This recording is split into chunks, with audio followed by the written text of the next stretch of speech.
Yeah.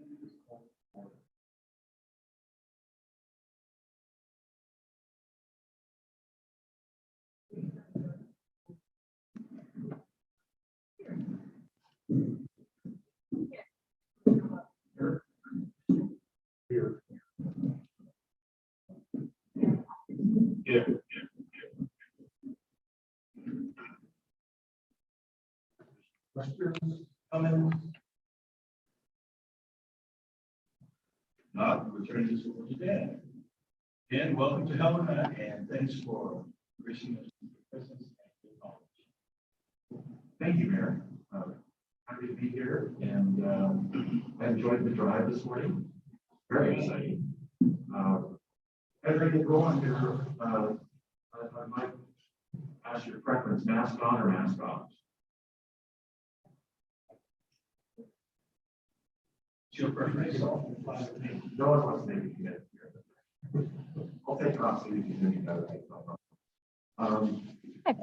So thank you for inviting me, and I appreciate the opportunity to visit you. I want to congratulate those of you that were re-elected and just joined the ranks of the city. I can still pick it up, but it's just faint. Congratulations. But I just tested it and it I is find working. serving in this capacity as an elected official to be, I think it's quite invigorating and exciting. I get really jazzed about this stuff. A little bit about the center, who I am, and what we do. I'm the director of the Local Government Center at Content. We've been around for 37 years. We've worked with local governments across the state, with cities, counties, and special we provide training, technical research for them, over the capacity to better serve citizens. That's center. Myself, I've been there for 14 years as director. Worked all over the state, every county, most of the cities, either participated in one of our trainings or I served as a mayor of a small town in Montana, so I know what it's like to be on that side of the table. It was always great to be on as a citizen with outrage and indignation about why did the city choose this, why did they decide that. Once I became elected, I realized, this is pretty complicated. There's a lot of things that go into these decisions that I was not aware of. So I really appreciate the role that you're playing. I understand the challenges that you face in trying to manage these complex issues that you're facing. The knowledge and understanding that you have of the issues relative to the public that you're serving may be different. So I hope that our discussion today will be meaningful and help you in your role, and particularly as this commission attempts to coalesce and move forward with great deliberations and find the best way to serve the citizens of the city of Helena. So I want to start out with a lot of stuff I want to cover. Thank you. One of the things I want to ask is you can see from the agenda that we have, there's a list A through F that I'm asked to cover. Any one of those I could cover in 2 hours, so that's not very efficient. So what I would like to ask you is there's specific things that you'd like to make sure that we cover. There are things I want to make sure I review, but I want as I go through the content of my presentation, I want to make sure we're addressing your specific needs relative to the topics that I've else didn't find their agenda. So yeah, so is there anything in particular you'd like me to cover? I'm going to talk in general sense about the city charter, and how that fits within the overall power form and plan of government that operates with. The role of the commission, the manager, the attorney, and clerk. The roles, responsibilities, how that works in your place. Opening commission reform, best practices. This is the next part.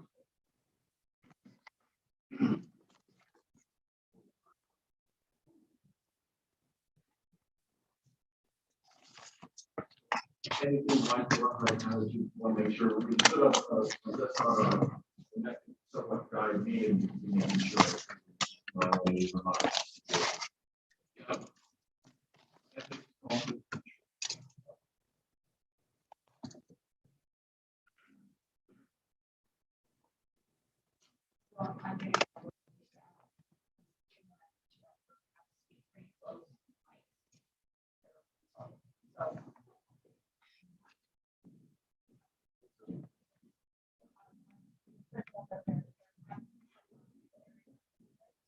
Let's see. There we go. There you go. Heard that. All right.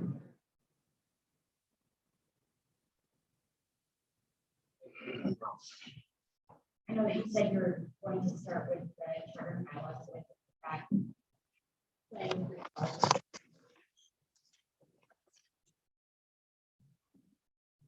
All right, so charter.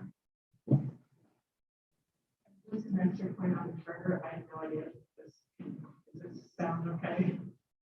I don't know if it's gonna follow your advisory boards or charter, but the specific role that you see under the charter. And again, is that charter or bylaws?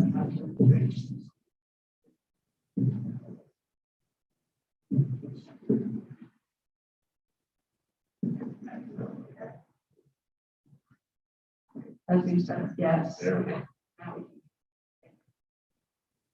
I just need to give you a guitar, like a. Honestly, Dan, from my perspective, all of these under your section are of great interest to me, and I think from my perspective, are just questions that I may have specific to each of those items. I'll just ask it simple. Okay. And that might be the best way is we just, if we introduce the topics, I'll kind of lay my stuff down on the table. We'll staff the, Because I think, you know, with Mayor and Commissioner Reed and Commissioner Dean, as to what they just said, but all of this stuff is really good stuff. well, we'll just, yeah, so it sounds like that list that all covers three. It's an appropriate list, and then within that, we'll just kind of explore, go around. Yeah, let's just do that. Great. Let me, Really briefly, can you tell us- and this may not, I know that it looks like there are a couple changes that are on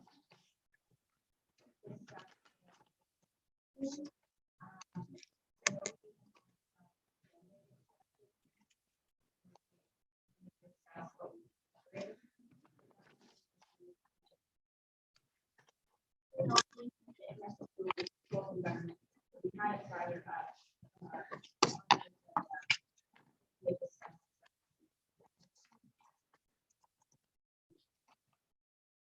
It's not relevant to the agenda discussion. Okay.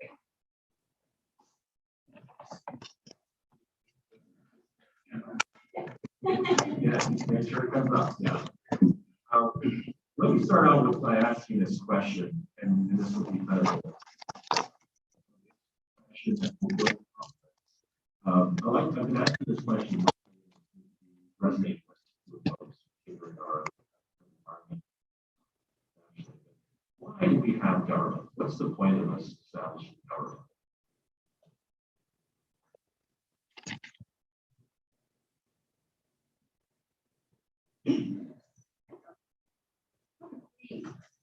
To keep the order. Okay, so we have government to keep order. Okay, why else? Yes, and what's the purpose of government? Framework for a society. Okay, so order, framework, how we operate and interact with each other. Our structure. What are some other reasons why we establish government?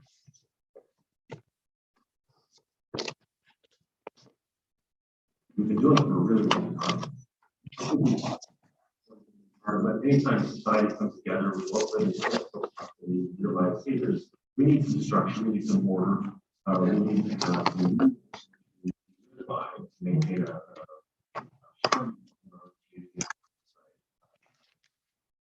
in essence, I'd like to say that we come together as a community, we create government so that we can do things collectively that we can't do individually. So you think about the services and the things that the city of Helena provides for its citizens, right? What are some of those things that we're doing collectively that we're not, that doesn't make sense to do individually? Everything we're doing. Plowing the streets, collecting garbage, repairing the streets, all those things we have to collect. Yeah, because it doesn't make sense to be in charge of that section of the road right in front of your house. I'm responsible. No, it says I'll be, it makes more sense for us to come together and say, look, it makes more sense for us to have a water system collectively than having everybody have a well in their backyard and a toilet in the back. Right, so let's put in a water system, a sewer system, let's collect our garbage collectively, let's develop a transportation system, let's maintain these systems. So how do we maintain, how do we fund and finance this infrastructure that's going to make our community function effectively? Tips in the park. Through taxes and fees. So we have these assets and resources that are delivering these essential services. We collect taxes and fees. It makes sense we need to have somebody in charge of managing all of that. So to find that we figure out, well, who should be in charge, who should be running that? Well, we're going to elect people to represent our interests relative to these essential services. And they'll hire staff with the expertise in managing these resources. And that's where you come in. Right? You're elected as a representative, and your role is to work and represent the public's interests relative to these essential services. These are services they can't get anywhere else. Right? There's nowhere else. If they're not happy with the service they're getting in the road and transportation department, they're not going to say, well, I'm going to go with that. This is what sets government this different, makes government different than business. If you don't like the service you're getting at town pump, well, I'll go to this next. If I don't like it at Target, I'll go to Walmart. I've got options. The relationship that you have in government is different than the relationship you have with the business. Transactional relationship with business. But when we deal with government as an essential service, there's a relationship that you have and a representation that exists. So I just want to have you start thinking about that role that you're playing, that you've been asked by your fellow citizens of this community to stand up and to represent their interests relative to these services, and to work with the staff that are managing these assets and resources, making sure we're doing it. So one is hearing what's going on in the community, making sure that those interests are being represented and working through it. And then also working with the staff to make sure and ensure we're being efficient and effective. So that's the big picture. That's kind of the very loosey-goosey way of looking at why we have government. Specifically, in the state of Montana, in 1972, we had a very important event. And that's when we established a constitutional convention. We rewrote and created a new constitution overriding the one that we established in I won't go too much into detail about those interesting relationships. We have a new constitution. In that constitution, one of the things that drove that constitution, many things drove it, but one of the things that drove it was the city of Helena, the city of Great Falls, the city of Jones. They were frustrated. They were frustrated because they didn't have sufficient power to address the emerging needs of their community. The power that they had was only given to them through the legislature. They wanted to ask more flexibility without having to ask the legislature every time they needed something, some additional power, some ability to address emerging needs. That was one of the things that frustrated cities. They asked several times the legislature to add self-governing powers or home rule to the lexicon of options within the existing structure framework of state government. And it was continually failed, very close, but it would fail and fail and fail. And so it just became one of those other things that we said, look, this is important. This is not an effective way of governing our state.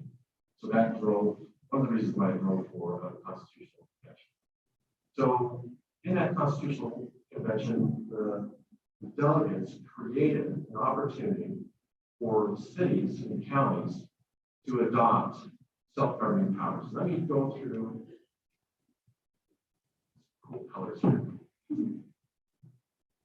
I want to talk about, maybe some of you remember this before, there's these three things.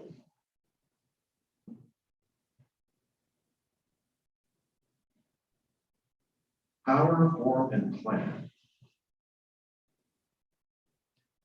There are two powers available to local government, cities and counties. They have two options, and those options are determined by the citizens. Any change to the municipality or county's power, form, or plan is approved by the voters. So the voters speak and they create this. Oftentimes, we are asking them for these, here, we like this, or can you change that? And they would either say yes or no. Power, there's two types of power. There's general governing powers and self-governing powers. General governing powers, what that means, and this is where a majority of municipalities in the state of Montana operate. Almost all of the counties, except for 3, have general governing powers. What this means is that you can only exercise those powers that are granted to you as an organization or as an entity by the legislation. So if it doesn't say in the Montana Code Annotated that you can do something, the assumption is that you can. Okay. So what that means is if you want to make a change, you want to do something that you don't specifically have the power to do, then you need to go to the legislature and ask them, can you please give us this additional power? They may or may not grant that because they say, well, that's only your need, it's not applicable across the state. Go ahead. So did you say that power in terms of general government is granted by statute alone, or are there other statutes? So yeah, so in the Constitution, so I've got for these visually. So our Constitution says that there's these two options, right? General governing powers and self-governing. And so that's where it stems from. Is everything we're going to talk about today all filters back to the Constitution. There's some sort of constitutional framework or basis for what we're doing. So I'm hoping that answers your question. So from here it says there's these two options. Legislatures have started to create statutes and defines what those powers and authorities that municipalities and counties can utilize to administer those essential services and needs their community. It comes from MCA or administrative rules as well, or MCA, the administrative rules don't apply to municipalities and counties. Yeah, so yeah, everything's based on. So if it doesn't say in the code that you have the authority to do it, the assumption is that you don't. And that's general governing powers. Self-governing powers is if it doesn't explicitly say that you can't do it, the assumption is that you can. Does that make sense? So one is either we're giving you the power to do it, that's general governing powers, or if we're not saying you can't, the assumption is you can. So in those two options of self-governing powers and general governing powers, City of Helena, 1977, adopted self-governing powers. Now, after our constitutional convention, one of the things that came out of that constitution was the voter review process. This is unique to Montana. It's a very Jeffersonian idea where every 10 years, we ask the voters, would you like to review your current power, form, and plan of government? And if the voters in that jurisdiction vote yes, then they will elect study commissioners who will sit down and study the current form, plan, and power of government and decide, is this still working for us? Is it making sense? Is it efficient? Are we getting the services best we can given that structure? And if there is an alternative or another option, they will then present that to the voters. And the voters can either adopt that new change, proposed change, or keep the existing. Oh, you think so? So in 1977 was the first World Cup. 1974, I think it's 76 this is was coming the first through. order review. Every And I city know that, county had to do it. It The was mic that he's required. using, I was just Every listening to city it, county it's had to much put something on the clearer ballot as than an the alternative to their black colored existing. ones. Your existing form at the time was a commission But he's manager also and speaking much louder. general governing powers. That was your default. And you asked the voters, we would like to have self-governing powers. and the charter, which we'll get to that in a second. And kind of the commission and the voters approved or adopted that proposal. So the Constitution, I'm sorry, the charter that you're operating with was adopted for the first in the state, along with going to a couple others. So it's these communities that were so eager with this power. And one of the reasons that drove our constitutional convention was you said, great, thank you, now we'll capture that. We'll talk a little bit about what that means to you and how that has been a leadership, provided a leadership role for cities in this state to create statewide change. Go ahead. Is there a difference between self-governing and home rule? Yes. You will, if you look, there is nowhere in the Constitution or the MCA that even mentions the word home rule. One of our illustrious attorney generals has referenced home rule. There is a difference. Home rule is defined differently. What we have in Montana is shared governance. And so it's slightly different than home rule. Home rule is where they're granting certain powers. Colorado. The home rule. Yeah. Colorado allows control. And the distinction, just for us, is the power we have in particular areas, subdivision process. We get to implement. But the state actually sets that process. Same with taxation. Those two processes in particular are those two elements in a community against home rule, the voter, or based on whatever the charter that is adopted would allow by the voters. Those two elements, for example, would be the decision of the community and not.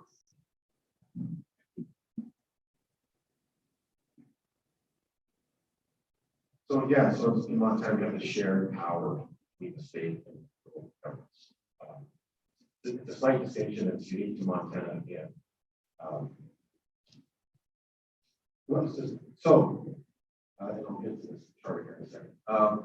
So just to let you know that we have these powers. That's one of the things to look at. So for your municipality, you have self-governing powers. So if it doesn't explicitly say you can't do something, the assumption is you can. In your handouts, on the left-hand pocket of my folder that I provided you, there is a handout that says at the top, this is the constitutional reference. So nature of self-government, Montana, Constitution of Montana, article, and local government. And what I've done here is that's the section of the Constitution that defines this idea of self-governing powers. And then there's two constitutional references. Right? Yeah, there's section 5 and section 6. What I've also done is I've included a synopsis of the Supreme Court and AG opinions. What's happened in Billings, more so than you folks, I think everyone just sat back and let Billings believe in this. As we try to figure out what does that mean in Montana, particularly in 1977 when we adopted this, this is the character of the cities would often act in a way that if we believe we have the authority to do this. And others in the state, either the state or some other entity would say, well, we're not sure you have that. It's not been clearly defined. And so then there will be a lawsuit and then it goes to court and the court decides whether you do have that power or you don't. And so there's a lot of case law that's come out since that time that's helped us understand when you're inbound in that self-governing area or when you're out of bounds. And that's what I wanted to include here, just to give you a framework to see how have we been establishing the precedents over the last 40 years and understanding what is the flex that you have in this self-governing country. Billings was really good about doing all sorts of things. There's a lot of pushback, some of which they got their hands slapped and said, well, you don't have that power. Other times they said, no, clearly you do have that power. And that's helped everyone else in the state benefit. There's been a couple on your side. I think there's at least one AG opinion that came out. City of Helena. All right. Then there's the forms. Okay, that's the power that you're operating with. And then there's the form in which you're using, you know, how do you operationalize the decision-making process? And so as you think about the three branches of government, you've got the executive branch, legislative branch, and the judicial branch. So these forms, the way they're presented, are really defining the relationship between the executive and legislative branches. I'll just name a few of the alternative or the options that are available for us in Montana to adopt a form of government. How do we get it operating? So there's the commission executive or the council mayor form of government. This is very common across the state where we have elected city council and elected mayor. And the mayor operates as the executive. Okay, so the mayor, is the executive. They do the day-to-day operations. The council is the policy making body. There's the commission manager form, right? That's what you operate here, where you have an elected council, and the council or commission then hires, based on their knowledge, skill, and experience, a manager who does the day-to-day operations. And usually there's a tipping point in the state. There's a tipping point where you get big enough and complicated enough that we can no longer rely upon an elected mayor to operate our city because it's so complex. Missoula is the largest municipality and still elects a mayor. Butte, Anaconda, Silverton, Anaconda, Deer Lodge counties, they have an elected chief executive. And so those are the three largest municipalities. But most, and Polson has realized we're getting big, complicated enough. 15 years, almost 20 years ago, they said it's time for us to have a manager. Livingston, Lewistown, they all have gone and adopted this. Havre is in the process of making that transition. Hamilton's in the process of trying to convince the voters it's time for us. We can no longer rely upon the guy that's elected that works for the hardware store to come into the city and run this organization. We have an $8 million budget. We have 56 employees. This is complicated. We just can't rely upon someone in town to have that ability and willingness to step in. So Helena long ago decided we're complicated enough. It's time for us to hire like a school board and assistant superintendent in schools. Right? Last thing you want to see is a school board member in a school classroom evaluating a teacher. They're not qualified. That's not their role. It's not their lane. Former teacher, right? Or still teacher, former teacher. Or you would not be happy with that. You hire the superintendent with the skills. They understand what the expectations are, and let them manage the day-to-day operation. So that's what we'll talk a little bit more as we tease out what these roles are. What's the lane of legislative branch? What's the lane of executive? How do we really exploit this area right here? That's the teamwork area. Right? That's the effective section that's going to make this city hum. You're going to have your own roles that you play. It's going to be clear what those are. There's going to be this section of time where it's like we need to work together. Right? So having some clarity about this relationship. Another one I'll just throw out here just is the commission form. There's more, but the commission form. There's one municipality in the state that operates. I'm wrong. I don't think we have any municipalities. All of our counties, except for the two consolidated, they operate with the commission form. A city could adopt it if they wanted. This is where you have an elected commission. The commission operates or acts as both the legislative and the executive branch. So they are responsible for making the policies and the rules and the laws, as well as implementing. That's what you think about the county commission, right? As you are interacting with them in your shared building, is they're both making and determining policy, but then on the other side, they're trying to make sure it's. And that's one of the reasons why they have CAO. If they're complicated enough, it's time to get someone there that can do that for us. Question. So back to the power as it relates to the form, you said the self-governing power was decided by the citizens in 1970. Did they at the same time determine was that done separately? At the same time. So I'm going to grab some water here. And that's when they adopted the charter. And last thing I'm going to throw up here is the charter form of government.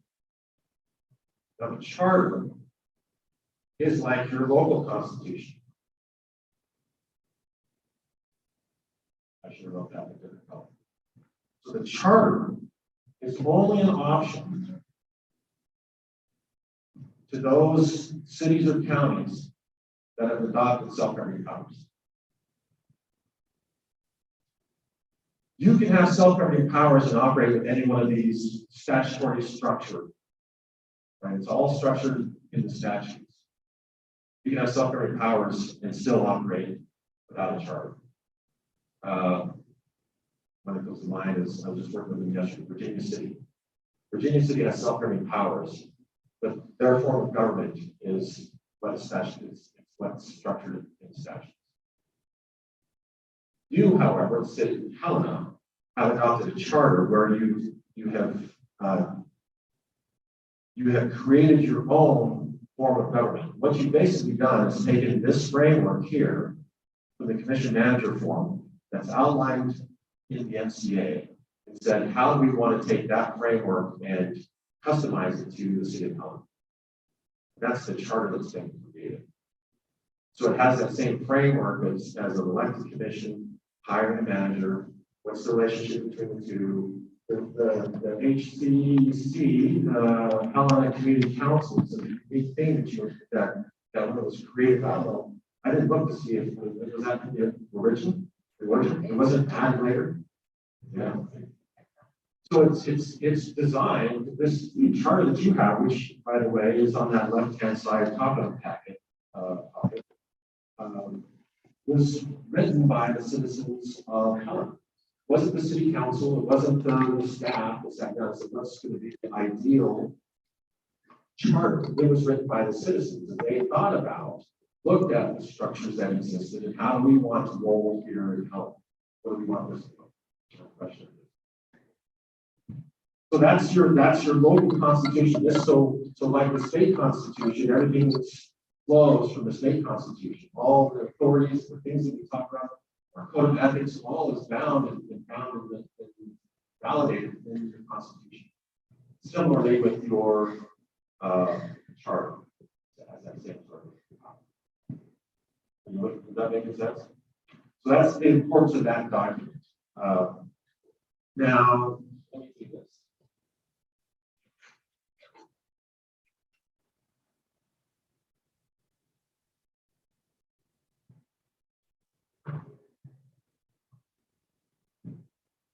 So for you,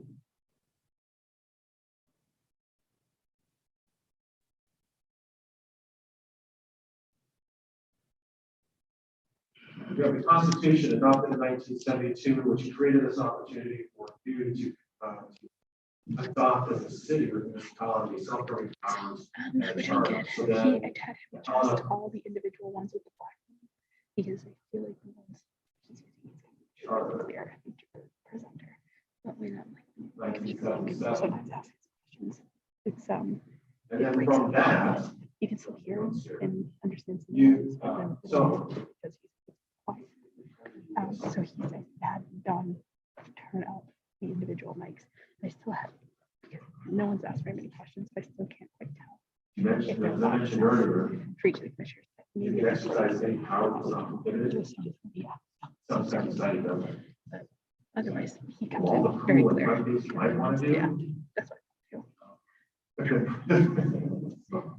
So, yeah, is this being recorded? Well, I think it's hard to know even this last legislature can technically create what the city wants or have done. They've done it in some very direct ways. Clear, I hear there's going to be some tensions from 23 legislation. Seriously, then effectively against the city what it can do in terms of zoning. I hear that's already come. Open care, fire, health. So, I mean, even if we think we have power and we exercise the power to create, say, ordinances, to do something, the legislature can repeal those. Yes, and there's not a helpline to do that. Yes. So the Constitution isn't as robust when it comes to local government control. And I certainly would want to. Well, very definitely not open control. That's that self-governance versus home rule. Precisely. So self-governance is sort of a misnomer. But yeah, it's self-governance with a very large caveat. Self-governance is independent, is what the legislature says here. Ultimately, down to. So a commission like this can make a decision. The people of Helena support the decision, but the legislature can decide that's not your decision. And then we can vote them out. Well, unfortunately, the people of Helena, the people of the legislature differently, not the commission.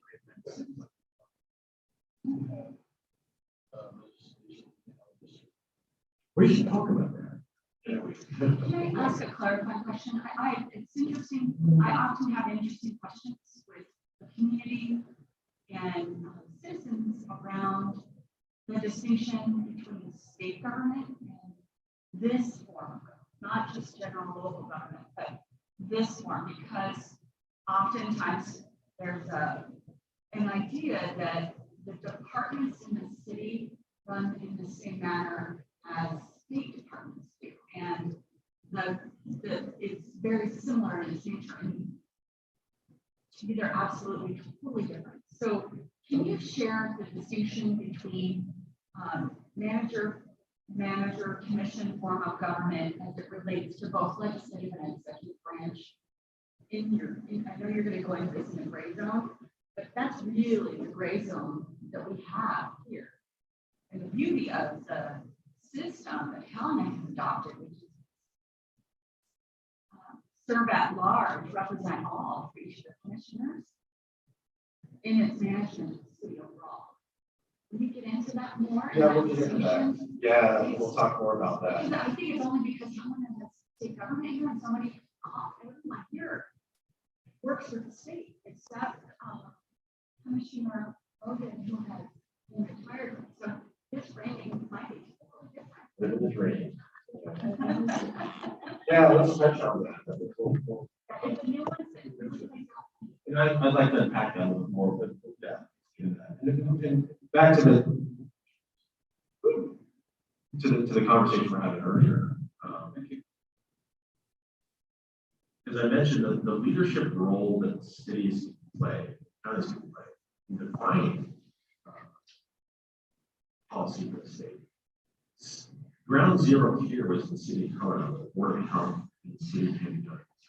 Secondhand smoke is not healthy. People are subject to in restaurants, in bars, and casinos. And the city of Helena adopted an ordinance, a clean air ordinance for the city. They exercised those powers, the self-governing powers, to do so. And it's stuck. There was some lawsuits saying we don't think you have the power to do that. And the board signed with the city of Helena, and so they said, yes, it's fixed. And then Great Falls adopted it, Billings adopted it, and so that leadership came from the municipalities. The legislature could have, and at that point they didn't, they could have said that's power denied. You can't create ordinances that regulates air in buildings, blah, blah, blah. They chose instead to take the lead from the municipalities around the state and adopt a statewide clean air act. So that came from the city, it created and moved that and provide that leadership to the state. Of course, there's a different tone, as you mentioned, to the point where they regulated your ability to, when they denied you the ability to regulate costing grocery bags. Yes, it was one of those denied. So turn to page, so this one here, I think it came from the left-hand side. It has at the top section, some yellow and blue, and that's the constitutional section, and then below it is the self-governing powers. And this is the section that talks about the powers denied. And if you look at 7.1.5, it's that long list, and it's growing. Since 2017, they've added 20 to 25. So 5 new powers denied. So there's clearly a different tone that the legislature is taking towards local government that hasn't been part of our culture and heritage as Montanans, where we believe that citizens allow the citizens to make those determinations, but the citizens govern themselves. And so we become more of an anti-state. Did I say that out loud? Yes. Okay. I apologize, but I'm more of an advocate for local governments. But I like that local control, let the local folks decide. And I think back to that clean air ordinance that the City of Helena instituted, said this was supported by the citizens. They felt this is important. They provided leadership in the state. So this long list of powers, 9, and you turn the page on page 4, there's powers requiring delegation to the state. Really, if you wanted to raise taxes, you can't just raise taxes. Say you've got self-government powers. You've got to go follow what it says in 15, 10, 20, 425, where you've got to on the ballot. Again, that's an opportunity for the voters to decide whether they want to increase their taxes or not. So there's a strong value in that. Allow the voters to decide what they want. But that attitude is changing in the state for some reason. The other thing I want to point out here is on page 2, 71105, state law applicable until superseded. So although you may have a chart, right, and you have self-government powers, and unless you make an affirmative action to create an ordinance defining the power, the assumption is the power potential is out there, kinetic energy. If you want to capture and use that power, you've got to create it more. You can say, this is how we're use it. Unless you do that, the state law becomes the default. That provides the framework of structure. Otherwise, you're just floating out there. So you rely heavily still, I'm sure, Congress is still looking in MCA Title 7, saying, hey, we don't have a policy, we don't have an ordinance saying anything different, so this is going to be our default. Is that okay? I don't want to practice law here, but I would just add at the bottom of page 4, that's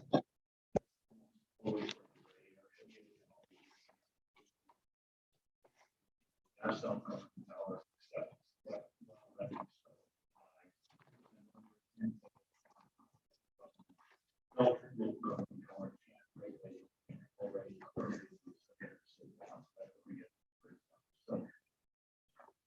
One 11 doesn't say that cities cannot regulate subdivision. 113 says the state already covers the regulation of subdivision. You've got to follow it. So the Clean Indoor Air Act, the state eventually adopted their own act and largely supplanted the city's ordinance regulates. So this is almost always moving forward. The gray area that we have to look at, analyze is, does state law currently affirmatively regulate? So, if it does or doesn't, determine what we have to step into that area and either affirmatively or negatively regulate something. and I feel it's important we spend some time on this so you understand where is your decisions, right? And so, and having people like Thomas to help you navigate that, and we may say, look, we're feeling a need and pressure and opportunity to do something. And we have the ability to do that. So understanding where that decision space is, where your abilities are laid relative to this relationship with the state and your local government. I think that's important. So your expectations are clear or more clear than just being frustrated all the time. Thinking, I want to do this, but I can't. I want to do this, but I can't. What's the point of having self-governing powers? We can't do all these things. So, yeah. It's frustrating. It's getting more and more frustrating. Any thoughts or questions about that? Kind of my intent of covering that. We can dive into the chart here for a second. We'll then get into the schools and stuff.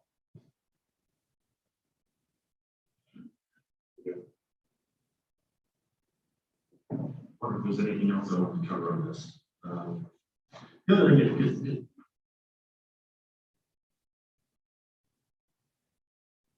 I thought there was a section here that talks about liberally construed, that they should err on the side of granting power. 106.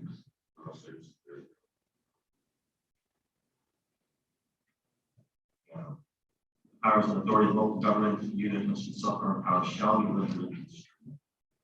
Where reasonable doubt as to the existence of local government power or authority shall be resolved in favor of the existence of the power or authority, except for all this other stuff. That's it. Yeah. There is a lot of yeah, okay. Let me just now quickly look at kind of the role of the municipality. If you look at this, I've lost track of where this piece is. It's what's the top Title 7 municipalities in blue. And so in there, you're a body politic. So you're, to be clear, you're not a subdivision of the county. We're having this conversation. A couple of cities and counties are all state right now. Counties are asserting some sort of power and that you interact with the cities within their jurisdiction. It's like, well, you are our child, and we will tell you how we're going to operate. That's not the body politic that you're in there. I love the example we have here in Helena, co-located. You have historically had a very good relationship working with the city and county, and we like to see that model around the state. So we often refer to this relationship that exists here as being a great example of how those cities and counties work together. Counties, to be clear, counties are a subdivision of state government. They're a local entity that's carrying out the state's interests. You, however, are a body politic that are created for purpose by the constituents of the voters in that particular geographic area, with your own rights and powers and privileges within that power. You have far more power to do things than a county does. The county has very limited ordinance powers. They're really administrative arm of the state. That's why they're in this commission executive form. They don't have they're not as can do or function like you do. Which does create some misunderstanding with the public and within their own entities that they. I want to drop down distribution of powers, right? There's a legislative, executive, and judicial branch. You have city court, you have council, you have the management, your different branches. Legislative power, this is really when we think about back to the question I asked at the very beginning, what's the purpose of government? I think that's really important. 714123. Municipality has general powers to adopt and repeal ordinances for the preserve peace, order, and secure freedom of dangerous noxious activities, secure and promote general public welfare and health, to provide a service, perform a function authorized by law. And it goes through there. So really that's your purpose, is you're thinking about how do we preserve the peace and welfare of our community and order and structure. So public safety, fire protection, water, sewer. I often think about cities as, remember that commercial way back, EASL. We don't make the product, we make it better. Right? So you're not making the jobs, you're not making the economy, we make the economy better. Right? Consistency in the way you operate and how you address issues and challenges in your city is going to set the tone for investment. You're not creating jobs, you're not creating businesses. You're creating an environment for jobs and businesses to be created. And if you are like the wagging tail of a dog, flipping back and forth with your policies and your approach to things, you're going to create an unpredictable environment. And that unpredictable environment does not inspire investment. You don't have good roads or good investment. They're choosing to where am I going to locate, where am I going to expand, or whatever. Is this the place I want to make the investment? Is there consistency? Do I know the rules of the game? Planning and development, right?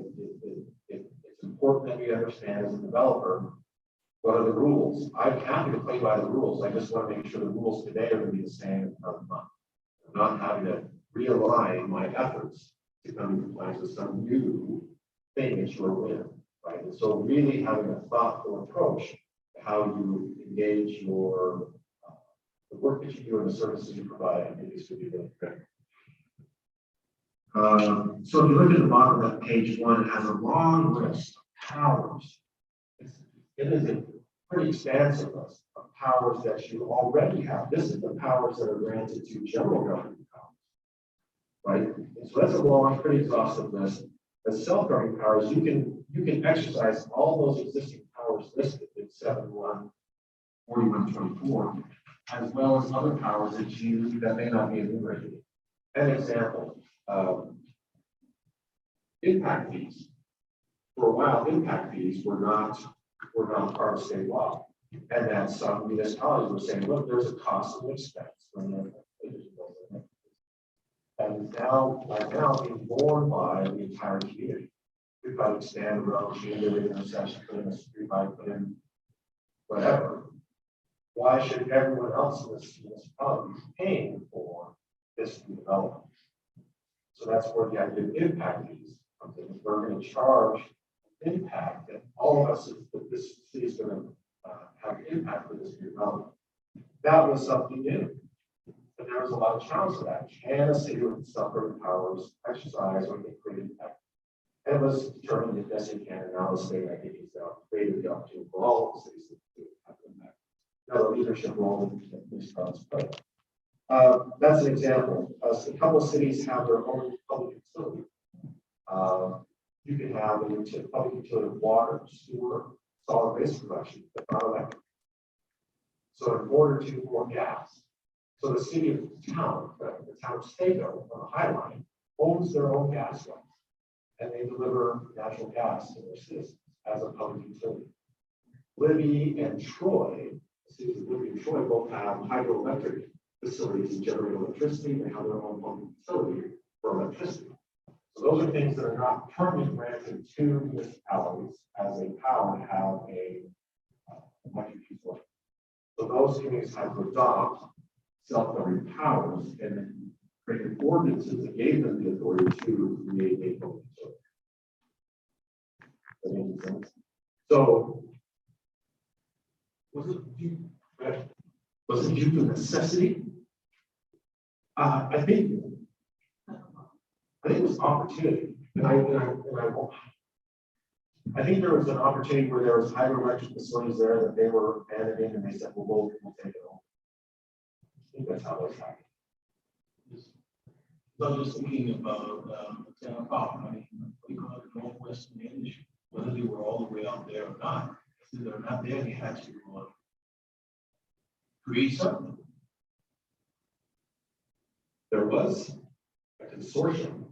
I don't know if Tom was part of it. Cities that came together. I think it was 5 cities came together, and they created an interlocal agreement that they were going to put in a coal-fired power plant outside of Great Falls.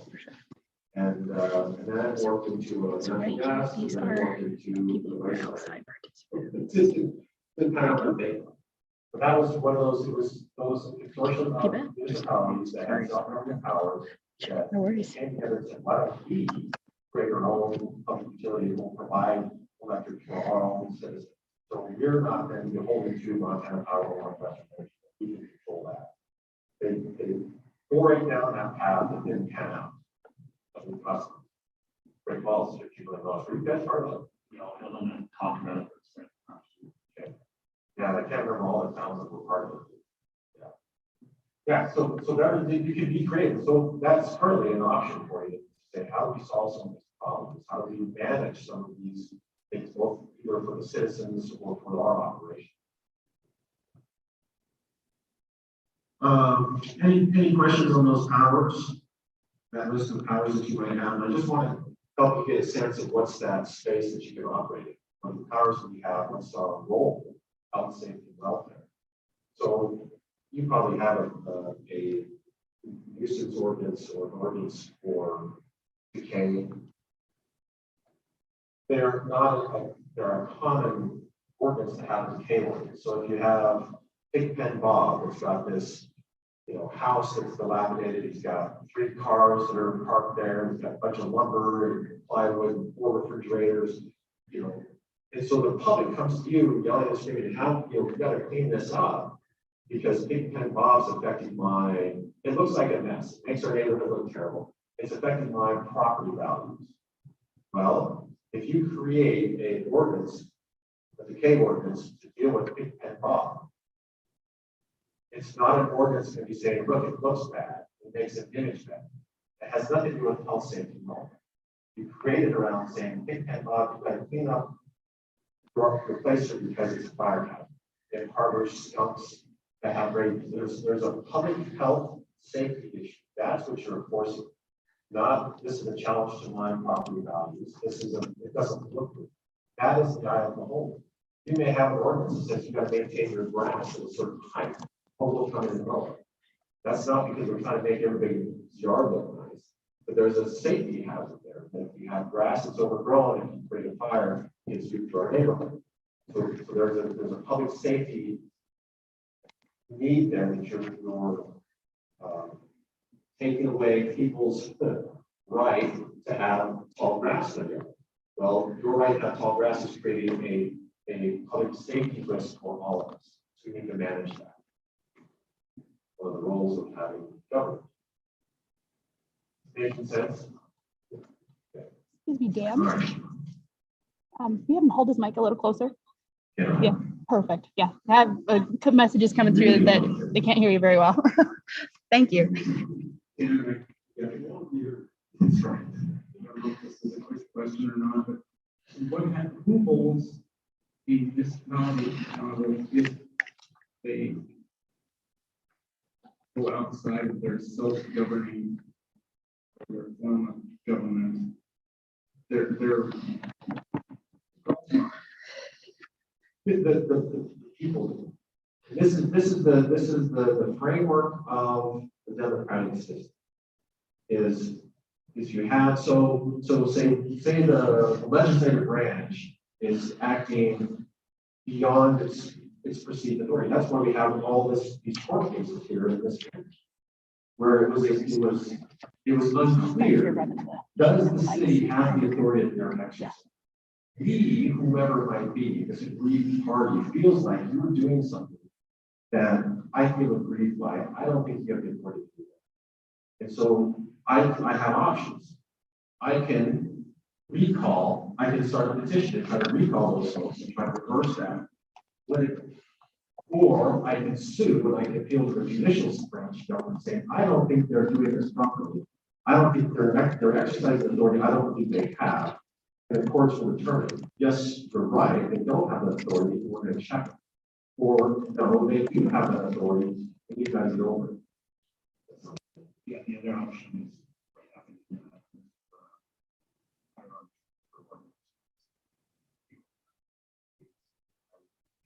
ask the existing community.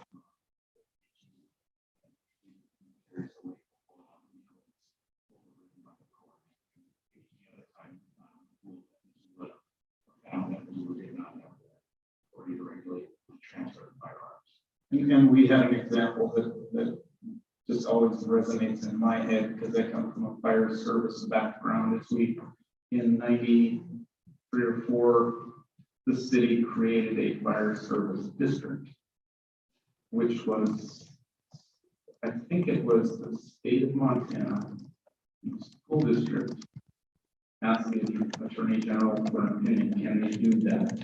He's rendered district in 5 or 6. Yeah, so there's only so many people need to have the authority to ask the AG for it. Only a select group of people can ask the commission, city, county attorneys, legislators. So is it typically entities like a school district or state or? That's correct. Like if citizens can't ask. A band of citizens can come together and say, we want an attorney general opinion. Yeah, if they can convince someone like Thomas to say, yeah, there's enough lack of clarity here. And this is the challenge. This is what is the beauty of this whole thing is like with your charter, with the things that you're doing, we're making our best attempt to try to figure this out. And who would have thought when our Constitution was created in 1972, that we have social media today. Has not addressed it at all, right? And so as we're trying to navigate the world today on a framework and an idea of the world in 1972, we're kind of at a challenge, right? So right now, not that this needed to specifically address social media in our Constitution, but in our law, we have not even a lot of talks or addressing social media. The interim committee on local government right now is deliberating over the idea of how do we update and modernize our NCA to account for this venue, so that we provide parameters and framework for local governments to better understand how to use social media as a way to notice and communicate or engage in public. Right now, we're picking it up, right? We're creating local policies. How does this work? We're trying something, but it's really easier to just default and say, well, we're not going to use social media because it doesn't allow us to check the box.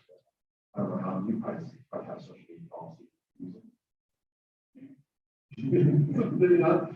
So they are trying to say, so what's that framework? So it is an evolving process. We try to keep up with times, keep up with challenges, but baked into the system is ambiguity. And so with the ambiguity, we have ways in which we solve that, either through the Attorney General or system or just the political process. So we can certainly the legislature could sit down and say, look, when we talk about adequate notice in the law, adequate notice right now for municipalities is not that current. Counties have passed, school boards have passed, cities have passed. AG says 48 hours of that notice. Legislature is also the statute defines. What we will do. Thank you. Yeah, lots of things. How do we get on time? I think your board here, we got a long list here. Let's just do a quick run through on your charter. I in my handout, I gave you a copy of your charter. And what I did is I highlighted a few things that are more involved. Powers of the city. So if you find your charter there, shall have all powers not prohibited. You may levy the all-purpose taxes in accordance with the state law, so 15, 10, or 20.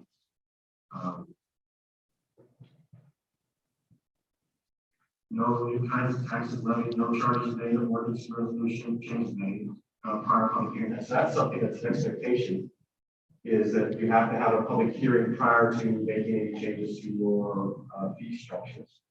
I don't think that's in the MCA. So that's an additional requirement from your charter based on your operations. It's not part of the. So Dan, sorry, I have a question on one of your highlighted items here on the first page of the charter. And Thomas or manager may weigh in.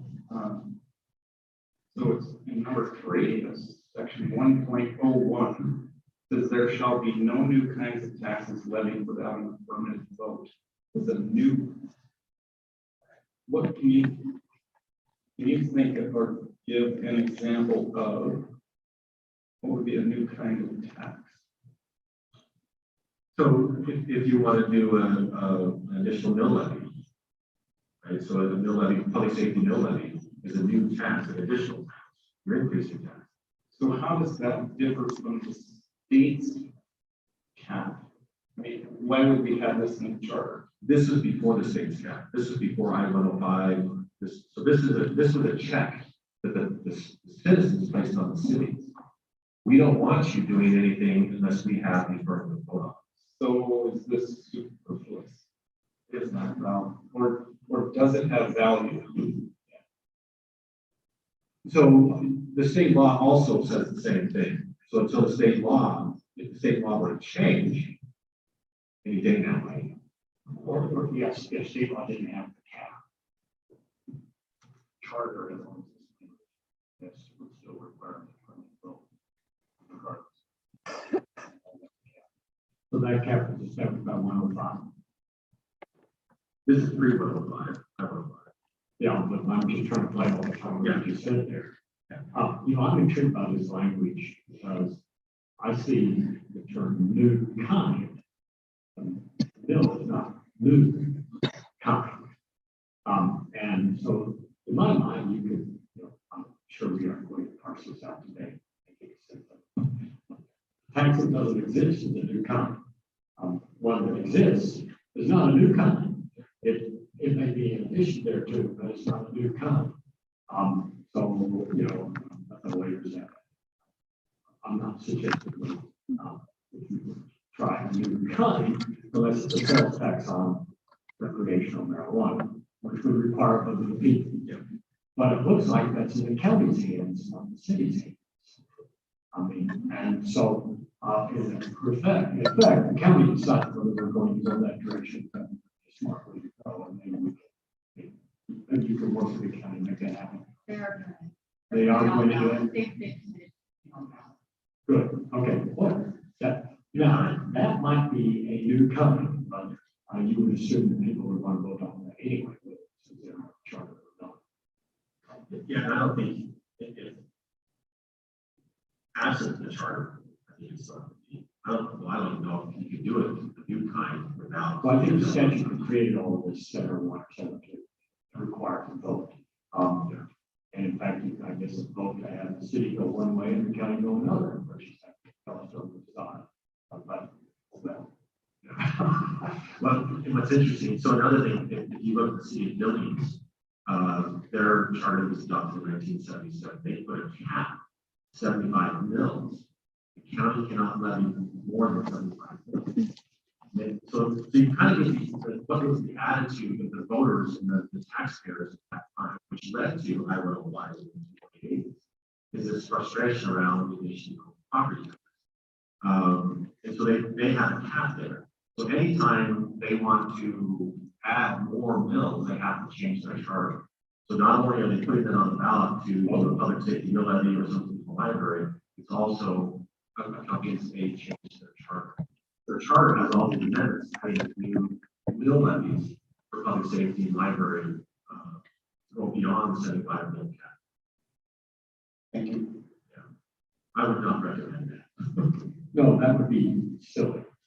It's tough enough as it is. Village just has to police a levy to, if you will, and partly in large part to increase police pay in buildings. So I know that a lot of the voters to get things done. But I did not know they had to change their charter at the same time. That seems like an encumbrance. Yes. Boy. Yeah. And that's one of the things as an initiative that their council's placed on the docket for them to work on is they want to do a deep dive into their charter and think about what can they do what can they propose to change? Which likewise for you, at any time, you could place on the ballot by ordinance proposed change to voters to ask them to change something in their charter. Or they can petition you, or you can wait until the next one review process, which will happen in 2024, 2026. Just around. Very excited about that. So we flip the page, oath of office. Five voting members, right? So in this case, you have 4 council members or commissioners and a mayor. So typically a mayor, you think of a mayor as being the executive. But in this case, the mayor is a still member of the legislative body. The mayor has a vote. Is that right? The mayor has a vote. Mayor participates in discussion. But the mayor, one of the roles of the mayor is to facilitate those meetings. Be the ceremonial headness of the city to receive summons or summons. What's the word? Servants being sued goes to you.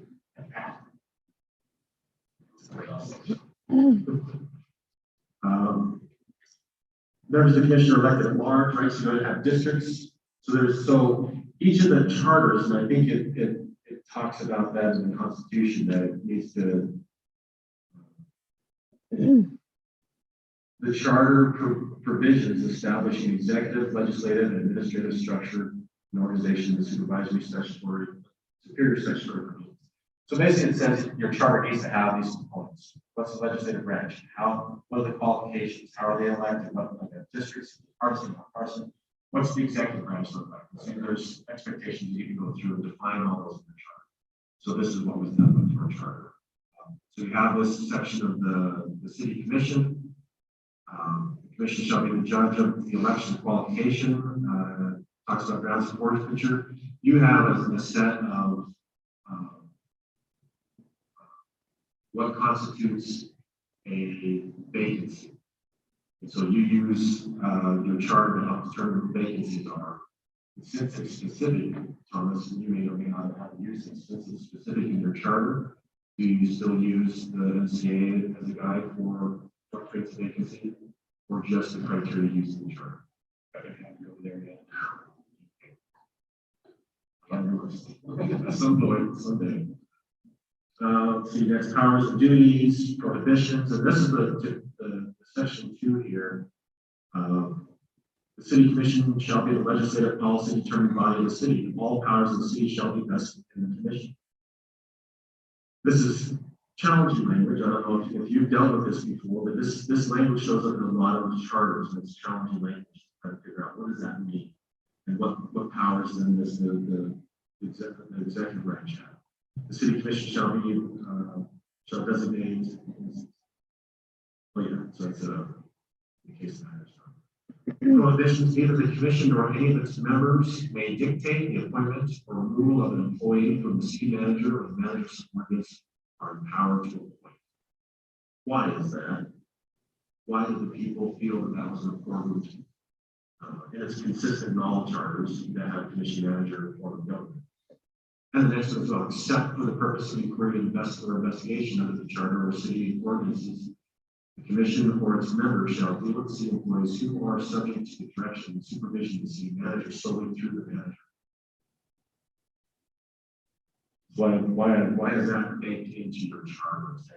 Making an attempt to define the lane of the legislative branch, how it's different from the manager. Well, I think this language is not a problem with me. I think it's smart language. City manager is the executive branch, so to speak, and executives should have the authority to direct traffic within their domain. And the commissioner should bugger out, so that's not an issue with me. I am more interested in 2.0.2.1 because you went over that pretty quick, and the legislative and policy determines by the city. If the commission has the authority to be a policy determining body of the city, the policies are the commission owns the policy. And they cannot then by the city manager be amended without the commission's authority. That's how I read that provision. I know that might be an issue as you go forward here, but I'm not trying to make anything. That's what the charter says. I would think no, under almost, every construct that I've ever worked, including my own union, there was a board that determined policy when management wanted to change that policy, or the union itself wanted to change that policy. It had to go through the process. There was no fiat, there was no executive dicta. And what I don't know, and this is where I'm really ignorant, I do not know if we have policy baked in our agreements, which of course makes it subject to negotiations. And so that is always a confounding one where you have organized employees. We have some type of number, and we have a number that are not organized, and they are really, and if you will, the women fancy of the executive, pursuant to policy established by the commission. And if the executive, the way I'm reading it, wishes to amend that policy, any policy, including a personnel policy, must do so by bringing that amendment to the commission, which under most circumstances you would think would make sense to the commission and it adopts it. Don't you? And so I'm just thinking that let's just think through what this means. And it does then raise the question as you go forward without trying I don't want to overblow this circumstance, I'm not trying to, but who adjudicates when there is a dispute between a policy dispute between the city manager and the commission. Where's the third party? And I don't see that in the charter, and you certainly would go to the legislature, and would you have the commission and the manager and somehow or another engaged in some sort of judicial process with each other? That seems odd. And so just asking, when there is a dispute, who decides? In my mind, it would be the commission, just by reading this language, not just reading this language. And there may be other language that maybe dictates a different outcome. But that's where I would see things are, this commission. Yeah, and I think because you'll come back to the commission, you can just change the policy. The commission could change the policy, but the commission could change the policy. Can I also ask a question? I think that policy becomes even greater conversation and broader in some of the inquiries that we've had around, in particular, the personnel. So what is a policy? Is a policy the procedure from which we go through filling a position, or is it the general guiding perspective on the city as an employer? So there's this definition that hasn't been clarified just overall as well. And there was this nuance that I was trying to get at earlier. That I know we said let's unpack it a little. And I think that is one of the key points of what this, the having the three forms of government in the buckets works when it's very clear and we don't have a self-governing self-governing charter that creates a city manager. What happens here, which is really cool, is that we have not one person, not one section of town, and not one party makes the policy decision, right? So what's the policy decision if the city manager has, and it goes in later, the authority and administration of all personnel. So there's this weird nuance that has always played out here in particular, but then it goes also into inquiry and investigation. And I'm glad we're having this discussion. Yeah. Does the commission ratify bargaining agreements that the city manager brings? No.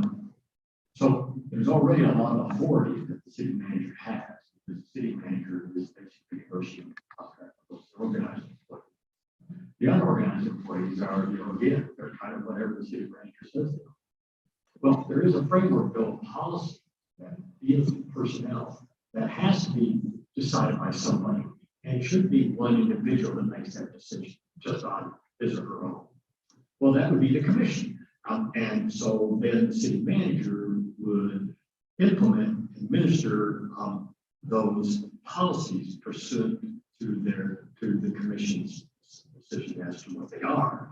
If the city manager then thought, we need something more here to do this policy isn't working regarding overtime or compensatory time or vacation or sick leave or whatever it is. Here's my recommendation to the city commission.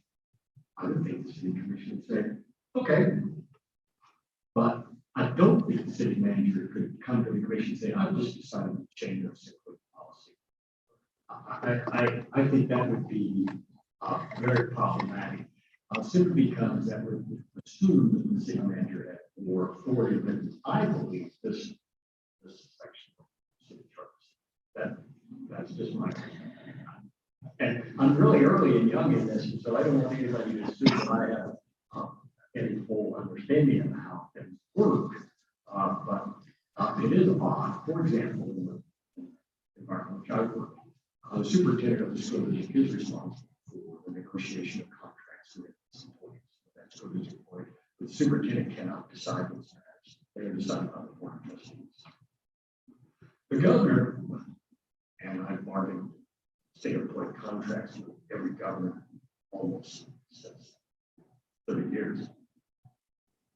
And they can bring their state employee contract that we negotiate to the legislature, and the legislature just rips that thing to pieces. And so I look at the work that I've done all my life, and to me, it just seems natural that if the city manager wants to change policy come to the commission, but the city manager already has in Helena, simply by practice apparently, a lot more authority about negotiated agreements than governors and superintendents. So that's not bad authority to have, by the way. So it also goes to the issue of bonuses at the end of the year, which I think is the right thing. I'm glad the city shared some of this capacity with our employees. It's the right thing to do, and we did it.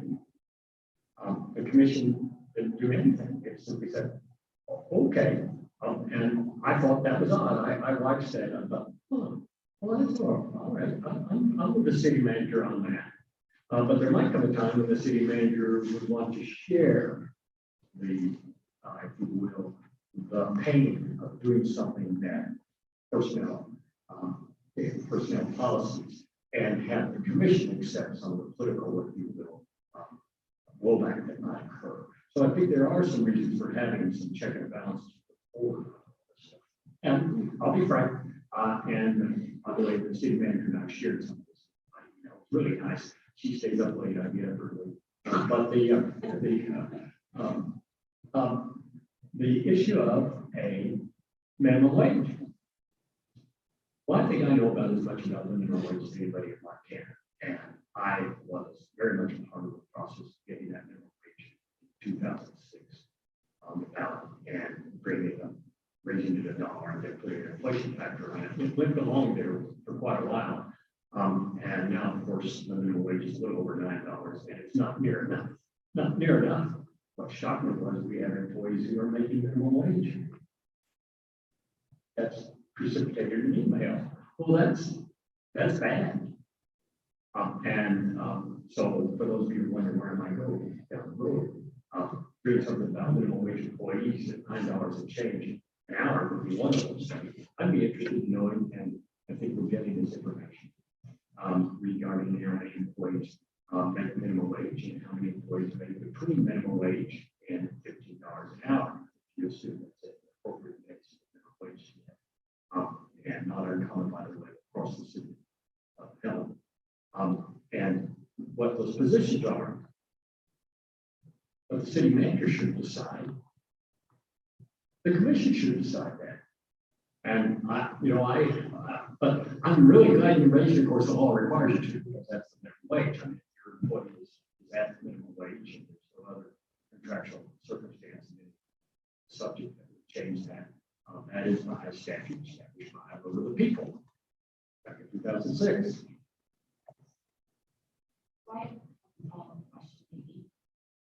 One of the things, and I think this was a big discussion, I know that it was before my time, that it's come up before. You want to speak in the mic, please, Commissioner? Additional paid family leave. And obviously, a lot about history of that than I would. But one of the things that I always find challenging within what we have is that the parliamentarian is the city attorney who helps, kind of guide the rules of the road, but is a subordinate of the city manager, which I think puts a city attorney in a really difficult position. Because are you following the direction of the city manager if your interpretation as a parliamentarian differs from the city manager's opinion? And so I always, just in the last couple of years, wondered would it really be more useful if the city attorney operated as more of an independent body than as a subordinate of the city manager. But I guess how do other municipalities and how could we maybe better manage that kind of relationship so the city attorney isn't being put in that position in the role of parliamentarian and also subordinate of the city manager? Can I ask a question? I think part of this is also an ethics issue, frankly, on the city manager. I think that just coming in here, the mayor and I have had a pretty good conversation a couple weeks ago about what checks and balances are in place within the operations. And even when the personnel conversation came up, he asked, how do we have you in check as the city manager in excellence? And that's the charge of the commission, to hire me as your representation staff, not separate from you. So if I'm not working with you and in your charge in management of the personnel, then I am not doing the job. You have the absolute authority to cancel the contract. The beauty of that is that in the case of Thomas, for example, if you in fact had something like that, where Thomas was being held irresponsible service by the city manager, you can fire the city manager. What you can't do in the charter is rearrange his location underneath you without other people. So there's more flexibility in your leadership than at the state level, where the voter decides who's the governor. Or at the superintendent level, the superintendent is still a structure of state creation, not self-governed government. So the nuance becomes important when we get into these lawsuits that we're in the big picture around what the city commission can do and what the city manager can do. So in the larger context of personnel policies, if we bring forward to the budget, which is the primary place from which all operations come, if I bring those forward and we share the large, big picture and set it based on the budget, then the structures internally can be set to have those checks and balances. They're not in our operations. You may ask me, how is it that things ran before? We've had people here for a long time in key positions. They didn't write things down and they didn't adopt administrative orders. So you would ask, do you have a telecommunications or a policy around social media? We don't. We don't. And I don't actually have authority to adopt those in our municipal operations personnel, because we haven't given the city manager the authority to adopt those. It's an odd nuance that's played out when. See, there's where I don't understand why, if there's a need for a policy to be social media, why you wouldn't just bring it to the commission and say, here's a need for an amendment to the personnel policies. And now, let me make it perfectly clear. The last thing to adjudicate a dispute to the city manager and the commission is to fire the city. I'm not interested in doing that. So, I want to maintain the integrity of this part moving forward as long as possible. I understand where Henry's coming from. So, because you rely on legal counsel you've employed, and we are going to unemploy him because he said something different from what we might think. Nor I believe unemployed. And I think that goes back to where we started today on the predictability piece. If we want to have a predictable city government that is consistent, a line being stable consistently, because I mean, I do understand the fact that if you're not in agreement with the city manager, you can let the contract expire, et cetera, et cetera. But that doesn't necessarily produce stability or predictability. And so how do you and where do you establish, some consistent checks and balances, policies and procedures that provide that stability, while also, understanding that there might be disagreement, but that doesn't mean you just in the contract. That means that you create some guidelines and checks to find a path forward that produces that kind of predictability that you started with. So under one more, sorry, under the powers of the city manager, section 3, 2, and the city commission is responsible for the administration of the employee appeals procedure. So if I were to do something that was on Thomas and he wanted to appeal it, he comes to you. That is the expectation already in charter. So there is that appeals process is already there. So you wouldn't know that unless it's written explicitly in our operations. How many of the employees really know that? And that's part of, It's likely baked into your, yes. HR policy. That's how we run. That is typical that whether it's the mayor, elected mayor, or whether it's the city manager, typically what happens, if there's a grievance, they say, here's the policy, I'm applying the policy in a situation, I'm going to write you up around. I'm going to read that, they appeal that to the commission. And so that's where you're in that quasi judicial role where you put your judge hat on and say, was this appropriately applied given the facts that were presented? And that's one of the reasons why you need to, as a commission, have that clear line between we are not dealing with the personnel issues because we need to be on the back end providing that unbiased view of the application of the policy. Is that making sense? Another thing just to clarify is, we're going to keep throwing Thomas on it. Thomas, although is employed by the city and supervised by the manager, is the counsel for the municipality, not the counsel for the manager, not the counsel for the commission. He's going to give you his legal, I'm going to speak. He's going to give you his best legal opinion. But you can still decide, say, thanks, Thomas, we're going to do this thing anyway. In spite of what that is your prerogative. You can contact MMIA and say, do we have coverage? Well, yeah, but we would, or no, you don't. You can still say, we're going to do it anyway, right? Whether your insurance company is happy with you, whether Thomas is happy with you. We had an elected mayor or chief executive, not part of it, was told by everybody under the sun, you can't do this thing with an employment action. Went down shopping downtown for an attorney, got the opinion he wanted, did it anyway. It cost the city $3.2 million.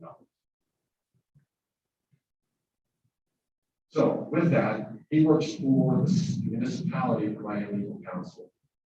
Supervised, but still there's that appeal process. And it's interesting, it's baked into identifying you are that red team that we're going to look at this in that quasi-judicial role and we're going to make adjustments. Yeah, and there's also for lawyers, the rules of professional conduct. There was a change implemented in review. So you keep in mind that attorneys have to keep communications with their client confidential. That's rule 1.6, but there is a big exception to that for attorneys that represent organizations. Understand that I represent the organization, City of Helena. So if I know that, and this is what the rule states, the lawyer for an organization knows that an officer, employee, or other person associated with the organization is engaged in action, intends to act, or refuses to act in a manner related to the organization, violation of a legal obligation to the organization, or a violation of law which reasonably might be imputed to the organization, and here's the big and is likely to result in substantial injuries to the organization or which shall proceed as so the rule goes on to say you escalate it to the higher authority, but ultimately, the attorney for the organization believes that the higher authorities are not acting, and it will be a substantial injury to the organization. The attorney for the organization can violate the rule of conduct. So theoretically, go outside of the commission to let the public know that there is this potential action that is would be a substantial injury. And that's a change from the previous rule 1.13, which if the attorney for the organization went to the highest authority and the highest authority, the only option for the attorney for the organization was to resign. I don't like these options about reservations and the contract. And this is the direction I was trying to go with. And so I don't want it to be screwed. I just think the language of the chart, in my mind, speaks to personnel policies being the owner of the ownership of the commission. Changes that should be brought to the commission for its action. Because folks I know so far on this commission, I think that's a no-brainer. There is, but I suppose there could be some that were adopted by fiat that would be worse. And so there seems to be a symbiotic need here. And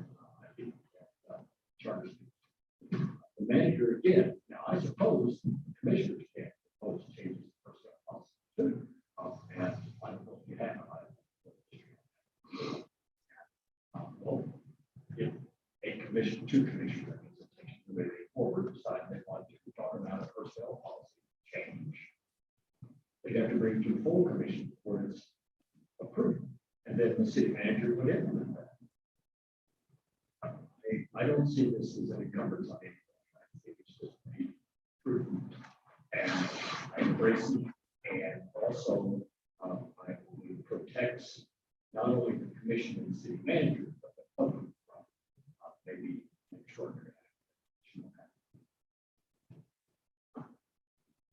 Yeah.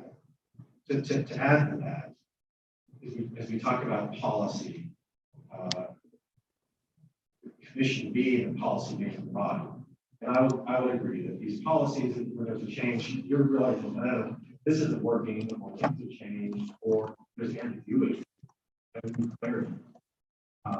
You need to tighten this up. You need this policy, or there's ambiguity if you're applying the policy as a manager in one way that has traditionally not been the way it was applied in the past. The discretion that was baked into the policy was used one direction, you're choosing to use it another direction. So you're getting some angst within the staff. We're not liking this. So that comes back to that you're not creating policy, you're just applying the policy in a different way than it had been before, but still within the framework of the policy. That could then trigger and come bubble up to you saying, hey, we need to talk about this. Maybe we need to revisit that section of policy, clarify it, and be clear about this is what we want you to do in this situation. So if you think about this, the role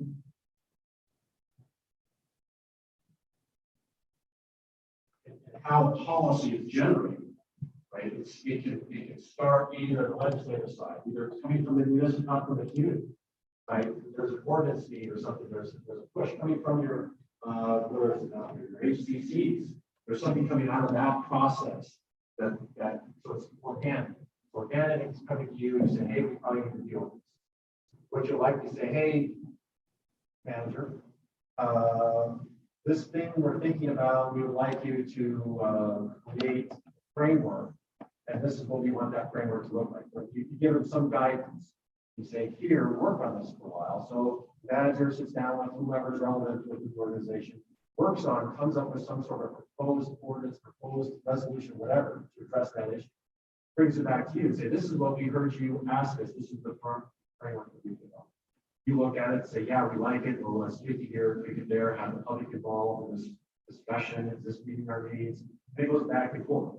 It can either be generated organically or it could come from within. Hey, there's some ambiguity here. We need some help. It goes to you guys. Hey, this is what we're dealing with.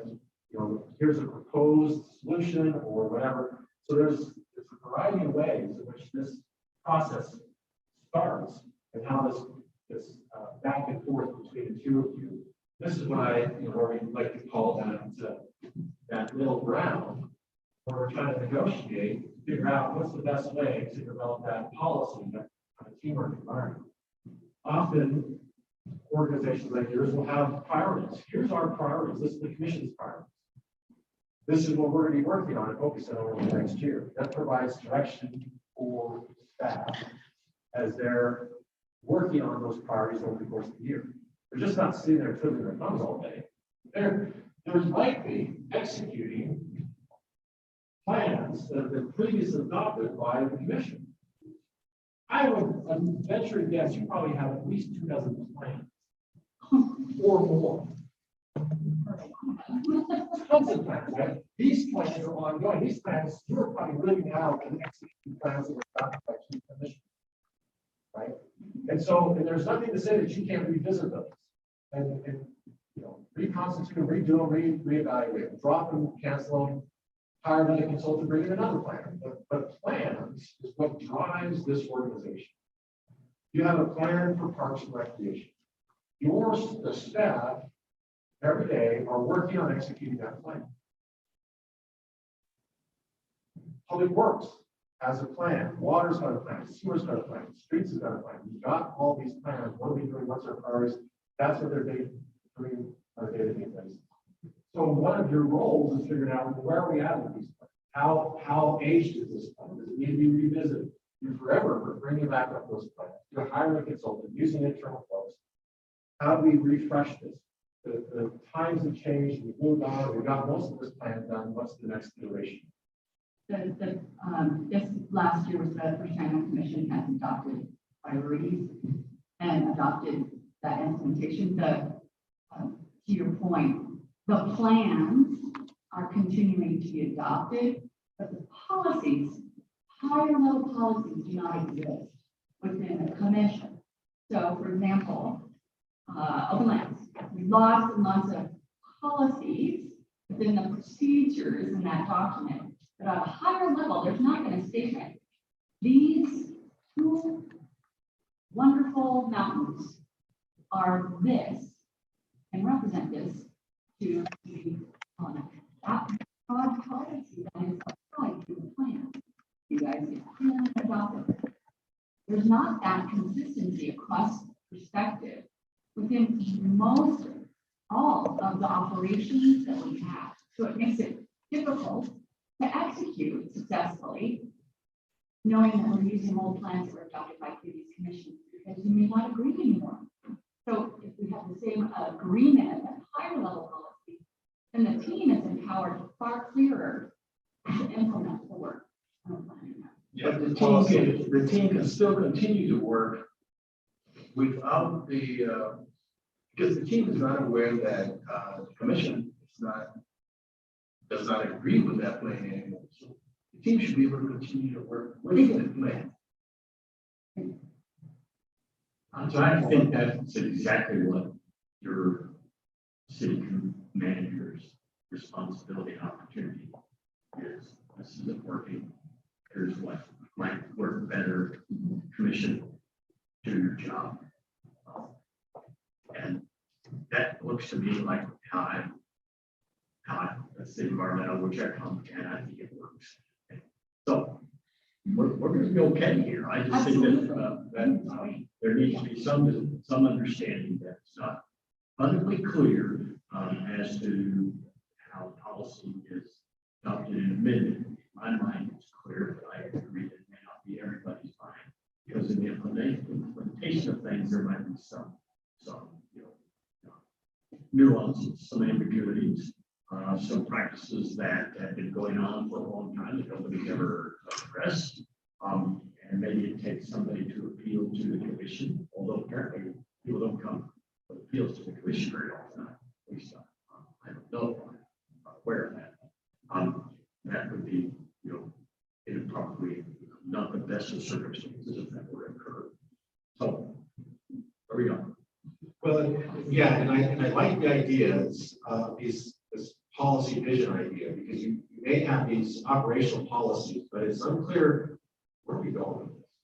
We're doing stuff every day, but where are we going with this? And it could be part of the culture of the organization that you've never really had those discussions. And with the turnover that you've experienced in the higher level, you're losing that continuity, that there may have been a vision, there may have been a discussion, and people kind of were all on the same page, working all in the harness in the same direction.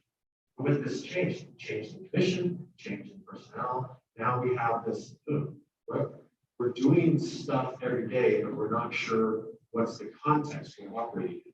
So maybe having these conversations around what's our policy vision, right? With the open lens, what's our big vision here?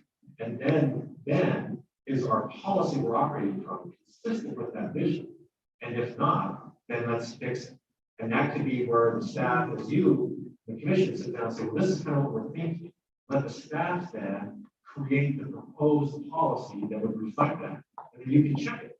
Yeah, we like that. We like that policy. It speaks to us and how you're going to day-to-day operate in that arena, and it's going to meet our needs for our long-term vision. Or you're not quite there. You're sticking and we're zagging. Let's do this, do that. But it's that give and take back and forth. It creates the vision, and then you implicate it into some sort of a document that's going to provide that direction, day-to-day operation. It gives you the expectations are now clear as you're working with the staff that's part of that project, the HCC say that are tied into this. This is where we're headed. That can also be informed by the councils. You've got a rich organization here that can inform that process. Does that make sense? Does that feel comfortable? let's take a break. Let's take a break for till noon.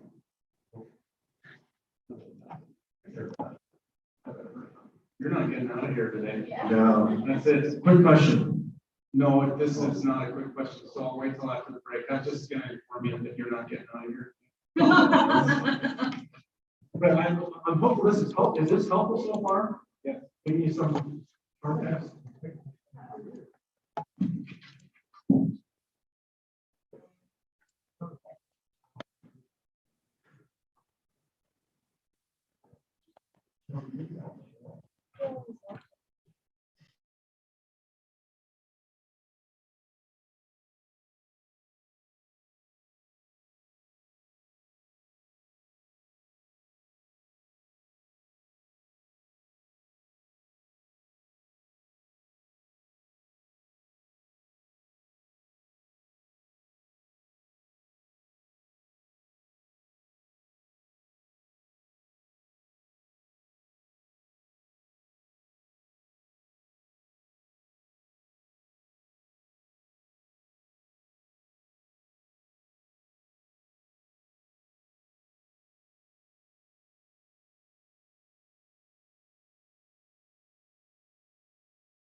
that has a good teamwork environment.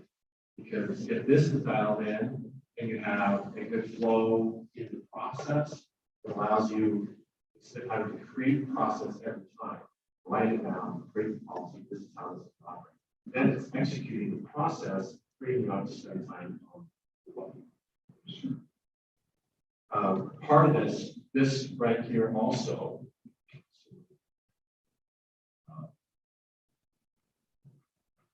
really critical as you're creating this teamwork environment that you develop that trust, right? That there's this trust between the commission and the manager. As I say, the higher the level of trust that exists, the lower the transaction cost of it. So as you work and build that trusty relationship, it becomes more frictionless, right? It's smoother, and that it allows on both sides to introduce vulnerability into the relationship. All right, let's try this. Let's try something new. Let's try something different. And it may or may not work, but we're going to make an attempt here. And I know you've got my back, and I've got your back. That can really change the dynamic of what the city can do when you create that trust environment. Without that, it's stilted, it's jerky, it's we're always checking up on each other, and that erodes trust, and it makes things far more complex than they need to be. And then you think about how many staff you have? 400. So you're really stifling the creativity. The creativity can come from 400 people. When they feel like I'm willing to give my discretionary effort to this organization, I feel like I can be somewhat innovative where appropriate to solve some of these issues and challenges, be a contributor to it. You're being all of them. Reverse that, without that trust, without that vulnerability, without that environment that works really well, you're going to have people that talk. You're going to get 40 hours a week out of me, and a third of that's going to be on Instagram or whatever, right? That's I'm not bought in. But if I'm jacked about this job, I'm jacked about what we do, I'm excited about this new policy vision, I see my work having meaning. That's really that leadership role that you play as a commission, developing that higher level policy leadership vision for the city. And that's that relationship that you have with the public, where we're going, how we're going to get there is going to be the framework where we're going, and then you're going to be driving that bus. You're going to be in charge of the map for the GPS. I saw a hand. Or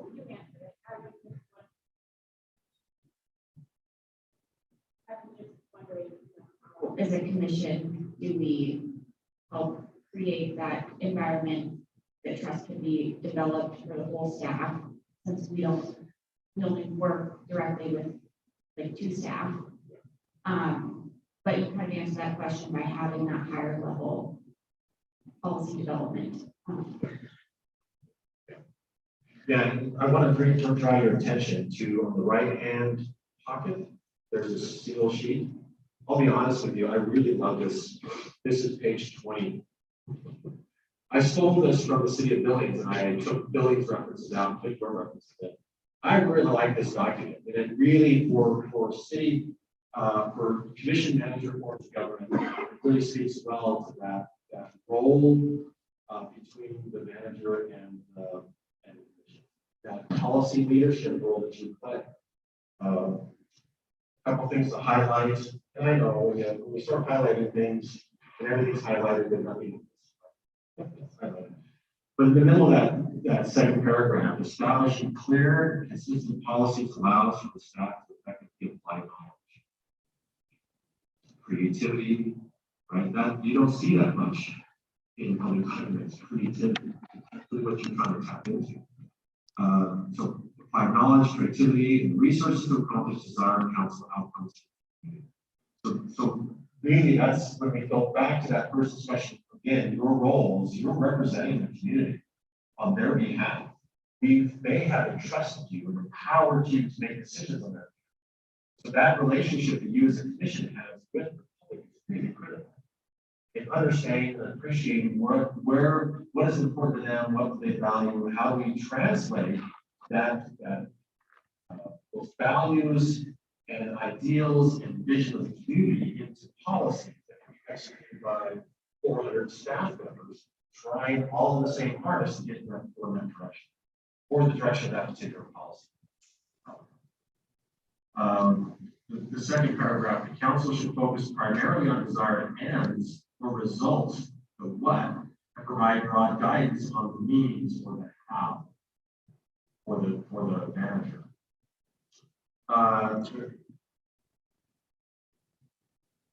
So what you should be expecting, I drew a little picture here, what you should be expecting, the next sentence there in the third paragraph. The council should expect that it will be presented with relevant information, alternatives, and professional recommendation, so that the council members or commissioners may make informed decisions on policies and resources. So it's part of this give and take between the two branches of government. Right? You're just saying, here's the need that we feel in this community. I'm asking the staff, through the manager, to create some sort of a direction of policy or a plan, to bring it back to you, and you're looking at this give and take back and forth. So they're going to present to you the best information, maybe the planning, maybe it's going to talk about planning. Here's the best information. This is how you fight the law. Here's all the information for you. So here are different alternatives we can take. Here is input from the public relative to that. This one. The preferred alternative. Here are the different alternatives. This is what we would recommend as a preferred alternative. Here's what the public has to say about all that. And then you're going to take final action. You may say, yeah, we like the preferred alternative. We like it. Or, after hearing what the public has to say, and we know what you think, we like alternative 3. We're going to go with that direction. You've ever worked with public policy with the forest house, right? They do a big plan. They're going to have, here's option 1, 2, 3, and 4. And then they might have a preferred alternative, which may be a hybrid of 2 or 3. This is what we think. This is what we think we're going to do, and then it gives the public an opportunity to focus on their input. Likely, I'm assuming that this is what's happening. They're coming to say, "Here's the big picture. This is a big water project we have going on. Here's our options. We could do this, this, or this. We can get money now. We can finance it over the next 20 years. Here's some options. But this is what we think we got to do." And there's probably a rationale behind that, and it's up to you to decide. Maybe, yeah, let's get the intercap loan, let's do it, get it done now. It's not going to get cheaper. Or, gosh, to do that, we're going to have to raise rates higher than you feel comfortable at some time. Let's back it off and have a slow walk. That's up to your discretion, but you're given at least all the information, you're given some options and alternatives. You got the public weighing in on that before you make a decision. I like that. I'm still playing on the call. And if you're not getting that, that's an expectation you place. That, hey, look, when we got staff coming to us with a big project, we want to get the big picture. We're just spending 20 minutes talking about it. I need to understand the context. Then I need to hear some alternatives. I just don't want to hear what you have to think, just don't jump to the preferred alternative. I want to hear some options. Then you can tell me what you think would be the appropriate way. And we can weigh that with our alternatives. That could be an expectation, how as you work with creating and defining what this relationship looks like. There's this next paragraph, leadership role requires envisioning the community's best possible future, communicating that vision, and ensuring that there are adequate resources to accomplish the actions that will create the vision. Your most important document you're creating is your budget. And I don't sit down with any council person, commissioner that says, this is what we really value. And I said, that's fantastic. Let me see your budget. Because if I can't see your values in your budget, it doesn't matter what you say. It's where you allocate your resources. That gets back to having this discussion about priorities. What are our priorities? We've got to make hard decisions. You're not a washing cash in your side. Nothing you can already know. You're not a washing cash. It is all about priorities. Where are we going to focus on And there's going to be winners and losers in your budget. Right? So you got to determine where are we going to allocate these extremely limited type resources that to do our bare minimum of service providing. And you got to be thinking 20, 30, 40 years in advance too. Are we saddling a future, in our decision we're making today, are we saddling a future condition? Quick story, I don't tell stories I've told many times. When I was the mayor, they had a swimming pool in this town. Terrible location at the crossroads of two highways, two state highways, the intersection of two state highways. On the corner is a swimming pool next to a nursing home, across the street from a church, kitty corner to the courthouse. And in the middle of all that is two highways that have grain trucks going by every day. Ridiculous. It was put in the 1930s. Why? Because someone donated 2 city lots. So the price of 2 city lots in 1930, what was that, $200? They cited the swimming pool. Fast forward to 2000, the thing's leaking like a sieve. The heater doesn't work. It needs to be replaced. So in our decision-making process, I was advocating that we move, and I'm still bitter about this, so I feel like I was advocating it makes sense to move the school into the park. That's where we have all of our recreation. It makes sense to have it there. But for the cost of a $1.5 million project, $100,000 would have been saved because we could use the same plumbing or whatever they had in the back house. So we thought, we'll save $100,000. So let's keep it the same location. All right, I lost that battle. As they dug into it, they realized we can't save anything. The whole thing had to be torn out and redone. They didn't save a dime. At the cost of the more because of location. My point being is in 1930, the city made a decision about where to site a school. That is going to have, and it's a terrible location, it's going to have an impact on our community for the next 100 years. The last 70 years of that location, we could have changed it, but we didn't because we're trying to save a couple $100,000. What would have that meant over the next 70 years for that business? So those are things I would encourage you to think about. It's just not how we solve the problem today. Because you're going to have the public here chewing on your backside about here, now, and when you. You've got to balance that with what's the next 70 years look like.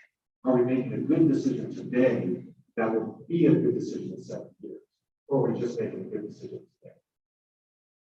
Right. So that's where you've got to push on. You've got to tap into resources. You've got to have this discussion, both within the organization, but also engage the public, push back on them. What should this look like? The answer to a rate increase can't be no.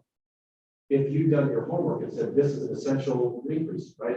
If the public comes 100% saying no, we don't want it, say, well, what's our alternative? Right? What is our alternative? Let's have this conversation. Let's explore that. If we don't have an alternative, then why not say this? Yes, it's going to hurt. No one's going to like to have a rate increase, but these are the things we're going to build with that increase. It's going to address issues that this community is going to be facing over the next 7 years. I'd rather be in that position than say, okay, no.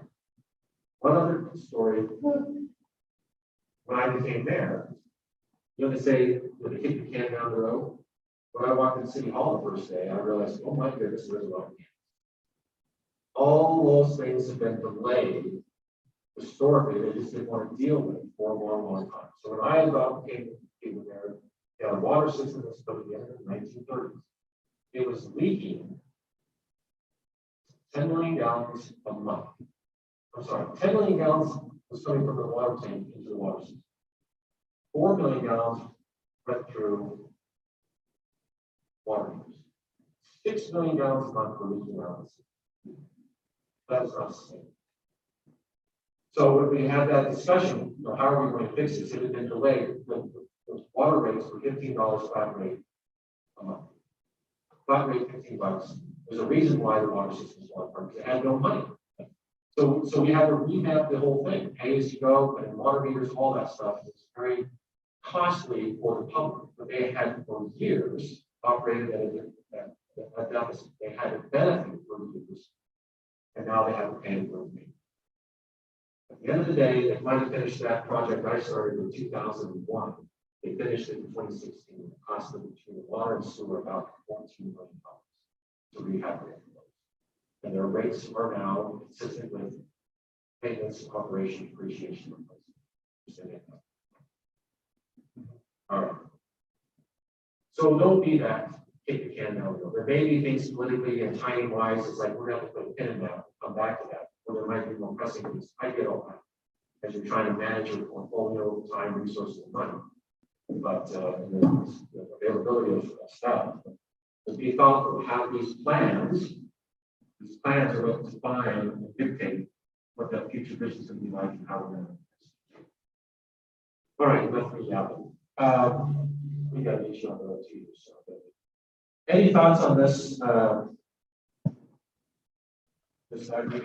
encourage you to read through that and think about it. In this role, I'm trying to this one page, trying to help define for you that the altitude that the commission should be flying at is that larger, big picture, the high altitude that you're operating at, and allow that in the weeds be in the manager's side. And she is connecting you through some sort of staircase, right, between the balcony and the dance floor, or the ground type stuff. You're in the balcony, you're looking at the big picture. You're looking at the big strategic vision. And you've got the staff of the manager down the dance floor doing the nitty-gritty. Think about what's the staircase next. What's the question? What's the decision-making process that you're saying, hey, we can't get down on the dance floor, that's your prerogative. How are we affected? What is that staircase? Spending some time defining that staircase to go a long way. Yeah. So you said, remind me of whose statement this is? And where do they have it? Source it published? This is in their council handbook, page 20 of their council handbook. After this page, they have another page about council communication. So they got to the point where they're saying, look, we appreciate your interest in wanting to know things, but with the commission emailing the Parks and Rec guy or gal saying, hey, what's, asking questions, they're going to jump because, hey, this is coming from a council, right? I better respond. Really, at the end of the day, when you make that outreach as a council member, you're not a council member. You're not a council member in that case. You are a member of the public. It should treat you like any other member. You are a council member when you're in council chambers in a public meeting and you're making decisions in private directions. Outside of that, you're engaging staff, unless it's in this official capacity, doing an investigation or that. So the point being is you may want to direct your question. I got a question to Park and Rec. I'm going to ask her, can you please give me this information? They'll figure out how to get that information out. By circumventing that process, you create havoc within the organization. Because they'll jump, they'll want to respond to you. And they're going to put aside their work plan for the day, that the expectation is that this is going to be done because they're going to chase down this answer for council. So that it's better to manage that to manage. So in the case of building for Bay Creek, it was a memo saying, like, if you have any questions, it's these departments, it is manager. He says, I'm responsible for these departments. You got a question for those departments, you send an email to me and CC the assistant manager and these other people. If you've got a question for these departments managed by the assistant manager, you email him and CC me and these other people.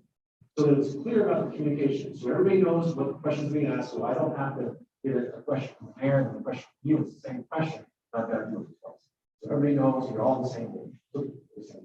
So they were very clear about this form of communication, how we want to communicate that question. We're not looking how we go around the organization as commissioners insert themselves throughout the organization. That's why they created that note. I don't know if you have something similar. And expectations of. No, we've had lots of conversations around, the word investigate. So that's the part of the ambiguity in the charter that you pointed out. We haven't been able to negotiate that yet. So here's another thought. When you can negotiate it out, I'd write it down and define that. Put it in the organization. Say this. So when we talk about investigation, this is what we do. It always can change if you're another negotiating process. But so that we don't have another election 2 years, you got to do that process all over. Write it down. That's what I would say. Once you kind of get a sense of this is what we mean by investigation. So one of the things that I would encourage you to do is to talk about what are our expectations. And it could be in a retreat that you might host. We sit down with the council and the top administrators of the organization and say, what are the commission's expectations when working with the staff? What are the staff's expectations working with the commission? And I think defining those expectations is going to be really helpful. You can refer back to it. And it's clear, you know what to expect from the staff. The staff know what to expect. Without that, you're making it up every day with every circumstance. It's a new day.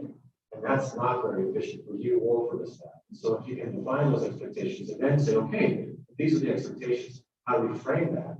Some sort of a policy. So we now have it written down. So every 2 years, we don't have to have us revisit this again. We can, but it's much easier to say, here's our rules of how we operate. This is what we've agreed on for the way we conduct ourselves. And we've been doing this for a long time. We tweaked it to where we feel like we've got a pretty good relationship. And it's easier for someone that's coming on board to say, hey, all right, I know the rules of the game. I know how to navigate this process. Doesn't mean they don't want to. They can always blow it up. But it's usually easier for them to comply than it is to. Or if you don't have anything, they're coming in with their own expectations, which may or may not match. So they gotta go through another process. Quick question. Yes. I think we do have that process in place where the commissioners are aware that we communicate through this. If I'm not mistaken, is it not clear? Yes. I don't want to hold you. I might be going down around. No. Commissioner Fever, let the I would say, I would agree with that. I think that probably where we have room for improvement is having like equal access to information. If someone might ask a question of the city manager that we obviously, the rest of us wouldn't know about, but that information would be very valuable. And I think that I really like the idea of having a standard operation of asking those type of questions that way we can all learn from as well. I think that could be really cool. So the second part of my question here is now what if there's just that one defiant commissioner who refuses to go through that process? What are some other options? Yeah. So I might try to add some color to that question because I think it really not that that's not colorful, but it really this was a question that I had prior to us leaving the charter discussion. We've had some difficulty along these lines as a commission, and I observed it as an employee, as a commissioner. We ended on 2.02, I think, generally. And Commissioner Fever asked about who adjudicates in 2.02. But we have had a very clear problem, I think, in 2.03 in terms of that we've been throwing investigation around, but particularly in section or subsection 2, except for the purpose of inquiry or investigation of this charter, the commission or its members shall deal with city employees who are subject to the direction and supervision of the manager solely through the manager. And we really have had, pretty clear examples that prohibition has been circumvented. So literally construed. So who is the, as the mayor says, and as Commissioner Fever in the previous example, who's the adjudicator? How do we deal with that? But so, like you mentioned earlier, I think trying to define what is investigation, what is that, define it, and then create a framework that you would adopt that if there is an investigation, there should be some level of formality to it, that we're going to agree as a commission that this is the investigation which then triggers that investigation policy. I would think it would be appropriate that as a single commissioner, I'm on an investigation. I'm going to start inquiring. I'm going to use the investigation component of my powers as a commissioner by myself. As a commissioner, you have no power except when you're in a meeting, properly noticed, public's observing, and you make a decision to elect majority rules, and that's the power you have. You separate outside of that environment, and you have no power. You're like every other mama on the streets. Like I said earlier, when you contact a city employee inquiring something, in theory, they can say, pound sand. I don't work for you. You're just a dude or dudette like everyone else on town. I won't do anything more for you. I won't do anything more for you that I wouldn't do for any other citizen. Should be the response. Well, not, I'm sorry. Should be the response. Talk to the city manager. Well, unfortunately, I You don't agree really, with me? no, I absolutely would love Okay. for that to happen. That's just not how people function. Our team's really nice. They wouldn't say this.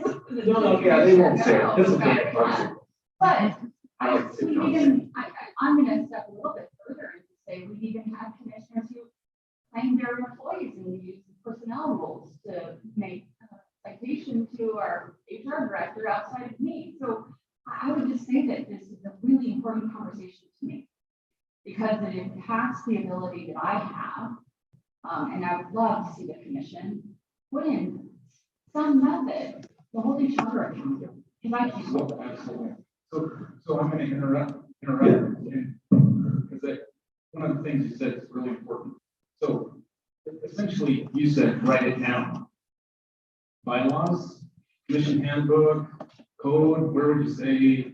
Your bylaws, your rules of procedure. This is how we conduct ourselves. These are our rules that govern ourselves. They into that. You have the authority to hold each other accountable. Up to the point of well, yeah. Unless you have a policy otherwise. The charter doesn't. It's shorter.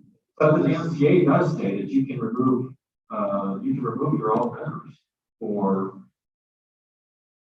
Look it up. But Yeah, the charter gives us the authority if, we rob a bank that we can. felony. Those Yes. that becomes they were maybe. I think it's, residency or the violation of a prohibition of the charter, which we have struggled with that prohibition. So I guess, and I agree, we need clarification on that. But where does that go? So bylaws, it would be That's why I'd say these are bylaws and put in there what would be. Have a system like personnel policy where there's not sanctioning each other. It's like, look, Chair or council person, you stepped over there to creating more work for all of us, or whatever. And here are our expectations. We've all agreed. These are the rules by which we're going to play by. Because the system works better when we define what this relationship looks like, and we live within that framework. When you start going outside of it, then this falls apart, that is eroded, and it makes it harder for everyone. So that's the motivation, that's the vision that you're trying to create. So how do we create policies that reflect that? Rather than trying to manage individual behavior, similar to the discussion there about obstacles. If you don't like it, it's not appealing to you. It's that it's a health safety issue. And we're going to create a policy around health and safety issue. So what you're looking at here is what's that vision of this trust, what's going to create that trust, what kind of behavior will be appropriate, what are our expectations for each other, and how do we hold each other accountable to the point where you say, hey, look, Commissioner so-and-so, number 4 in our commission code of conduct. I think we need to have a discussion, revisit that, because it's not happening.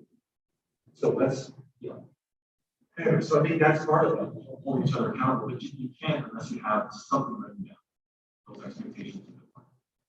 Yeah, and the mayor stepped out, but I really appreciate him having approached the subject because I think it's very important. Thank you, Mr. Mayor, for asking your question. We have a great answer to your asks. Oh, I heard it. Okay. So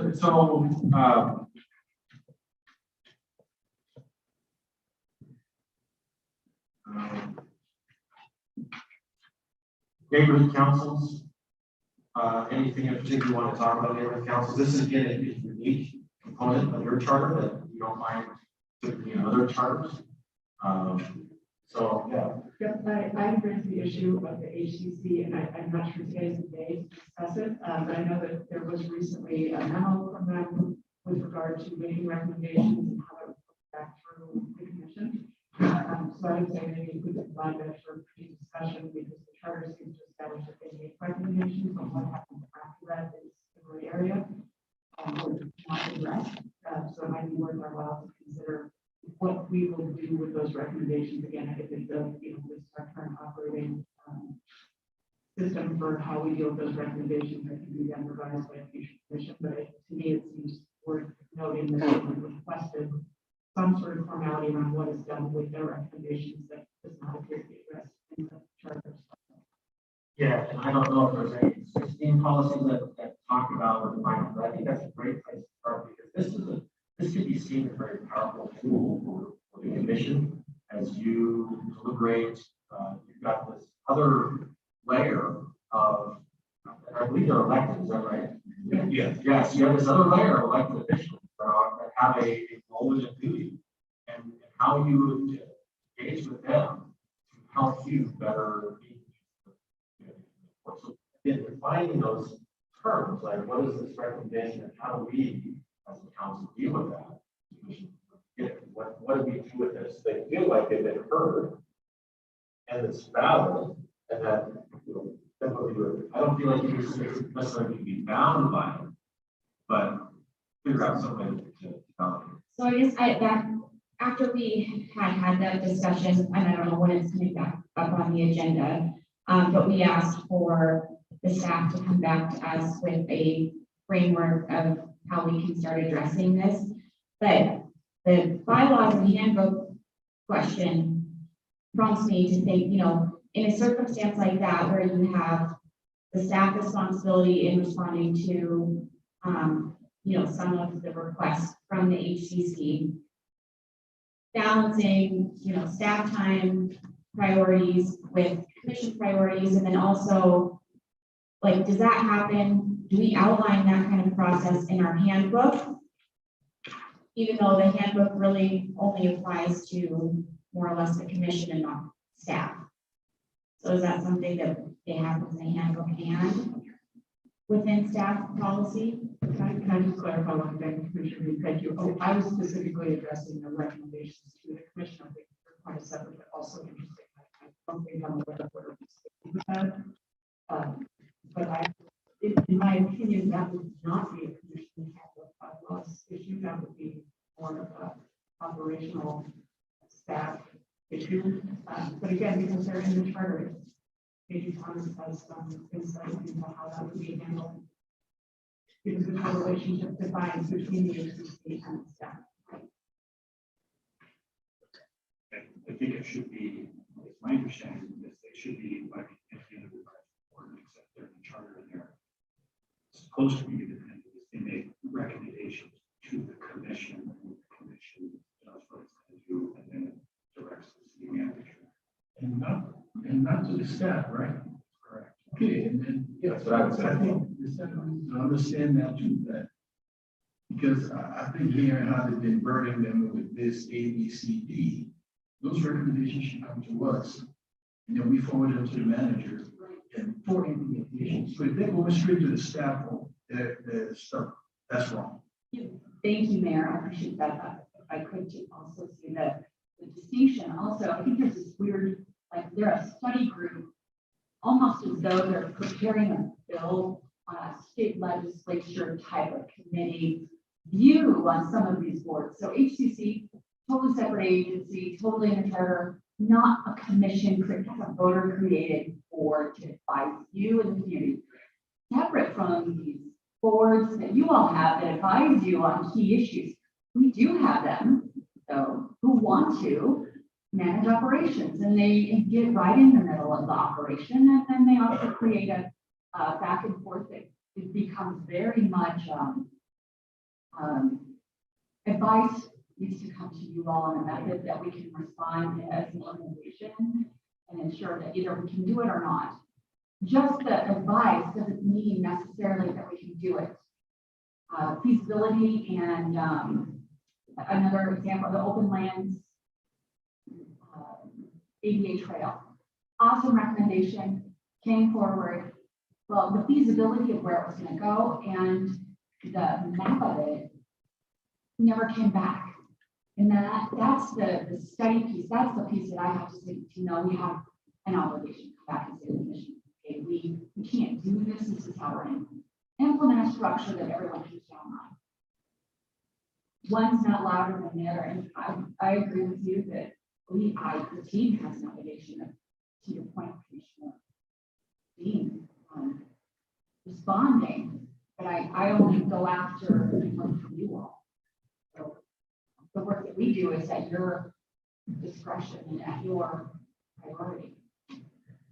I think the rub comes in when advisory boards are looking to formulate a recommendation to the commission, so they're trying to perform that and data, and they come to staff to get that data. So you're gonna have staff working with the manager, the commission, and then these advisory boards also asking staff information. I think it should run, the board should say, hey, we have this idea that we want to explore. Give away free ice cream on Wednesdays. Come to the commission first. The commission is a priority of the city. And will you ask the manager and staff to help us?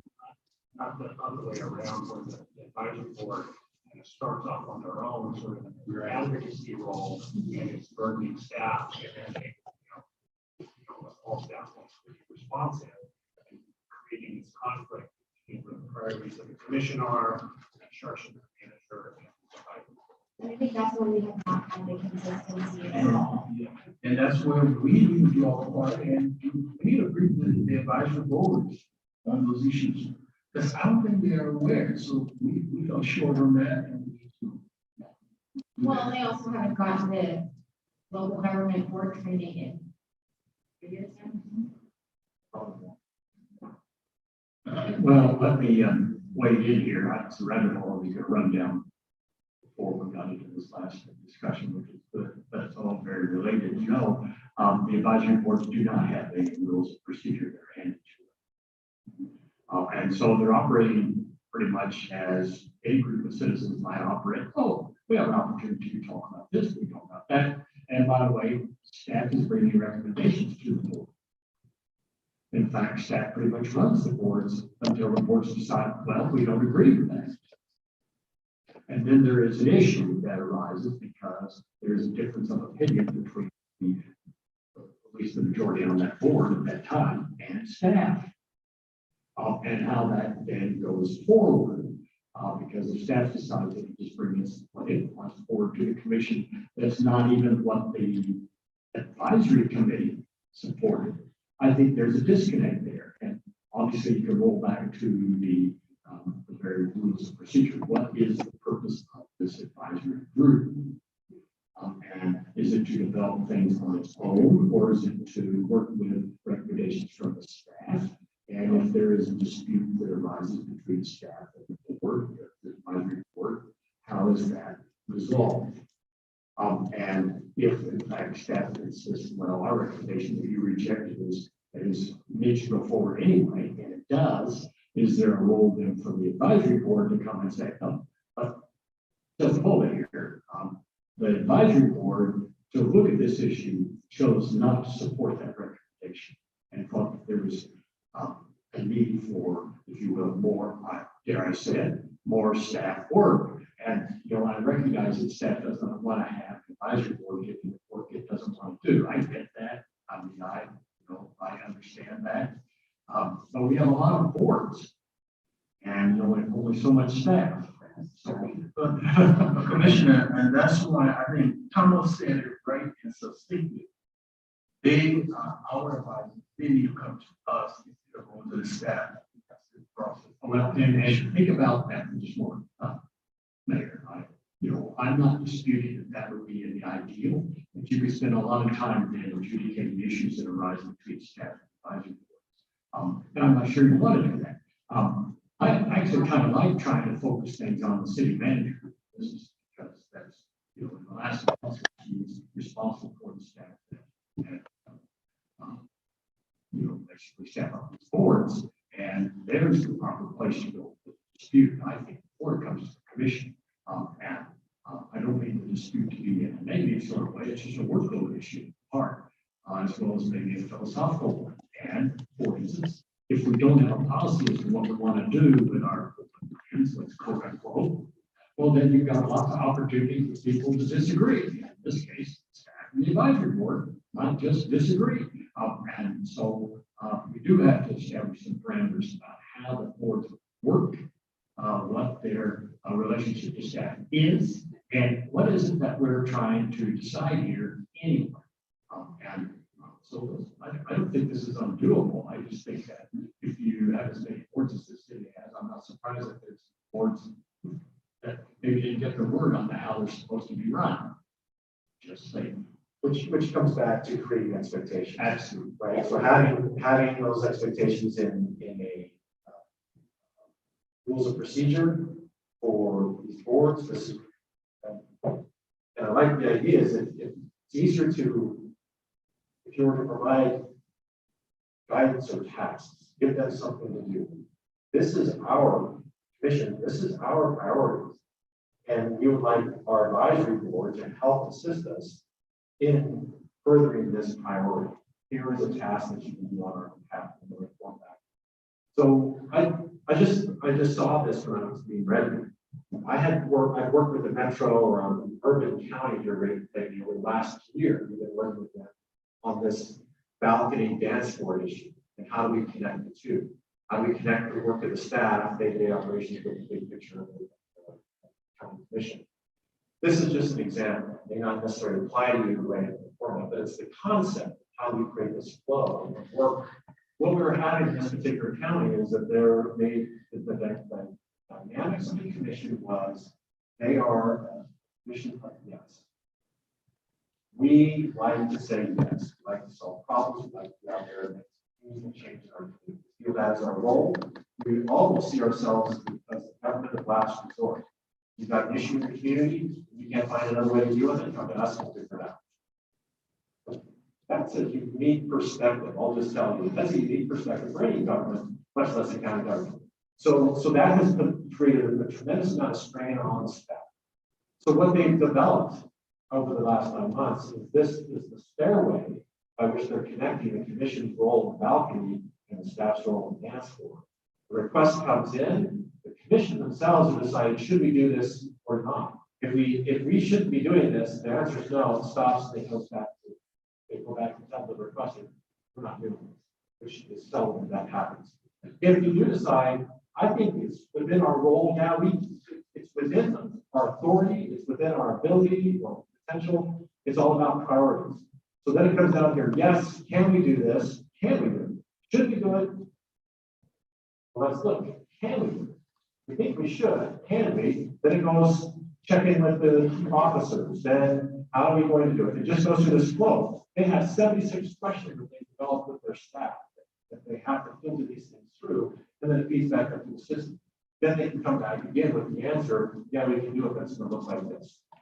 Or it's going to take a while, or we can do it in meetings, whatever it might be, but now they utilize the system in a thoughtful flow chart that works for you, how these decisions are being made. So we know, so the question comes in, should we go in with the staff or should we go to the manager? Because the manager is trying to manage the workload of the entire staff. And it's being circumvented by a advisory board without your knowledge, that's going to create some problems. So you just need to get clarity in the system. Not to say that they can, but it's got to be sanctioned by, and it has to fit within your overall priorities that you're providing direction for her to work on, right? So it's got to fit within there. So you got to create this communication channel. How are we going to do that? It may look something not like this, but you may want to think about how we flow this through. You're going to have a set of priorities. She's trying to implement your priorities. You've got some other outside entity that's changing that workload. We're not satisfying your priorities. So it's just got to be figured out. We got to create that expectation so we know what we're doing and why we're doing it, how we're doing it. Not just making stuff up as we go along. Which there may have been the ability to check that in the past because of the people who have been there for so long. And that's not the case now. We've got to create new ways of doing things. Seems like our organizational chart provides some structure that seems consistent with what Thomas and the mayor were alluding to. If I might just interject too. So we are planning with Dan the board training for beginning of next month, second and third, I think is what it's scheduled for various reasons, not just COVID. The board's training hadn't happened in the last 2 years, so you are correct. We're trying to work in conjunction with the city attorney and the city manager's office on some finalizing of governance policies and administrative policies for my offices for the boards. And it's to provide that clarity that you all are hoping to give the boards for the filtration of information and to help better provide you with recommendations as they are the commission's boards, which is what the city manager and I have talked about at many opportunities, that these are your boards and committees.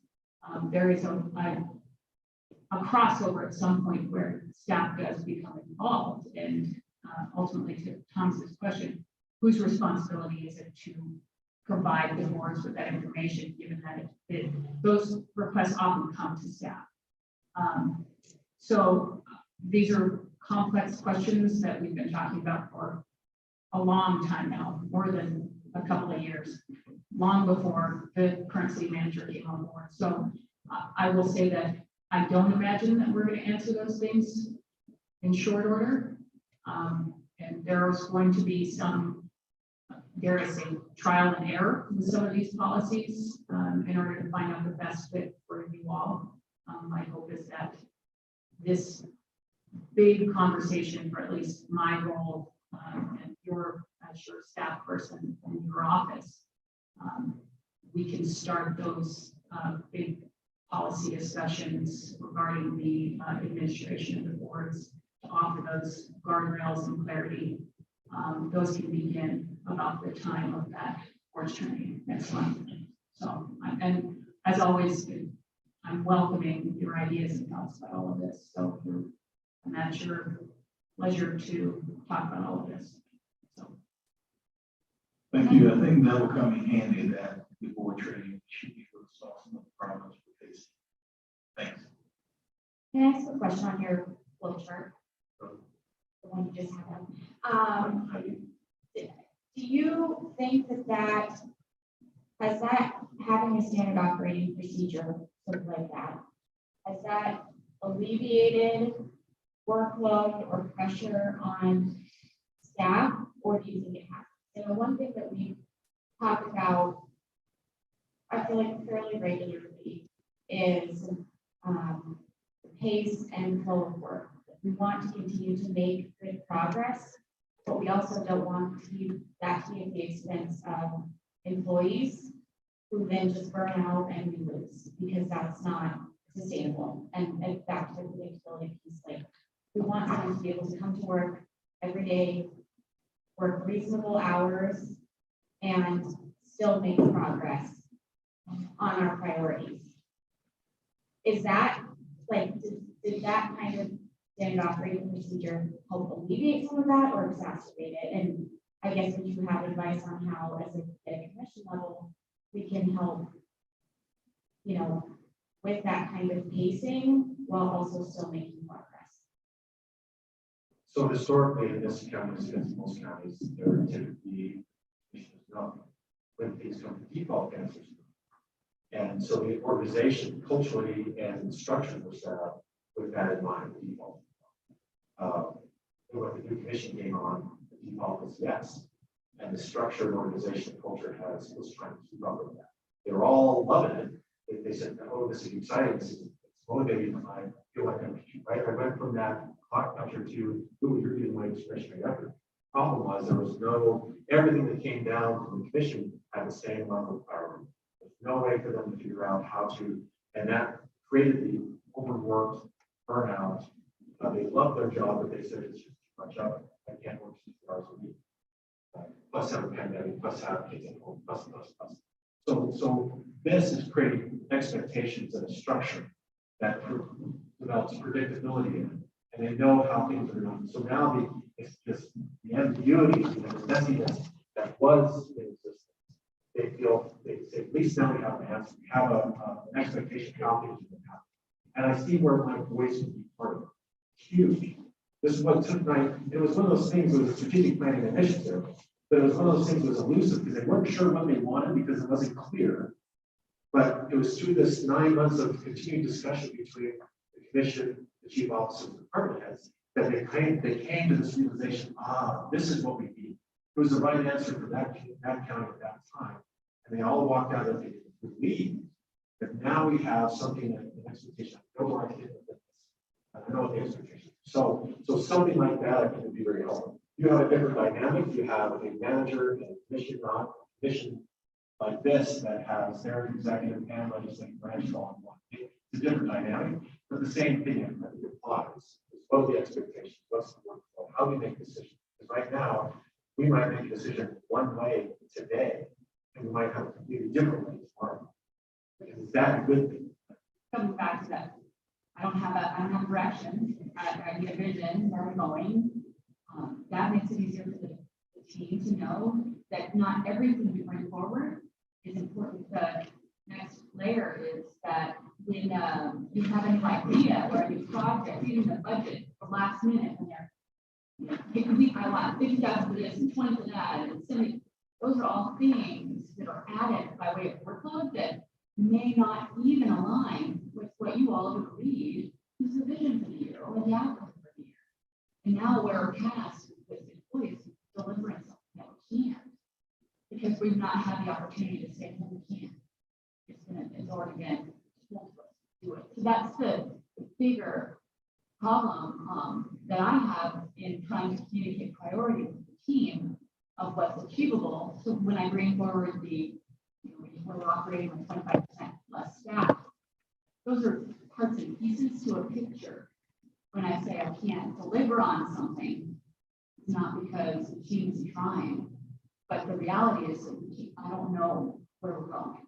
So a follow-up question, would a process like this that Dan has described that forces this sort of prioritization in a regimented, accountable way for us and for the team, is that something that would work? It will also allow you to discuss trade-offs, right? If this is our policy or our direction or priorities that you're working on, something comes up, then you can push back and say, okay, that's fine, but where does this fit within our existing policies? We're already geared up and we're running down the road following your policy direction, your priorities. Now we have a new priority. What do we do? And that's a discussion I think you'd love to facilitate. Happy if this, what do you want me to do? We'll do whatever you want, but we can't do it all. Right? So you've got to make those decisions, provide the directions to the manager, then they can figure out now how do we shuffle that to incorporate this and move something else. Yeah. And then I think operating with that policy vision is going to be helpful too.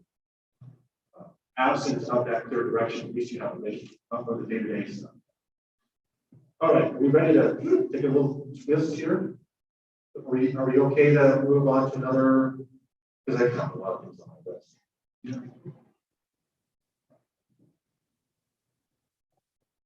Yeah, just give me the hook. I'm about 2/3 done using all my words. You'll start seeing when all my words are done, then I just will stumble along. So what I want to do quickly, not just for an orientation on the open meetings, maybe you're familiar with this, I don't know, I'll just do a quick primer on that. If you look in your packet, I think it was on the right-hand side, there's a handout. Looks like every other handout starts out the Constitution above. Article 2, Declaration of Rights, Constitution. It's the right to know, rights to participate. We have 3 constitutional rights that are enumerated in Article 2 of our Constitution: the right to participate, the right to know, and the right to privacy. And so again, this is the standard that's established in the Constitution, and the legislature sat down and created laws, right, in Montana could annotate it, that defines how we're going to operationalize complying with those constitutional rights. So, the right to participate, the public has a right to expect governmental agencies to afford such reasonable opportunity for citizen participation in the operation of the agency prior to final decision. So there's a constitutional right of the public to participate in the process before you make the final decision. Right, so back to this, right? The public input. We use public comment. What the legislature has now defined that reasonable opportunity in the form of public comment. You have a right to comment prior to taking final action on any measure, and the right to comment on anything else that's about statutory ability to comment on anything that's not on your agenda in your jurisdiction. Both of those comment periods need to be allowed in your public meetings. So that's a way in which you've been entrusted by the public to represent their interests. This is your conduit to hearing what are your interests. This is where those organic things come up. That you say, oh, hey, that's a good idea. Why don't we deliberate on this more? Why don't we task staff? Why don't we add this to our priorities? That's an important thing. Or you say, thanks, we'll keep that in mind as we weigh in on this overall decision we're making. The right to know, no person shall be deprived of the right to examine documents or observe deliberations of all public bodies. So to look at documents, anything that's generated by the city that's not private is open to the public. The public has the right to observe your deliberations. Therefore, whenever there's a quorum of you deliberate about something, that should be done in an open meeting where the citizens can observe your deliberations. Their thought process. They want to see the sausage move. That's how they hold you accountable to the decisions you're making, is to see the process that you went through. And they have an opportunity to weigh in during that process to help influence the outcome. So observe deliberation learning here. Except in the case of the amendment of individual privacy clearly exceeds that's public disclosure. And the last one is the right to privacy. The public has the right to expect governments to keep things private. Now, so what we have here are two constitutional rights that are essentially in conflict. You are in stewardship of private information as a public entity. You retain records of employees that would be considered private. All of your records are open to the public. So now we have two constitutional rights that are in conflict. So you have to be able to figure out how to be separated. That's why you have icons. Help you navigate that. Love that. So try to navigate that, right? So same when you're doing a evaluation of your city manager, your sole employee. You may go to your manager and say, it's time to do your annual performance evaluation. All of our meetings are open to the public, but we're going to be discussing something that really would be considered private. Would you like to exercise your right to privacy and request the meeting to be closed? She says, yes, I would. And the mayor concurs, you close the meeting. If the manager says, no, I want that meeting open, I waive my right to privacy, that is no longer the discretion of the mayor to say no one is close to anyone. That meeting must be open before you go. So it's not, we got a few managers say, no, I want that meeting open. It's a whole different conversation when the meeting is open versus not. The other thing I want to point to is in 23202, page 3 of that meeting defined. And this part of the meeting means the convening of a quorum of the constituent membership of public agency, whether corporal or by means of electronic equipment. So either in person or electronically. So the discussion we had earlier about emailing that document. And so I thought wisely, I'm going to email it to the manager. Manager can send it to you. Somebody, they're going to send it out to them.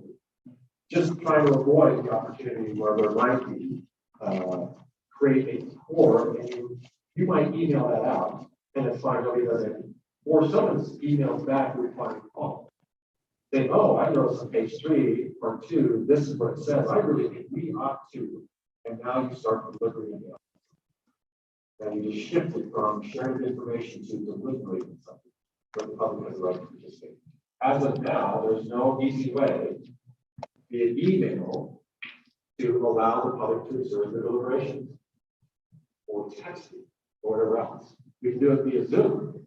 We can electronically connect people. You can connect electronically. There's a great court case where there's two county commissioners that over the phone discussed a land use decision. And they decided what they were going to do about that land use. Well, that would sound that important than a meeting that needed to be noticed. I don't know how that got out, other than the fact that one of them said, oh, last night, when we talked to the phone, we decided this was what it is. Great, that's okay, not awesome. So there's 6 things I just want you to be thinking about. There's 6 things that are required for a public meeting. Well, let me ask you, there are 6 things. What are those 6 things? Right. So notice. So we're telling people this is when we're meeting. What else should be part of that notice? The agenda. This is what we're going to be discussing. And, what else?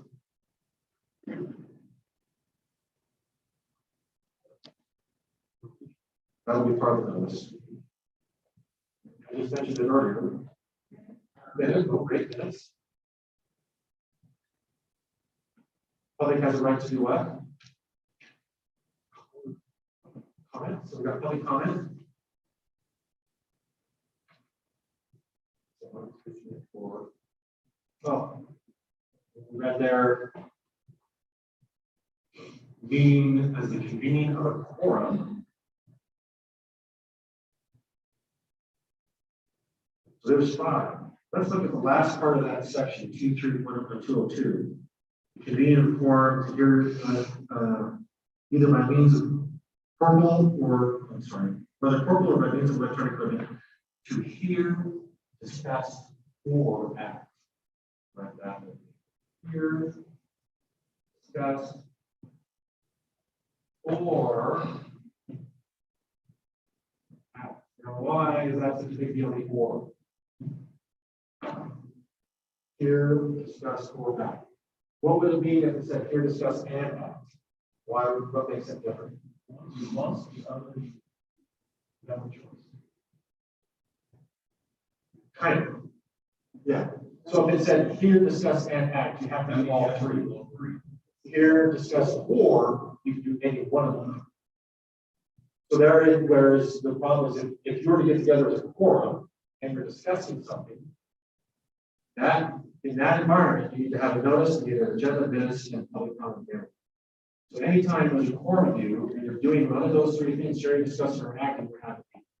So I'm just putting that as a marker down that you got to regulate yourselves that you're not inappropriately discussing matters of public interest as a quorum without the rest of the community involved, being noticed, having minutes, and having an agenda.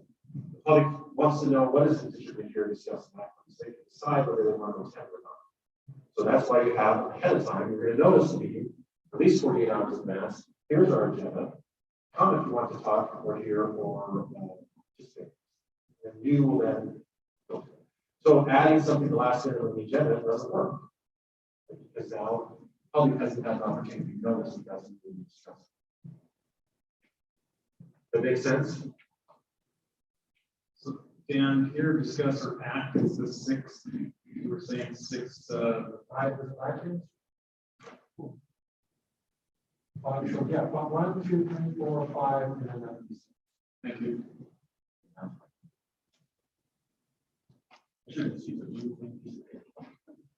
So cheap. All right. You got competent staff that's going to help manage that.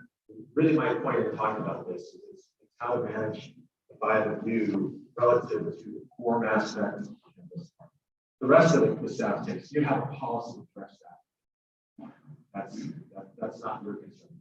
These 2 things are the thing. Any other thoughts on that? Meeting, open meetings? We can go into closed meetings, but you've got a competent legal counsel to guide you through that on the verification of that. All right. Here's one other thing I want to share.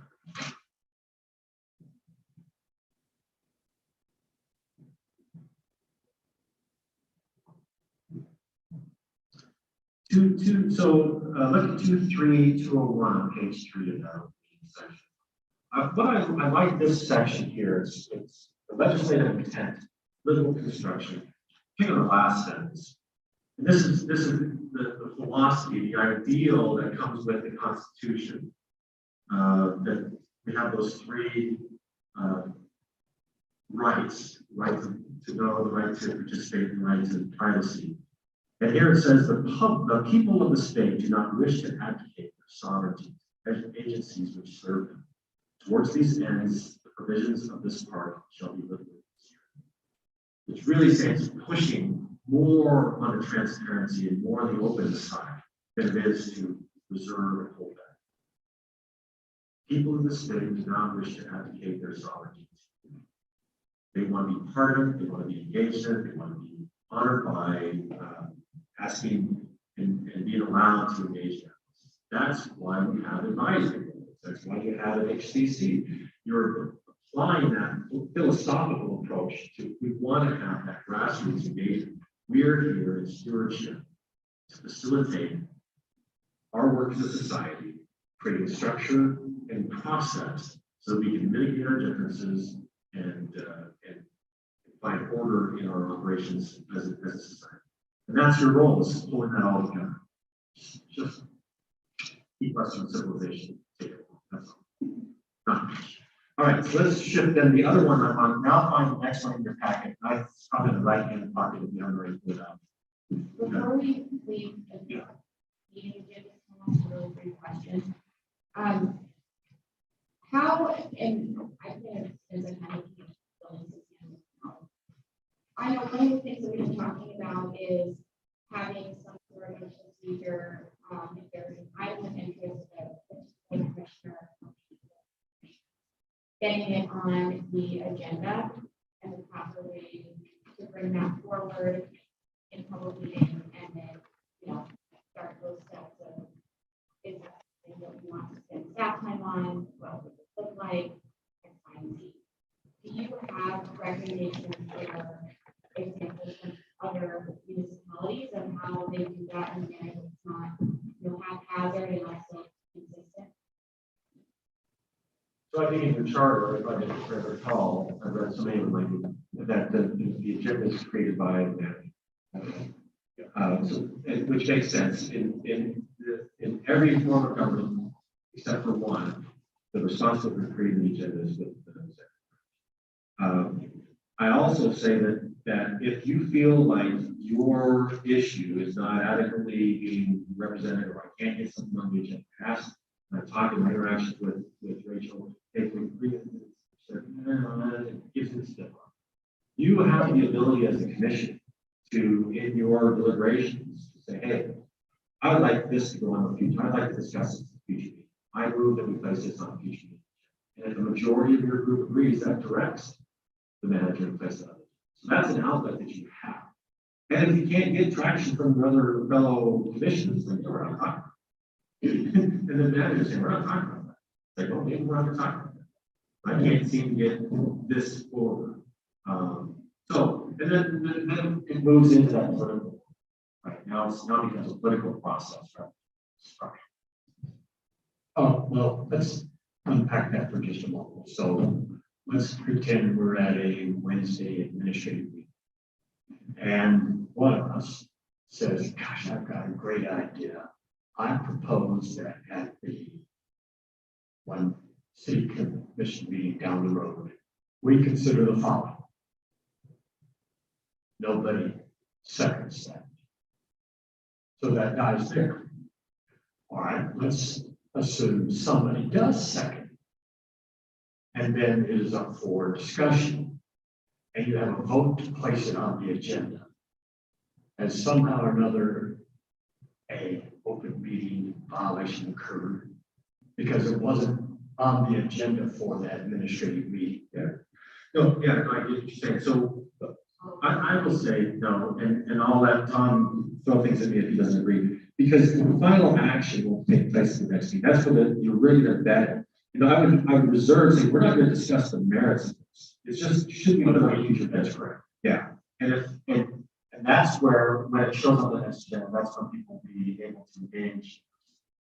But yeah, I'd be very careful not to get too deep into that discussion about the merits of it, because again, that wasn't noticed, but it should be placed. So I call that as an administrative item of the. Well, I would too, and I think it has to be available to the commission, or the commissioner really will have a proposition that doesn't develop the agenda. But this is how the commission can access the agenda. But it would still take a majority of the commission and that administrative meeting to get it moving forward. City manager puts it on the agenda some future time. If I made every agenda, every administrative meeting, the last item is, last night we didn't hit it. It was missed as a closing part of the agenda, which is the titles. Are there future items that you would like to add to the agenda? And that's when the mayor hits it, and then there's actually a list that was provided as part of the packet of all the items. Either they're assigned at the top of the list where the director has it from a previous commission meeting and it hasn't been assigned a specific date yet, or the actual dates are assigned already. So they're already available to you. Renee and I have been working on a procedure for you all to make those more public at those commission meetings, to your point, motion second, and then talk about the reality of what's the timing and what's the priority coming back to. Is this a priority for all of the commission, and allowing that public voting allows staff to understand the priority as opposed to just adding an item to the future agenda. So that was something that we were going to talk about. So let me make sure I'm not confused yet one more time. For a commissioner to get something on the agenda, they would have to do that in an informal process that would include at least a vote of the commission. No, that Okay, so formally there's no vote. So- There's nothing. All right, so any commissioner could, at the end of one of these meetings, or maybe at the end of the city commission meeting, say, I like this other item on the agenda at some future meeting. Right, and that has happened. What has happened within that, because there wasn't any boundaries established, there was no conversation with the rest of the commission as to whether or not that was a priority of the commission in alignment with what was requested by other commissioners. So what we were discussing is actually making it a formal process to make sure it aligns with what you're doing in your operation, in your priorities for the year, so that it's not just alone one person. But that has happened up to this conversation. So Dan, did you say that for a commissioner to engage the city manager and ask if subject X could be on the agenda, is that a legitimate practice? Well, I'll back up. You guys are a little more sophisticated. This would be my generic response typically for mayor council. You're a little more sophisticated in that, but I would imagine you're at times engaging with individual commissioners. Yeah, I have every other week. So you have meetings, so that could be a time where we discuss some of the issues and priorities that you have. And this is all good because now Rachel's been able to say, okay, I'm kind of getting a sense of what your values are, what you folks are feeling. And that allows her to kind of pull that together and reflect it back to the group. I'm sorry, I'm probably not answering your question. What was it again? Does that seem to be is that a legitimate practice? I mean, it seems odd for one commissioner to be able to direct the manager to get this on the agenda when the other commissioners have no idea this is coming up. Yeah, so probably in your situation, you probably have a lot of layers that you've got to cut through, both organizational priorities and everything else. But I don't know if you've had those discussions in the past where people say, I want to have this. I feel like similar to the earlier conversation around an agreement amongst all of you is what that process would be. We adopted, put it in the bylaws, not off the ground. We just don't have that right now. We have something similar in the bylaws around items that previously voted on by the commission that want to be reintroduced. Those that someone wants to reintroduce for a vote, that has it. a process, but this would be another way of doing it. Can I ask a quick question? And maybe it's being said, and I just didn't hear it clearly, but it was my understanding that if the commissioner wanted to put something on the agenda, it was raised in that meeting, and there was consensus, it's not a vote. Yeah. But there was consensus among commissioners to move that forward. But whether it percolated through the city manager, who would then, bring it forward as an agenda, and then consensus is then reached among commissioners. At some point, there is consensus among commissioners on a vote to move that item forward. Is that accurate? During the conversations, during admin meetings, I would not say consensus has always been reached on items that were put on the future agenda. That's why I would say the second part is the establishment of the future agendas isn't always only as a result of the commission identifying and voting on consensus what goes on it. I have to move things forward along with the plan as we talk about whether it's the plan and we're implementing. There's procedural things we have to do to keep things moving forward. So those on top of whatever additional items might come up have been added. Or I was speaking specifically to commissioner proposed items.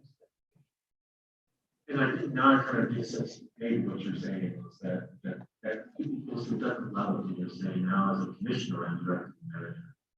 Impact.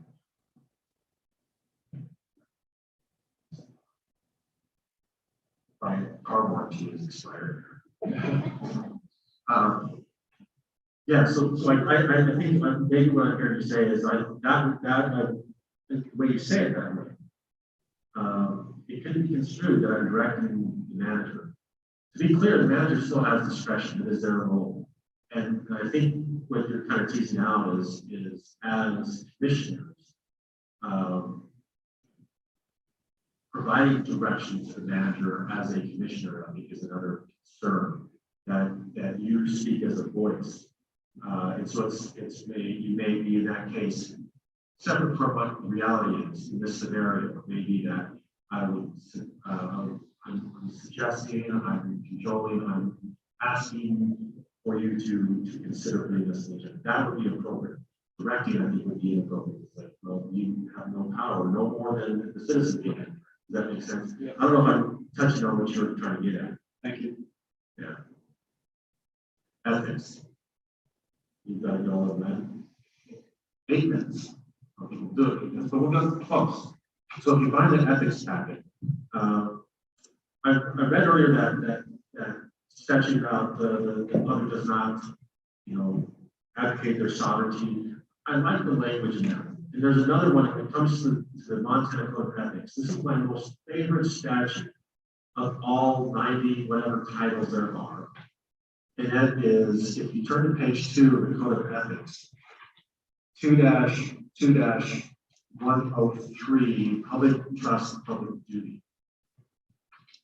And again, this just to remind you, there is a constitutional section that says that there shall be a code of ethics that the legislature shall create that defines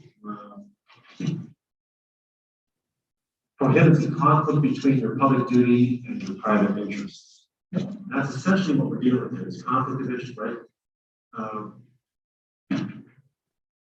That we don't want you, we all recognize, society recognizes, each one of you, as well as all of the staff, everyone, you all possess private interests. But by virtue of this employment with the city or election, the role that you play as a public servant, you also have a public duty. And there may be times where your private interest is in conflict with your public duty. And we recognize as a society that when that happens, we don't want to put you in a position where you need to be strained in trying to make a decision about a public duty when you have a private interest on the line. So we're providing you an outlet for you to define when is there a conflict between my private interests and my public duty.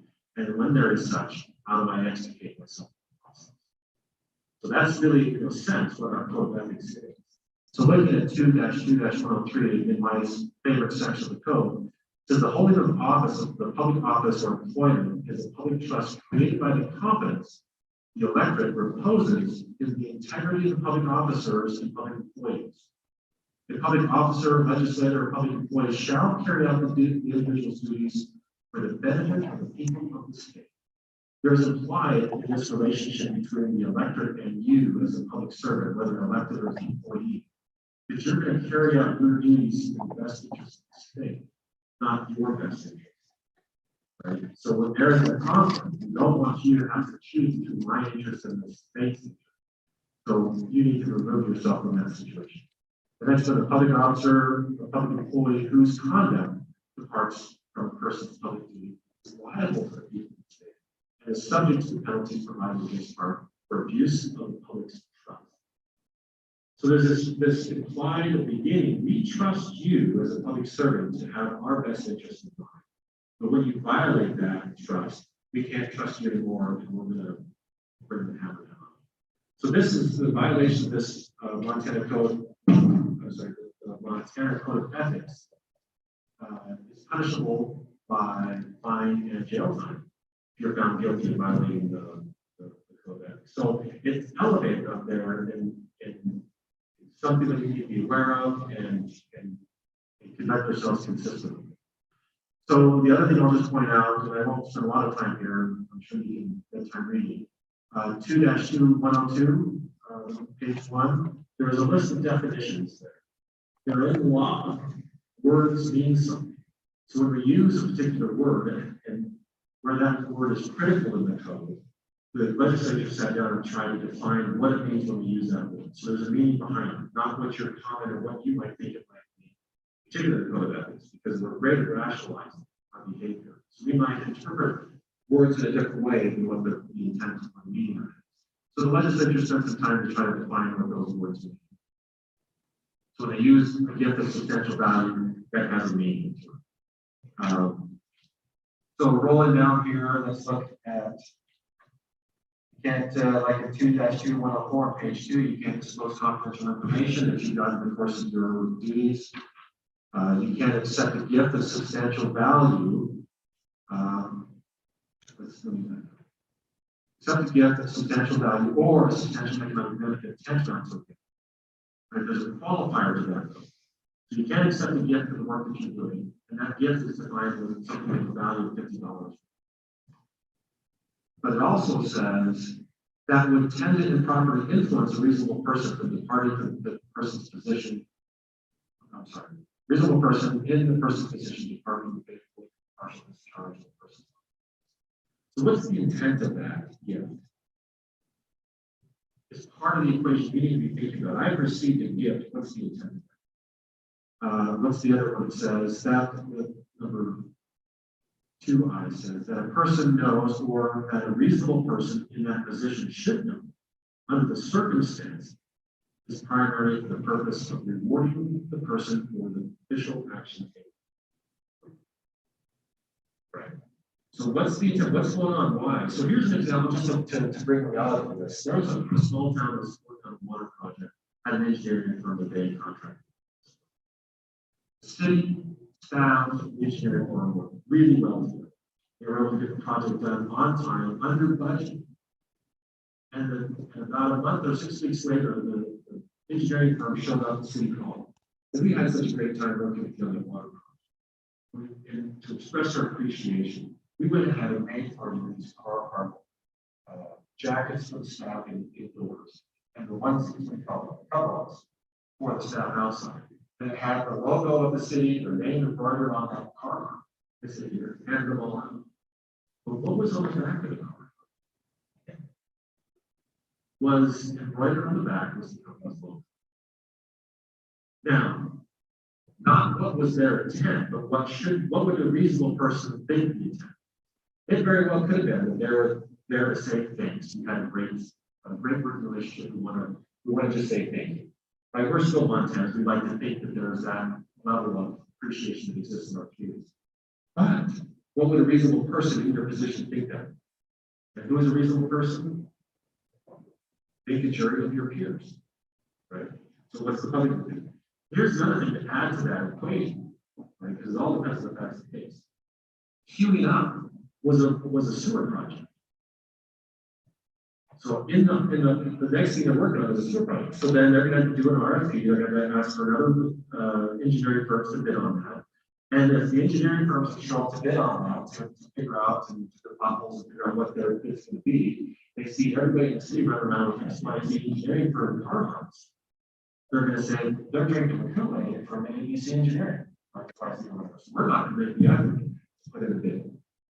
So it may not be that they, so just think about this. It's a complex thing. It's not always what you think. So when I was explaining this, this part of the statute to alleged municipal clerks, the one in Strong Road, her face went gray. She told me this scenario. She said, I now feel like I've got to go back and collect all those cards, all our staff to come back to be here because we can't accept them. It doesn't look good. And she now realizes, oh, this intent was to reward us. It may not have been the official intent, or just that's what.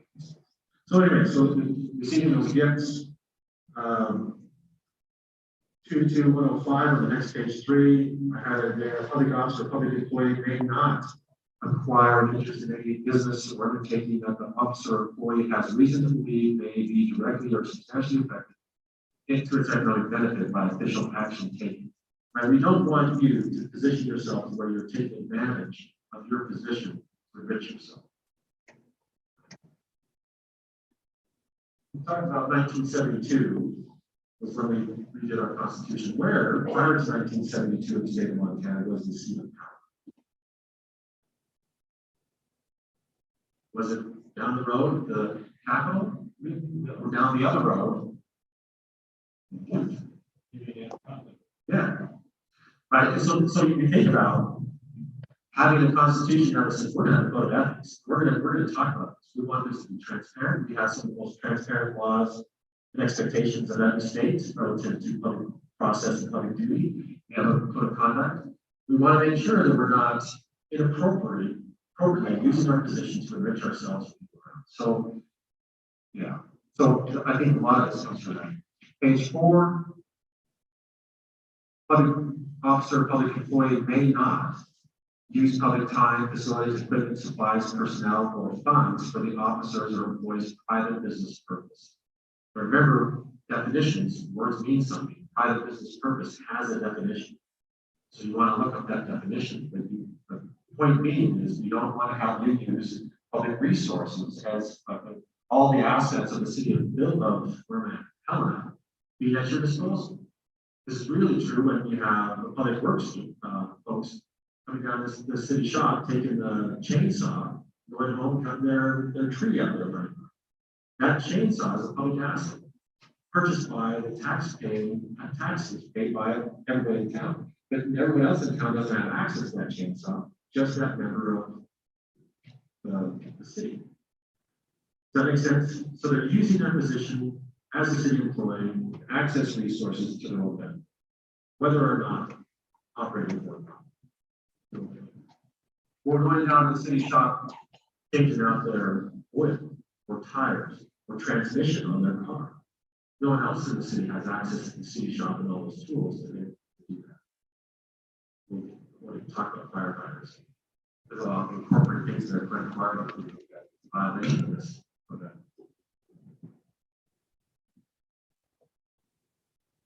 All right. Any questions about that? So I'll let you, and I think the point being is you may find yourself in a conflict.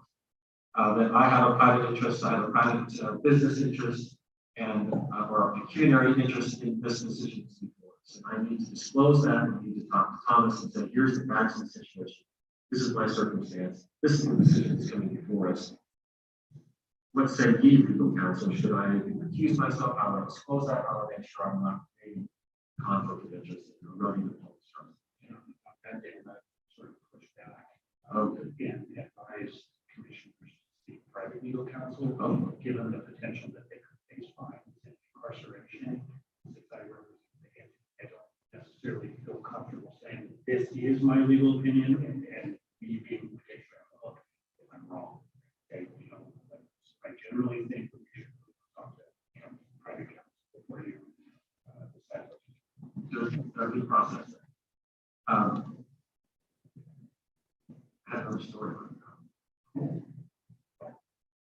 Go ahead. So I violate any one or more of these ethical standards or codes of conduct that are, I guess, city set or part of city section. Who holds me accountable? So in the back, it's, I think if the complaint goes to the county attorney, and they decide whether they're going to prosecute. Complaints. It could be anything, it could be staff, fellow commissioner, it could be public. Make that complaint to the county attorney. I believe those county attorney, that's what it was, county attorney, and they look at the facts of the case and do the investigation and determine whether charges, whether there's a factual violation of. Then they decide how to proceed with that. Thank you.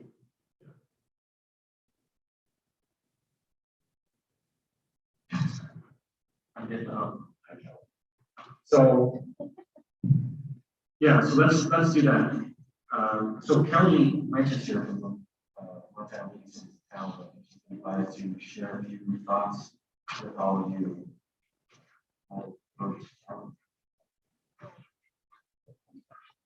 You want to have lunch anytime soon? Watch. Thank you. Okay. I'm Billy Lynch, I'm the Deputy Director, actually, I'm sorry. I'm the Executive Director Designate of Montana League of Cities and Towns. Together with the Executive Director, Tim Burton, we are Montana League of Cities and Towns. And I think I just wanted to kind of introduce us today and tell you what we do and what we're available for. Hi, welcome. I think I know all of you. We were started in 1931, nonpartisan, nonprofit corporation of all the member municipalities, which is all 27 of Montana's municipalities. We provide basically 3 types of services. We do this through our partnerships with a variety of different organizations. But essentially we do advocacy for municipalities, we do education and technical assistance, and then we do risk management, which you know about through Montana Municipal Interlocal Authority, or MMIA. And I don't know if you heard from them today, but I won't speak for that. They do kind of the risk management, self-insurance side of things. But in terms of advocacy, we do both what I call hard and soft advocacy. We do legislative lobbying on behalf of the municipalities in Montana at the legislature, every biennial session. And then we do kind of ongoing lobbying with state agencies or federal agencies throughout the year, depending on what issues come up. And then we also do some local lobbying as well if there's issues with other municipalities, help municipalities work out issues, and that's typically done with Clark, one of our partners. You probably know a couple of wins over the past few years. Of course, you have to close. That's the whole point of you being a member. But we got the gas tax increase for local governments. We just this year reached the full 6%, or sorry, 6 cent increase that we originally got back in 2017 session. We have been working really hard to protect entitlement share. We've got a lot of great partners on that. We're both NACO and also the Infrastructure Coalition up there, protecting tax increment financing. I know Helena uses that extensively. That's been something that's been on the shopping block. That in place in as much of a secure way as possible. We've done a lot of defending of local control. I have to say that that was pretty much the point of the last session. We lost a lot, but we won some other critical pieces of that. We worked a lot in local government operations over the last year and a half. It's been 2 years already of COVID. It's incredible. But working on public meetings, doing those virtually, working with the AG's office to get some language in place to allow you to continue to do this kind of virtual meeting space. And waiting deadlines for like some stuff that just the stuff that people are not thinking about. It's all stuff that last years. As you know, we're now going to be inundated with federal funding through the CARES Act and ARPA, and now we've got the federal infrastructure bill that no one seems to know. A lot of money.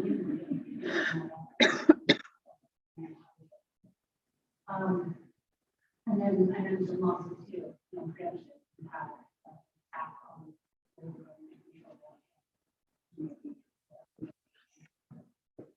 And bringing to the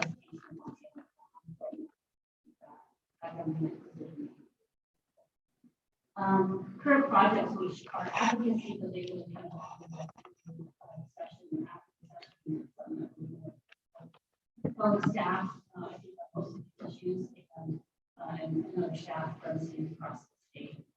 Nutrient standards, working with the Construction Coalition, our industry partners on this to get those very strict numbers removed in place of a more narrative standard that will allow us to be able to make improvements that need to be made to the water without spending money to see on the roof.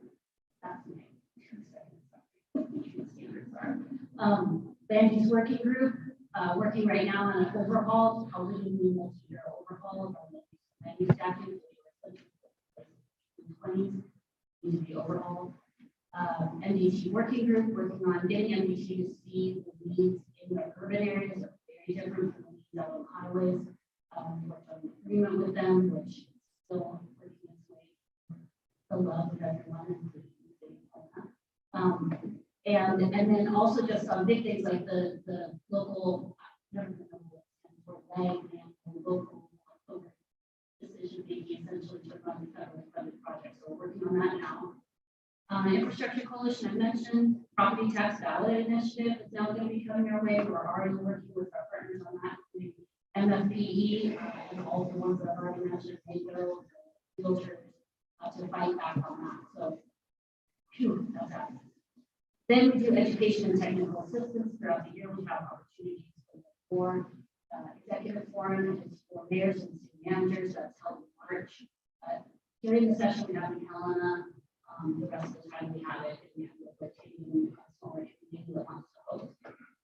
Then, Tillotson for city attorneys with the local government center in Bozeman in May with their municipal officials training. It's a 3-day project. We do regional meetings in all 12 districts. That varies. We person done that. Annual conference in early October. The council this year, next year we'll be back. Helena, tried this year, but it didn't work, so come back. And then we do just assistance through phone, email, on-site trainings. We go with Dan when he tries to help people get along. I'm not sure we help Dan, but we're there. And then finally, you know about MMIA, we're created by the members.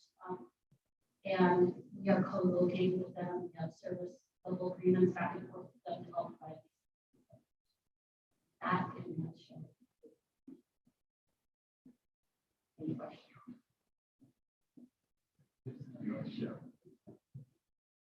I do have one question. Basically, it's a really explanation. I know, well, I participated the last couple of years online for the annual meeting and session. I'm wondering, what are there additional ways that individual members of the commission can get involved with the league? And also, we all have an opportunity here to be more supportive. We don't happen as much during the session just because of our location. But I know that's something that I think at least a handful of us would be interested in supporting in more robust capacity. Fantastic. We 2 years ago put into place a software system called Engagify, which basically allows us to track legislation and push out communications to folks to help us when we need help at the session on any particular topic. And having you engaged in that would be fantastic. And I also, which you already know, wanted to mention that Rachel is now the board member for your district, which I believe it's District 4, but I might be wrong on that. For Helena, replacing Mayor Shell from East Helena. So welcome. Thank you for your volunteer. And that would be great. I think having Helena back on that board, she was represented there for many years, and that had kind of dropped off. So really happy to have you back on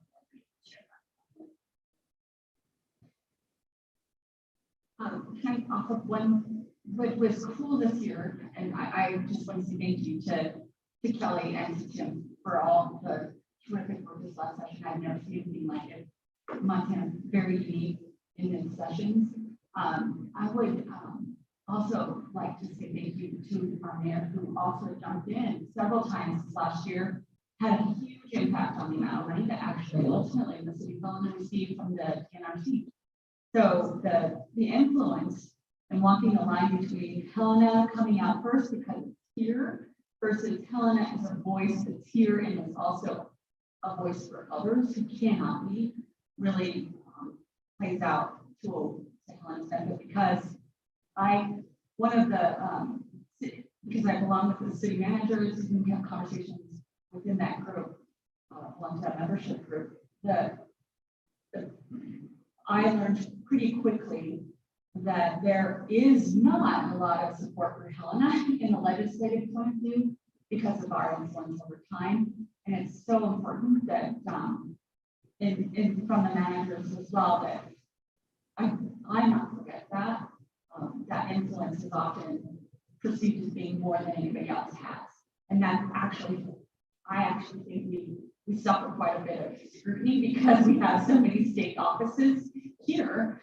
There's a comfort level that isn't really there in other cities by the state operations as well. So I just wanted to say thank you, Ellie and the mayor, because it really paid off for Helena on those waters, especially in that water. Well, I can affirm the legislature has historically not cared a lot about and I think it is because we are the seat of government. And there is a lot of real high-end state expenditure and commitment to this community. But there's also a lot of state employees who are demanding to be paid more and have benefits. And the legislature has not been kind to its employees in my history. And so when you're not kind to someone, you want to, if you will, denigrate them and suggest that they are underworked and overpaid by definition. And there's a long, if you will, grind on this. And I think that Helena has to acknowledge that it is a government town, and we are largely state employees. We wouldn't be here otherwise. And we should resist at every opportunity the legislature sustain for the primary employee group in our community. We really, in the last analysis, we should. I am,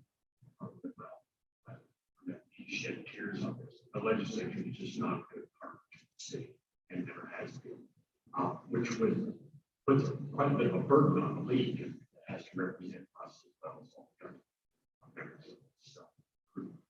And I think it does a damn good job. And I'm really glad Kelly's, the leadership of that group, because, for instance, get another property tax revolt or tax revolt, whatever that comes around virtually every opportunity somebody thinks of about the legislative referendum. Leading cities and towns and union from which I'm retired have almost always been cooperation with each other to try to maintain the capacity of local government, school districts to pay for themselves. You're great, Kelly. Thanks for being here. Thanks. No, and I don't feel like Helen is alone in this. I mean, we got plenty of communities that are picked on for various reasons. And we try to be pretty savvy using Engagify to figure out who are the best people to be communicating the right messages at the right time.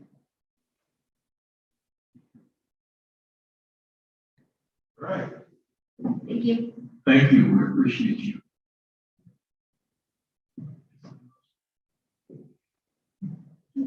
Mayor, can I just take a second? I know we want to have lunch. I want to just point out that the city manager or the city directors, department directors are here. They wanted to come by and say hi as well. I want to point out though too that today is, you do not see Brett here. Brett, who's our assistant, he's over at the Capitol. Today is the anniversary of last year's instruction, so he and the team have have been working. I know what I will also share with all of you, unless there is a danger, otherwise, whatever work we might be doing in the community around safety, we really don't publicize until there's something going on and we need to deal with it. So just so you know, if you ever can have concerns, just for certain, feel free to give me a call and ask questions. But I only share that because I didn't share it last night. For reason we have a team over there all in support. So I had just asked each of the directors to just say hello to you generally. Not all of you have met them. So Eric, and I'm sorry, Melinda is not here. This is almost lunchtime. I think she should introduce himself and tell us that paper food. Okay, we'll start with Parks and Rec. If you speak loud enough, I'm sure we can hear you.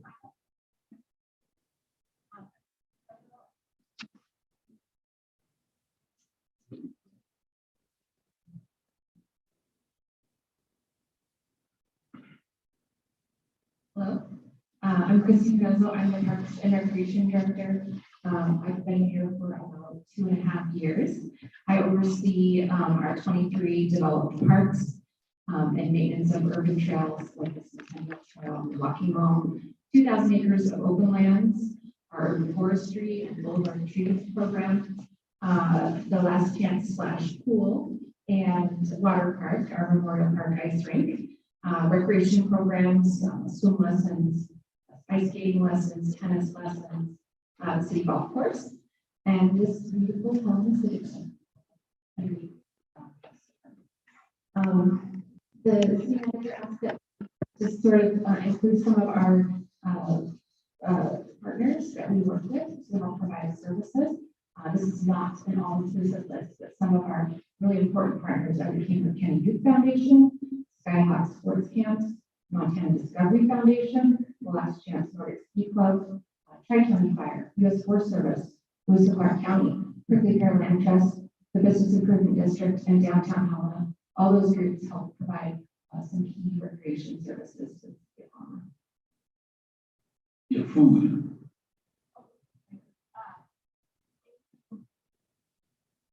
Anything pasta.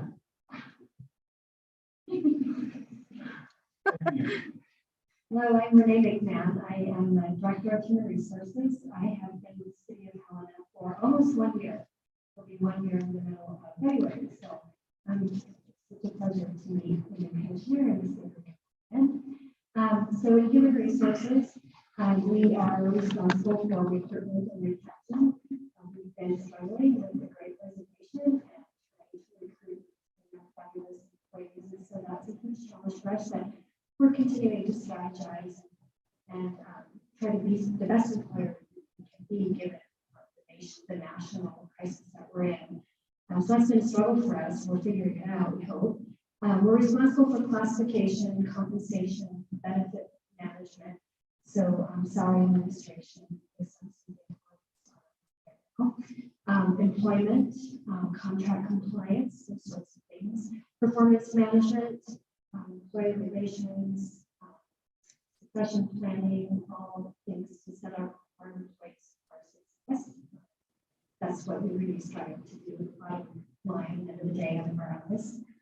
Labor union negotiations. So I got to my office on February 16th of 2021 for the first day, and we were notified of contract negotiations starting for fire and police starting April 1st. So orientation by fire. I really appreciate Chief Hagan and Chief Wood's guidance, Chief Wood's processes. So we had successful contract negotiations despite my ignorance, but great partnerships with those particular departments. Personnel policies, the city manager and I, the city attorney are working very hard on identifying personnel policies that again provide some nimbleness and some proactive ways to help with our employees and our staffing needs. So you will probably be hearing more about that in the next couple of weeks. Safety training, testing, and again, violations, recognition. So I started in February, with staff of 4 FTE. 2 of the other staff members started in May. So we are getting our legs underneath us, and all of us really are enjoying it. Oh, my food, oh my gosh, I eat anything and everything and don't miss a meal. Right now, I think breakfast burrito stuff.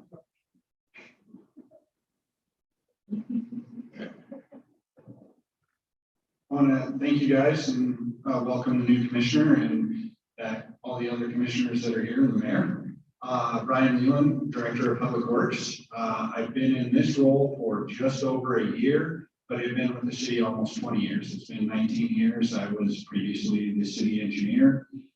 With Public Works, we get involved with the water treatment, drinking water treatment, wastewater treatment, all of the collection of water and sewer, over 200 miles of each water and wastewater, collection mains.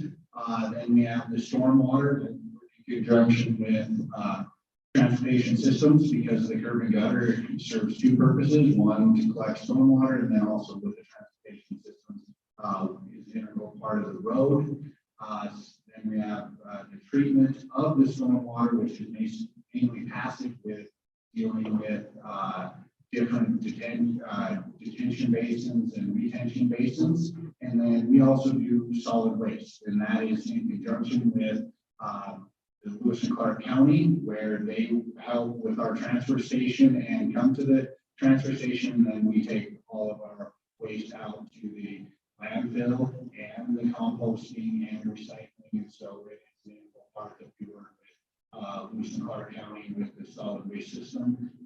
With that, we are going to be bringing everything to the system or to the commission with master plans. We're doing a water treatment master plan, a total wastewater master plan, and then the big one is the integrated solid waste master plan. And so this will be points that we are going to come in touch with you. That these plans are going to start to look at the future and how far we are going to go and what direction we are going to go into the future, looking 30 years out, start with the capital plan, and then what shape we are in. We have to know what liability is out there, where our infrastructure is, what needs to be improved, and then where we need to go into the future. So we have a lot of things coming forward. It's an exciting time. So we have tons and tons of money that is set in motion and in liability with our infrastructure. That's where we are out there. So we are one of the biggest departments as far as money and infrastructure and liability that's out there. So look forward to working with you. And as far as my group, I'll just go back to munis, is to go and get a plug into the city department out there, and Christy doing a great job with dealing with the restaurant out there. So thank you. Good morning, afternoon, or good afternoon, I see Mayor Bateman. My name is Sharon Robin. I'm the Community Development Director at Links until January 26th. But the Community Development Department does a lot of things for the City of Helena. Included is the building division. Building division in of itself oversaw over $150 million worth of construction within city limits this past year. And what they do is they review building plans and do inspections for all buildings. We work with the fire department for fire code, looking at all those various issues. We have about 13 people in that division, and we're very fortunate. We have one of the better building divisions, I think, in the state of Montana. We also have the planning division. Planning division has 2 primary goals. What we refer to as long-range planning. So what they work with is things like growth policy and developing subdivision ordinances, zoning codes, and other related ordinances and codes.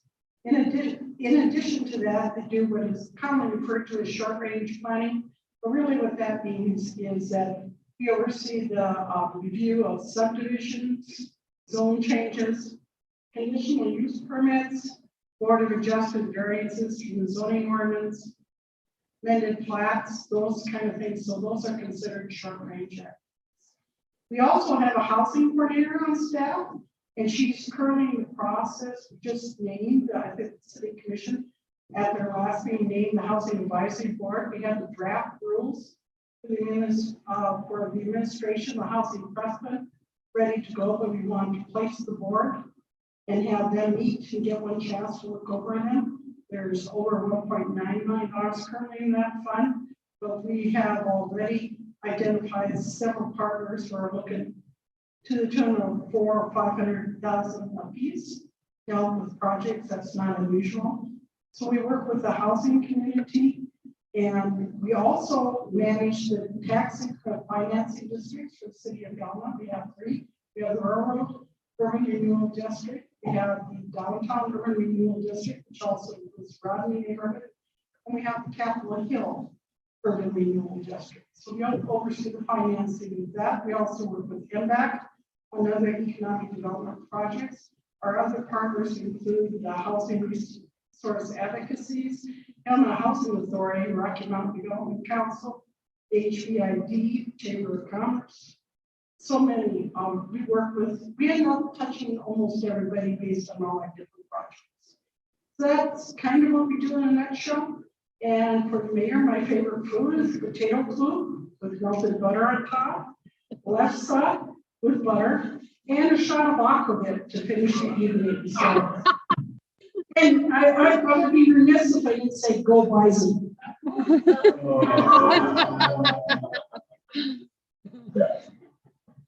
That's tough.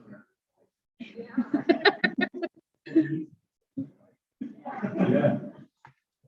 Good afternoon. My name is John Campbell, Fire Chief for the Fire Department, City of Helena. Fire departments comprise operations, training, fire prevention, investigation bureau, as well as staffing one of the 6 state regional hazmat response teams for the state of Montana, including technical rescue capabilities, high and low angle rescue for our open lands areas, as well as confined space for city infrastructure.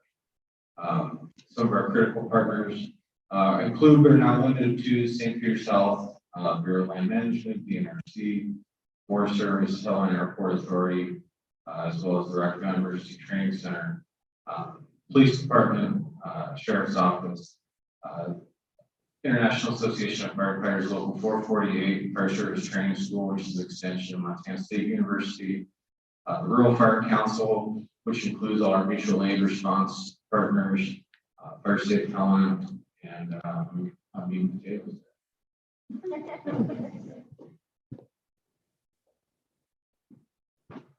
Good afternoon, David Malky, Transportation Systems Director. We, under in our earth department, we have the street maintenance, which is and also roadways, which we maintain in the summer by chip seals, overlays, construction, and in the wintertime, we are responsible for the plowing, snow and ice control routes. We also are responsible for all traffic signs and limited amount of signals that are city owned. We have the fleet services that maintains and does repairs for all of the fleet vehicles, not only just the fire trucks, wonderful buses and all the other vehicles. I'm also over the parking division and transit. So transit, we're introducing a new software this year that will help the citizens of Helena better schedule their rides and see where the buses are and be able to basically make transactions over the phone and not in person. Parking, we're looking to give you an update here coming in February on the status of parking and where we see that division heading. We also run roadway code enforcement, which right now is busy out watching for shoveling the sidewalks, which is still snowing, so the snow clock is not reset. So once it stops snowing, the snow clock will reset and they'll be out busy. But they use our pen tracks and they head downtown and try to clear the 88 grams of snow and ice during the year. So busy time of the year, and please feel free to reach out and ask me any questions And Mayor, I would say probably on the potatoes guys, specifically, state cost.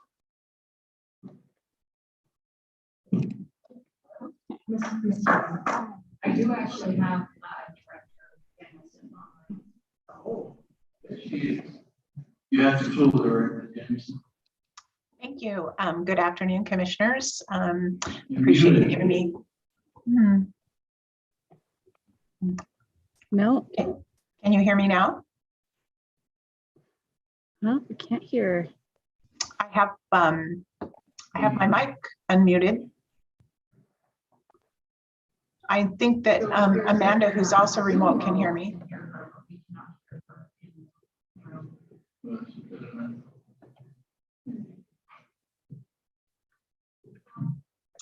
Can you hear me now? Is the volume, Stephanie, over there? Yeah, let me, let's see here. Sorry, one sec. Okay. Amanda says I sound fine over the Zoom app. It appears it's up, but it's we have the mic is set as an input, not an output. So anything coming out of this computer is not going to be projected. It's only going into the computer from your mics, if that makes sense. I don't know if we want to, if we have a cell phone, maybe put it on speaker. You logged in on the online. Yes. Let's see. Whether you can do your microphone there, I apologize.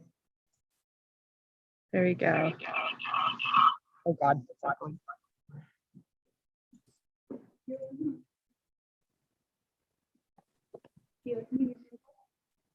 Can you hear me now? Yes, let's try this. I don't know if this is going to squeak or not. We're working with what we got here. Go ahead and try and speak. She levels.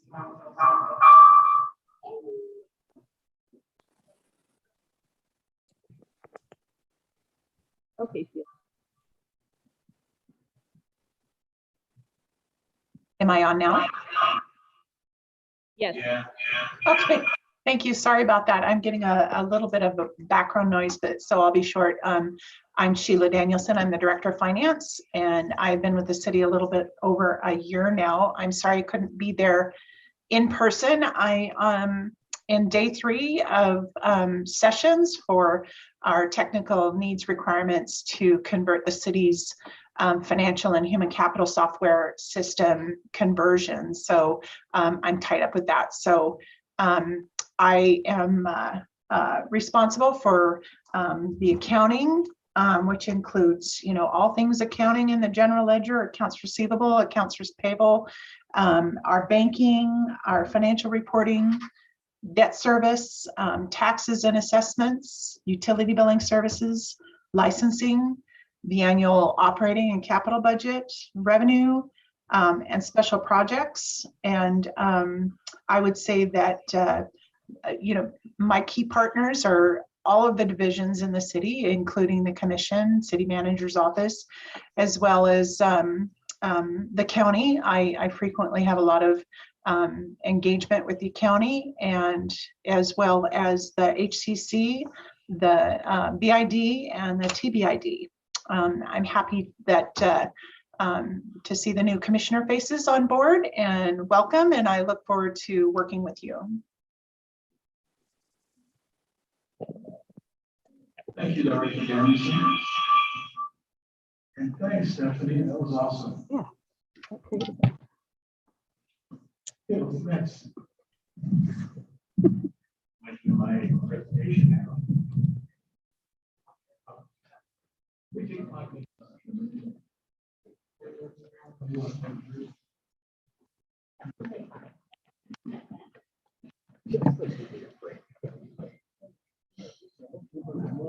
Sorry about that, Dan.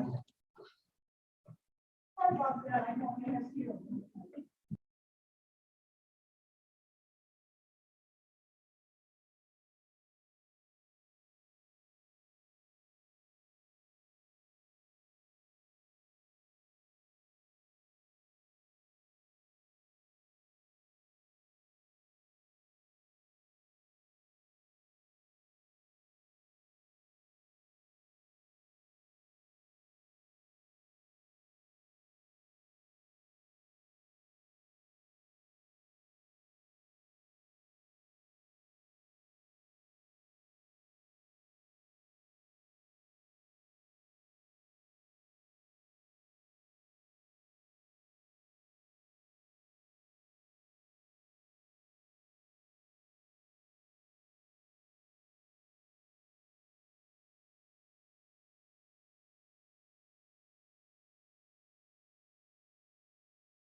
Okay.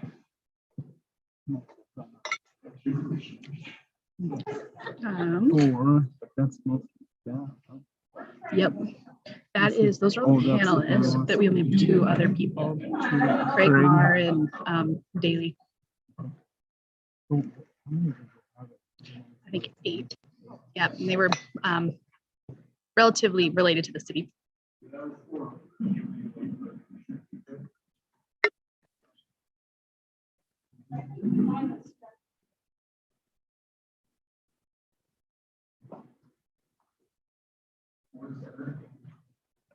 Presented by public program earlier, so encourage you to work. If you have questions, let Eric get back. Who, Beaver? Oh. Who? Oh, I don't think so. God, why do I hear my name or my voice? There we go. Craig Marr and it looks like C. Daly are the two that are online. Yeah.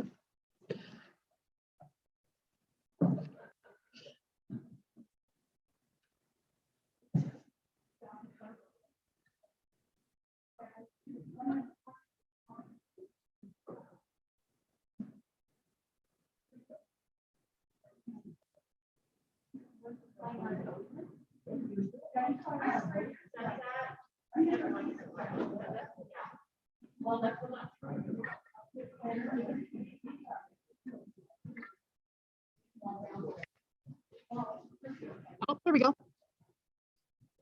Beautiful.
Good afternoon. This meeting is called to order. Mr. George, you have the floor. Thanks, Mayor, Commissioners.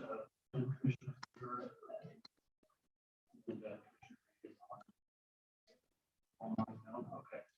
So my name is Thomas Jordan, city attorney. I have been with the city for 15, going on 16 years. 8 years as deputy city attorney and now going on my 8th year as city attorney. I was originally hired as a lonely land use attorney to help out with all of the development that was going on in the mid 2000s, and now supervise the city attorney's office. I'll start with maybe some of the lesser known aspects of our office and what we do. We prosecute on misdemeanor criminal offenses that happen within the city limits in Helena Municipal Court. Also prosecute civil license suspensions, that's refuse, testing when they're arrested or investigators or ADUI. We process those in district court. We also have a victim services office, a prosecution-based victim services. where one position, a specialist, who helps victims of assaults, family member assaults, or protection violations, stalking, sexual assault, understand and work through the criminal justice system in coordination with our two prosecutors. That's grant, it's a VOCA, Victims Against Crime Act, under the position. Relatively new, it's about 5-6 years. That program has been going on. And then, as the commission is probably more familiar, chief legal counsel to the commission, the manager, and staff, advisory boards. So the, advising the boards, preparing ordinances and resolutions, the manager on helping the commission implement priorities and policies. What is my favorite food? I would say seafood. Montana is great for that. I guess maybe on Saturday I'll have some rice and balls. I'll go ahead and jump in. It's just going to be me today. Eric is putting this together. I'd like me to works from home on Thursday. That's scheduled on Thursday. Arrange that today. So actually, last night when I was thinking about this, I was thinking about the word orientation. I have this weird thing for think about what words mean and where they come from. And so orientation, orient, which means figure out where we are, where we're facing. And I looked up the etymology of orient. Why is that associated with the East? European-centric view of where you are in the world. But it comes from, and I'm going to say this wrong because I don't know how it's said, but orire in Latin, which means to rise. And I thought that was pretty interesting that, we've got a new commission, we're orienting, and we're rising.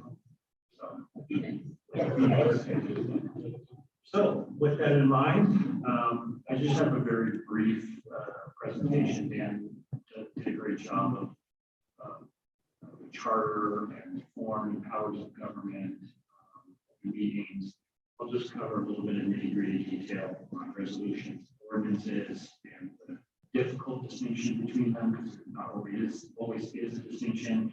How procurement and contracting works for the city, general liability. We kind of talked about advisory boards. I'll just go over that real quick, and then ex parte communication, quasi-judicial action. Resolutions and ordinances, those are both legal documents that the commission considers, takes a majority to pass. Resolutions are generally statements of policies or specific actions expressed by the commission. However, ordinances can also state policy, state law, entitlement uses the terms interchangeably. Resolutions generally only apply with the corporation itself. To contrast that, ordinances are generally legislative acts of law, so zoning requirements, regulation, business licenses, building code, animal control. So they apply city limits outside of the organization itself, and there are sanctions for those violations. Not all ordinances are acts of law by state law. Some policy actions have to be taken by ordinance, and this is where it gets confusing. For example, the creation of urban renewal districts has to be by ordinance, even though functionally it's like a resolution. Those are ordinances that we do not codify. Who are you sending it to? So, for example, you got your animal control ordinance, which we got in 2020. The commission passes an ordinance, and then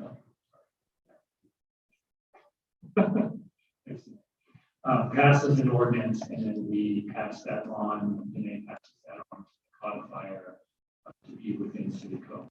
The ordinance creating an urban renewal district is not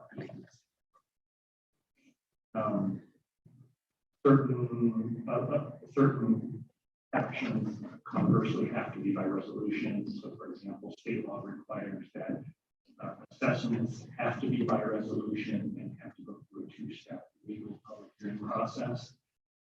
And charter also requires the same, our city charter requires the same for any position fees or charges.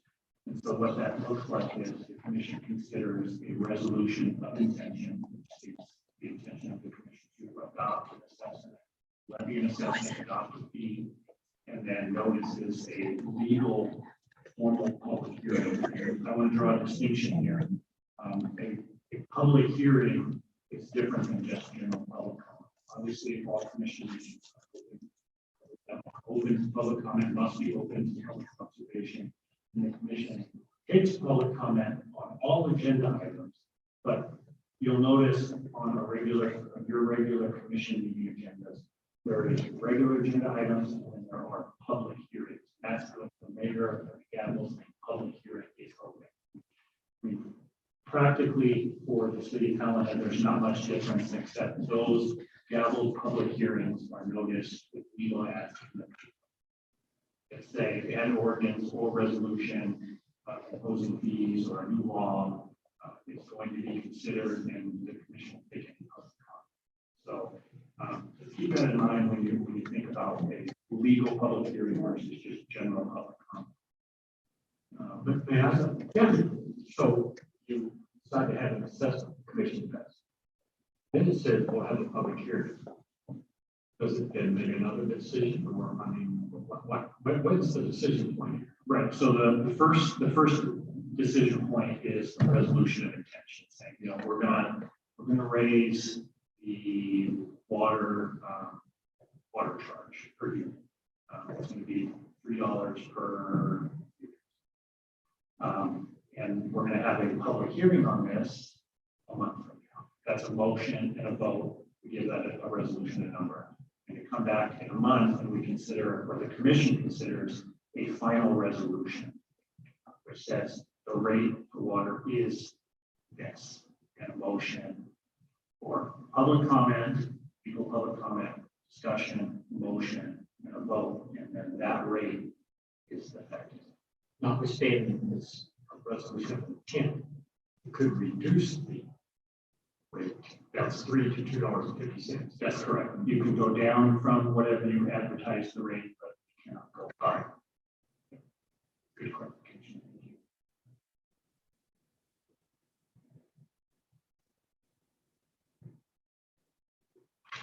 So this is from the bylaws, or 2, section 1, commission to act by ordinance. This just covers, lays out specifically what I generally laid out.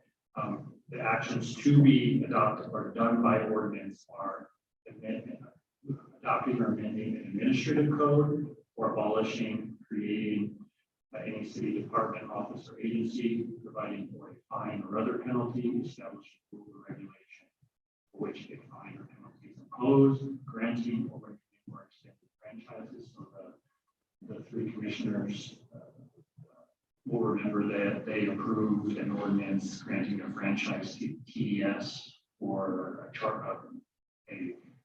cable TV franchise to use the rights away. That's another example of an ordinance that is adopted that is not codified. And then regulating the rates to be charged by the city acting as a public utility. This provision is in contrast to charter, which says that resolutions govern the imposition of fees. So when we get to assessment and fee setting time in about June through August, we have processed those as resolutions rather than ordinances. I think there's process-wise, it does make a difference as long as we go through the public hearing. And then adopting any ordinances have to be done by, or amending ordinances have to be done by another ordinance, and then repealing it. Any other action of the commission can be done by resolution or just a simple motion. So, for example, the bylaws, the commission bylaws adopted in 1977 and then amended in 2015 were just by simple motion. questions? Well, is there a reason for having this ambiguity or conflict? I don't know. These bylaws were written and adopted in 1977. The change in 2015 was to clarify if there was a tie vote in a matter of special segregation. That's the only change that was made. And the charter was amended in 2001 for the limited purpose of having the mayor be a 4-year term. 2 years. Yeah.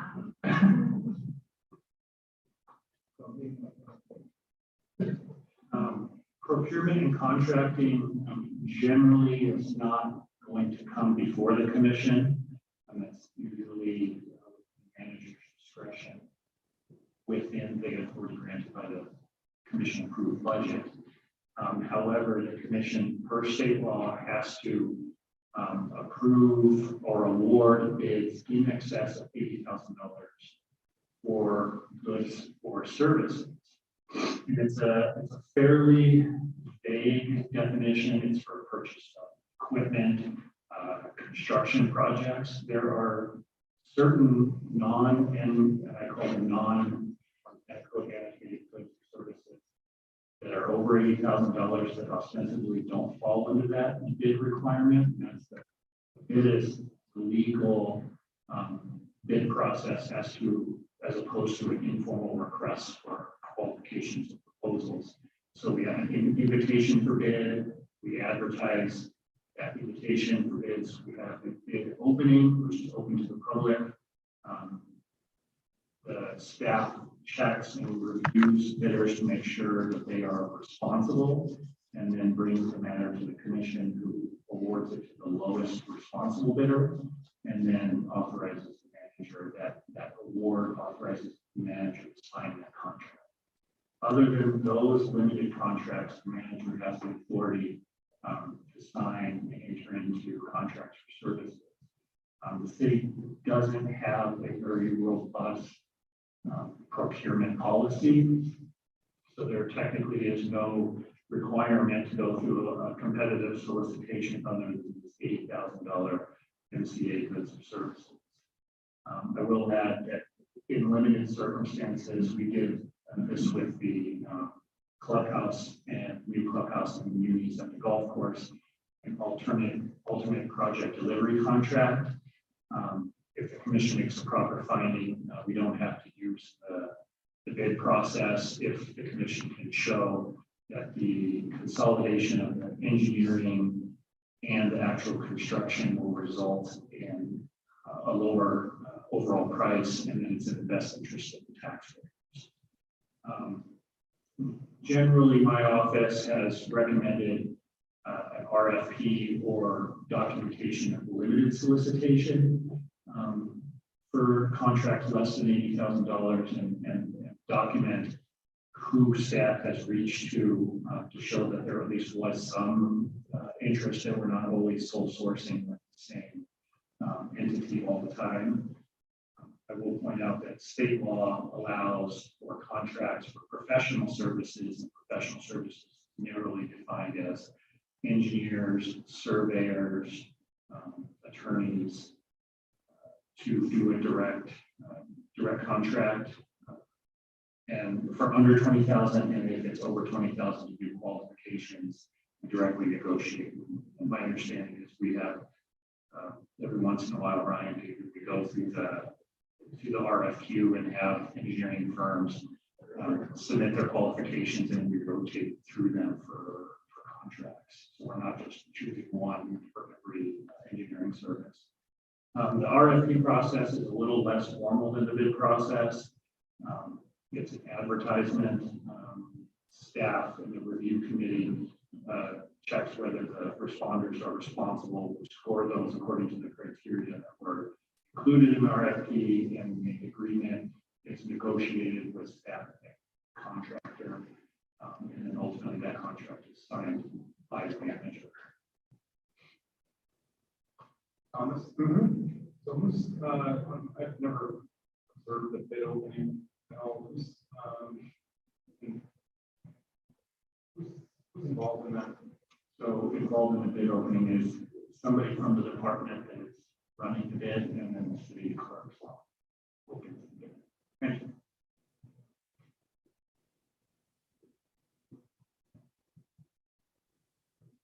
I just wanted to point out the little Davis bacon and prevailing wages in Montana. It's important because if the city does not require prevailing wages on these contracts, and the contractor does not pay prevailing wages, the city could be on the hook for those, the difference between that. And so in Montana, any public works contract over $25,000 has to have prevailing wages. We have to attach the applicable prevailing wage classification to the contract. And that's one of the critical components that my office reviews contracts for. And public works in this context means more than just the public works department. So parks. Yes, ma'am. I was just asking, so who determines the prevailing wage? Just the average of the federal government? So in Montana, the Department of Labor produces the prevailing wages based on the, remember, right, Ryan, the term is escaping, the regions, and they do the calculation for what the prevailing wage for that type of work, that type of labor, and their travel pay, and so on and so forth. And so there's 4 of 5 categories: heavy construction, highway construction, building construction, and then non-construction work, which is like janitorial. Some of our open space work falls under the non-construction. If it's over 20,000, those contractors have to pay prevailing wages. And that includes the hourly wage, benefits, overtime. Just wanted to let the commission know that exists as one of the core components of what my office looks for, in addition to insurance and workers' compensation requirements, to ensure that the city is requiring those so we don't get tripped up with the contractor providing those.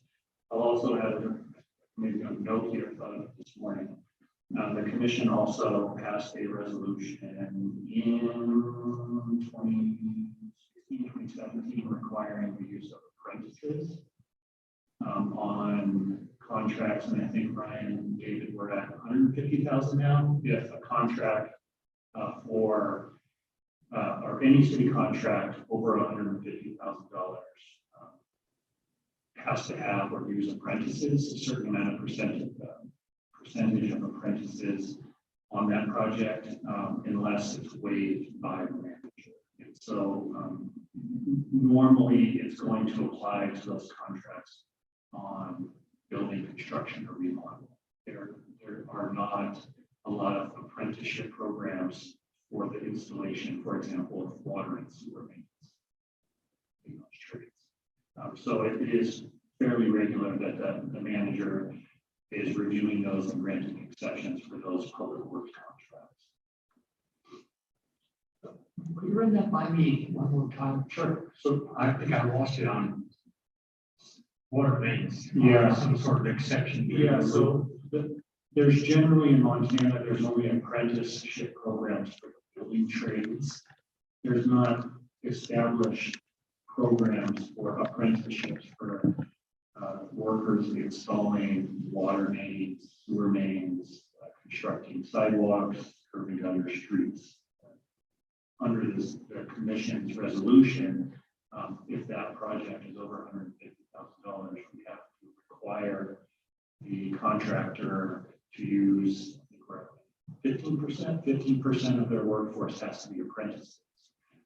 So when Public Works and Transportation is, for example, rebuilding Rodney Street, when we awarded that contract and executed it, the manager had to make a finding that there are no apprentices to meet that requirement and grant a waiver to Helena Sand and Gravel because there's just no apprentices.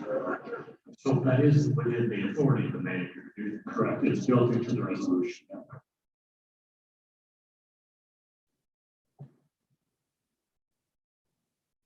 Liability.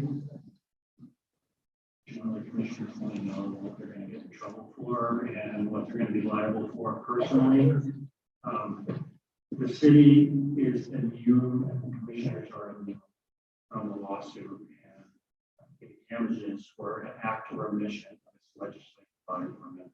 In other words, if you're acting in a legislative capacity, you cannot be held responsible. So a legislative, we talked about policy, and that's, again, why it's important that we have these norms and lanes that we try to stay in. If the commission is, sitting in a commission meeting and passes a law, and somebody thinks that they're somehow damaged by it, the commission, the city, and individual commission members can't be held responsible for that. So if you adopt an ordinance, I'll use an example from a phone call I got. You allow medical or you allow marijuana, and somebody believes that property is damaged.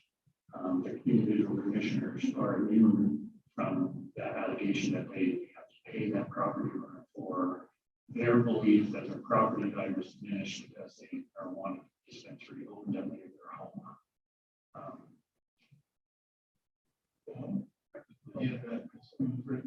I can forward the message to you if you want to listen.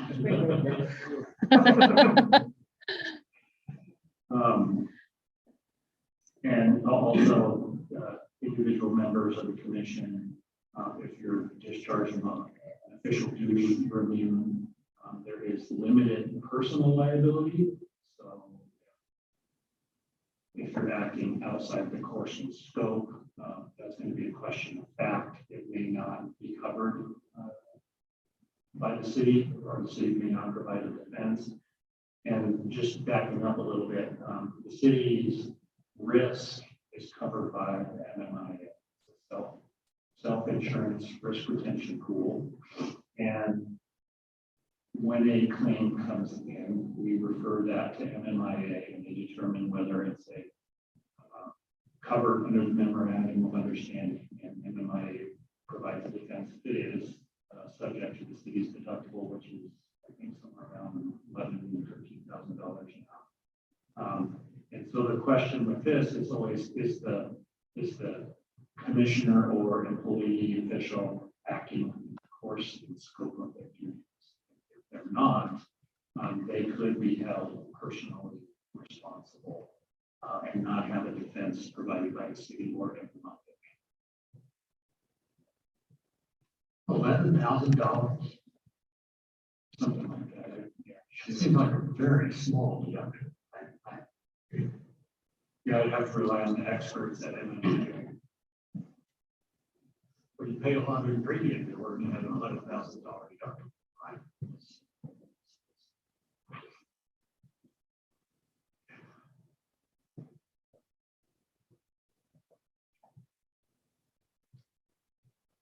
So advisory boards, we talked about this, and I'll back up and talk about maybe a bigger picture, the role and the process, the interaction we have with the commission and management staff. The city does have a lot of advisory boards or steering committees. They are generally appointed by the mayor with the consent of the commission, and advisory boards generally recommend actions and policies to the commission. There are distinctions in the type of boards we have. The vast majority of them are advisory in nature. So the HCC, which is created by the charter, the Citizen Conservation Board, the ADA Committee, Rural Transportation, Helena Open Lands, Advisory Committee, and the urban renewal districts are also advisory. We also have independent boards, appeal boards. So, for example, the Building Board of Appeals is a board consisting of the fire chief, the chief building official, in building industry.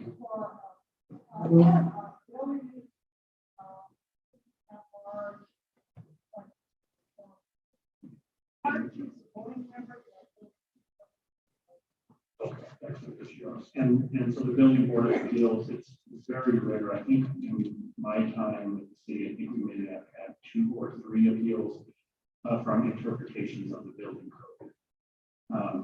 We also have the Board of Adjustment, which is semi-independent from the commission. They consider property owners' requests of variances from city zoning, although the commission does retain by city code variances for heights of houses.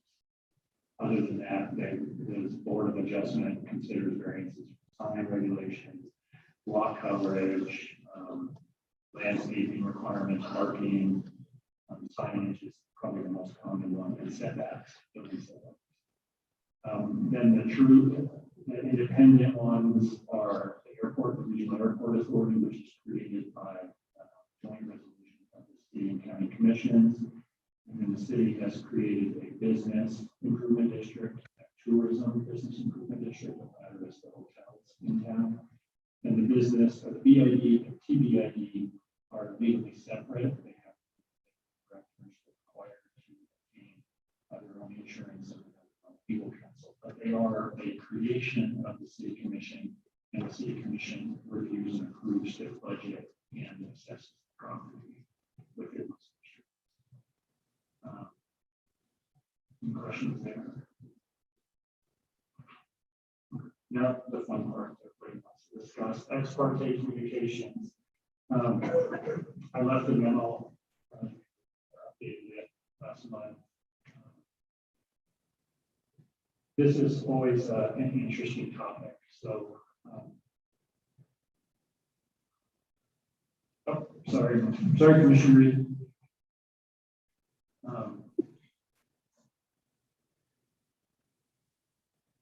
Is that better? There we go. Thank you. So when the commission acts in two ways: legislative actions, that's the creation of new law or policy. That's like the legislature. There's no legal restraints on who you can talk to, who can talk to you, who can lobby you, public or any interested party. That's distinct from quasi-judicial actions. So those are actions where your commissioners are sitting like a judge. You're considering the application of law or policy to a specific person or property. The most obvious example, or the most likely example that the commission encounters is subdivision review, conditional use permits. My memo highlights a few others. It's not an extensive list because it is so fact-based, on a case-by-case basis. Extensions, water and wastewater service boundaries, tax abatements, appeals related to licensure applications, historic demolition permits, I believe are quasi-judicial actions. So why is that distinction important?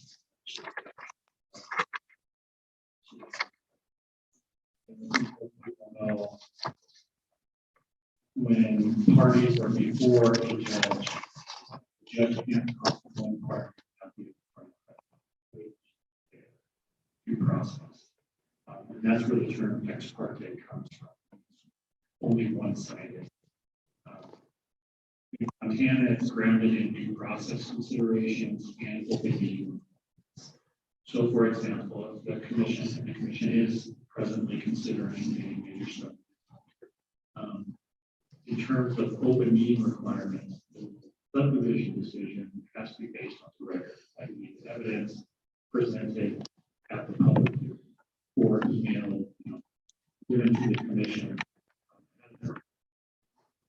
If a commissioner were to talk to a member of the public or the developer about the subdivision and was given information from one side or the other, one, the rest of the public wouldn't know what that communication is and what the commissioner is potentially basing their decision on. Other commissioners wouldn't be aware of it, the applicant couldn't be aware of it, or conversely, the neighborhood or the public wouldn't. So if there is ex parte communication, the basis for the decision may be infirm. So I encourage commissioners that if somebody, subdivision and conditional use permits are two most likely actions that you take that are quasi-official. If somebody wants to come and talk to you, hey, I don't like this subdivision, or I love it, we need housing. Encourage them to come to the public hearing, save their comments for everybody else out in the open. If they insist on it, walk away. The other thing is if they insist on it, is you can disclose it at the hearing and talk about what the nature of the conversation was, just so that everybody is aware. It's above the board, it's on the record, and it's not going to be a concern. It gives everybody a chance to respond to it. The due process, I think, fits with the open meeting requirements, especially when we're talking about property interests. If the commission is talking to one side or the other without the other side present, there are arguments that you're depriving them of a fair hearing and deny their property interests. Obviously, we get into potential takings issues, and the most concerning part of due process violations is the awarding terms. So it sounds scary, but it can be avoided by just informing people to come to the advertised public hearing, or send an email, write a letter, and it won't be an issue as long as everybody knows about what's being communicated back and forth. Sure, I covered everything.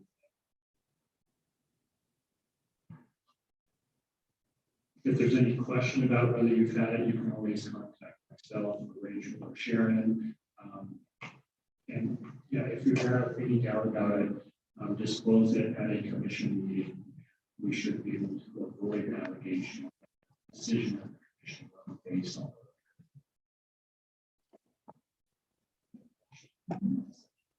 Thomas, is there, I'm not sure how to frame the question, but let's just take subdivision, for example. Is there a point that something becomes, that transitions from conceptual to actual, as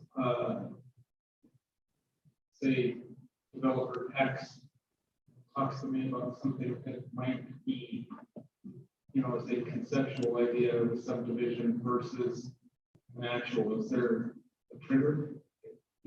Probably application to the city for whatever particular permission you're seeking is the bright line. I would still encourage the commissioners to avoid that contact. One, you have the ex parte communication problem, but also back to the norms and the role of the commission and the role of the manager and staff. And direct them to Sharon's office, Rachel's office, to talk about the details. Because, if it's before application, it's a hypothetical. Respectfully, commissioners may not be able to guide them on the details. If they're just going to say, hey, I want you to approve this, I'm going to be applying, well then, obviously they're trying to talk to you, influence your decision, and it's probably best to say, hey, go through the process. I'll hear everything at the meeting, and then when we get there, I think in abundance of caution, say, hey, this developer or this neighbor came to me very early on, even before they applied and wanted to get my ear. This is what happened. I told them to go to staff, and that's where I am. It's not affecting my decision. I'm hearing the facts and evidence here. Thank you. Well, not to beg the issue, but I heard nothing but complaints when I was campaigning. Whether the elder gets me, now that I'm a commissioner. No, but I think we just disclose it generally. I think that the positive aspect of it, especially with subdivision, is it's not likely that there's going to be any new information on this, right? Especially if we get public comment and the analysis by staff, presentation by the developer. It's not going to be something wholly unique, right? We're going to impacts the local services. So if you heard from constituents, you know, we do like this or we don't like this, if there were specifics, I think the commission is safe, the city is safe, if you just disclose those. And you heard about them, but they're also, it's all the same information that we're hearing here at this conference. I have and this maybe is going too far today, but yeah. So I guess that the past commission kicked it down the road and we got some sort of 60-day and there'll be some sort of reconsideration of things and that comes another proposal. Does that go back to the zoning commission before it comes to the city commission? No. So here comes the step that says these are the things that we say that need to be done in order for the commission to approve this subdivision. The commission still says we're not going to do it. Is there some obligation now that we incur by having had them repeated again, potentially? I mean, when is there a terminus to a proposition like this? It's hypothetical subdivision. Commissioner, under state law, we have 80 days, Sharon? 80 working days to either approve, conditionally approve, or deny. So make a substantive decision on the subdivision. So the subdivider applicant agreed to a delay or a tolling of that 80-day period. But yeah, no, there is a terminus that has to be met on there. Okay, but the commission does still, within that rollout period, the opportunity to say no or yes, pursuant to these conditions we placed on. That's correct.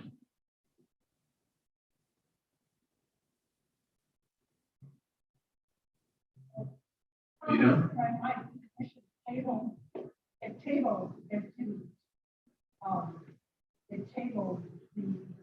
Yeah, the commission tabled the decision on the preliminary plat subdivision application. And the applicant agreed to the extension. So they did not hear the subdivision relative from. Yeah, the commission has not heard the merits of the application. Right, so basically, the next time it comes back before the commission is 80 days after that, or presumptively, if it's not tabled again. No, they have, 60 days. Or ends on 26. The last commission meeting. So, Commissioner Peter, so so under state law, the commission, once the application is being what we call complete, the commission has 80 working days to act on it. If the applicant agrees to an extension, the commission does extend, I think technically we probably have to extend it to those 60 days. So what was extended, just with the subdivision request, was the decision point where the commission has to act on the subdivision. So there's not 80 days after the 24th. So unless the applicant agrees, and the applicant has to agree to the extension, the commission can't just say, I need more time. If the applicant says, no, you gotta make a decision tonight, under state law, that's his right. And the commission could act and say yes or no. Annexation is not the same, but because they're so tied together, particularly in this case, but anytime we're annexing a subdivision, that once they table the subdivision, the applicant agreed to a 60-day extension so we could provide additional information based on some of the questions from the commission at that time. So on the 24th, you'll be hearing that information that was asked for clarification, and the commission will first address the annexation, then the zoning, I believe, and then the subdivision. I don't know if that helps you, but it's a complicated, in the case of annexation, pre-zoning or zoning and subdivision, it is complicated, but the commission chose to table it as opposed to acting on it. So Sharon and Brad are available to sit down with you Commissioner Fever and Commissioner Reed to go over subdivision review specifically if you need to before the 24th. When I started, actually before I started with the city, when I was in law school, I did the land use clinic and worked with Sharon. So I've been working with Sharon for over half of my adult life. We did the state, we worked on the state model subdivision regulations, the Department of Commerce.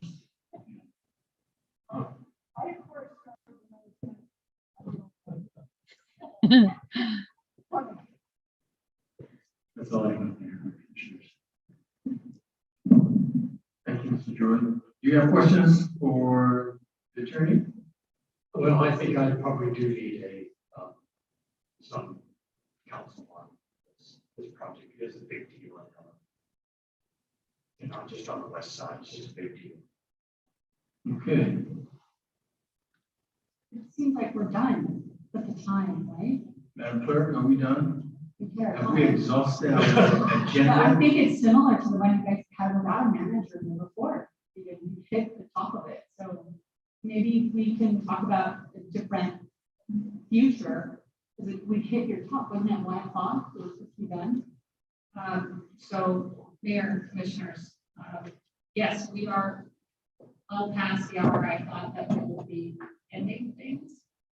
That said, obviously, for discretion and with the agreement of the city manager, we did have other topics the city manager asked to have on the agenda. I am obviously here at your request, so if you would like to just move on for the time, and that feels more appropriate to reschedule for the city manager's items at a later date, that's obviously an option. Otherwise, we do have section 6, the city manager's portions. When would be an appropriate time if we were, let's say, we were to decide to do item 6 at a later date? Could we make that decision here? Yeah, man, John, Chuck, what do you think?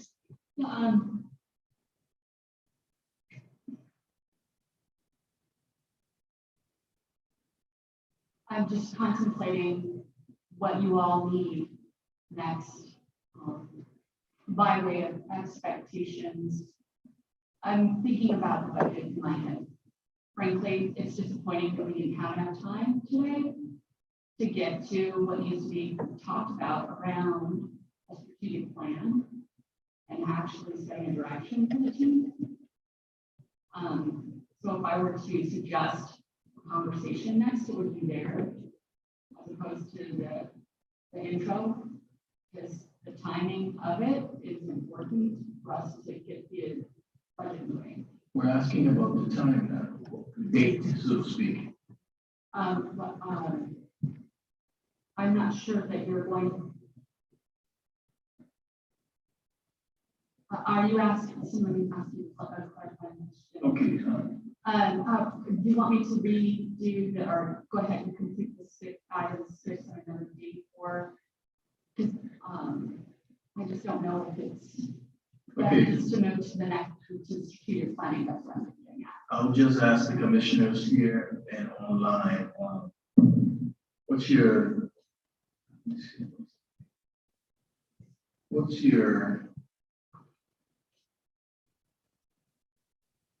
next Saturday, the 15th looks like? Morning.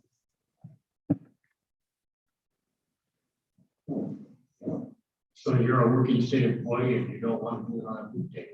No, I am done using my vacation time for this. So, yes. I'm very sympathetic. If the purpose of the next meeting is to presumptively the strategic plan also embraces a place where you may be thinking you are going regarding the budget, I'm there, 15. Commissioner Dean? I can do that. Like, one question is, do we have a draft or for our strategic and update meeting? We don't have that strategic plan. So we have the strategic outcomes for the budget.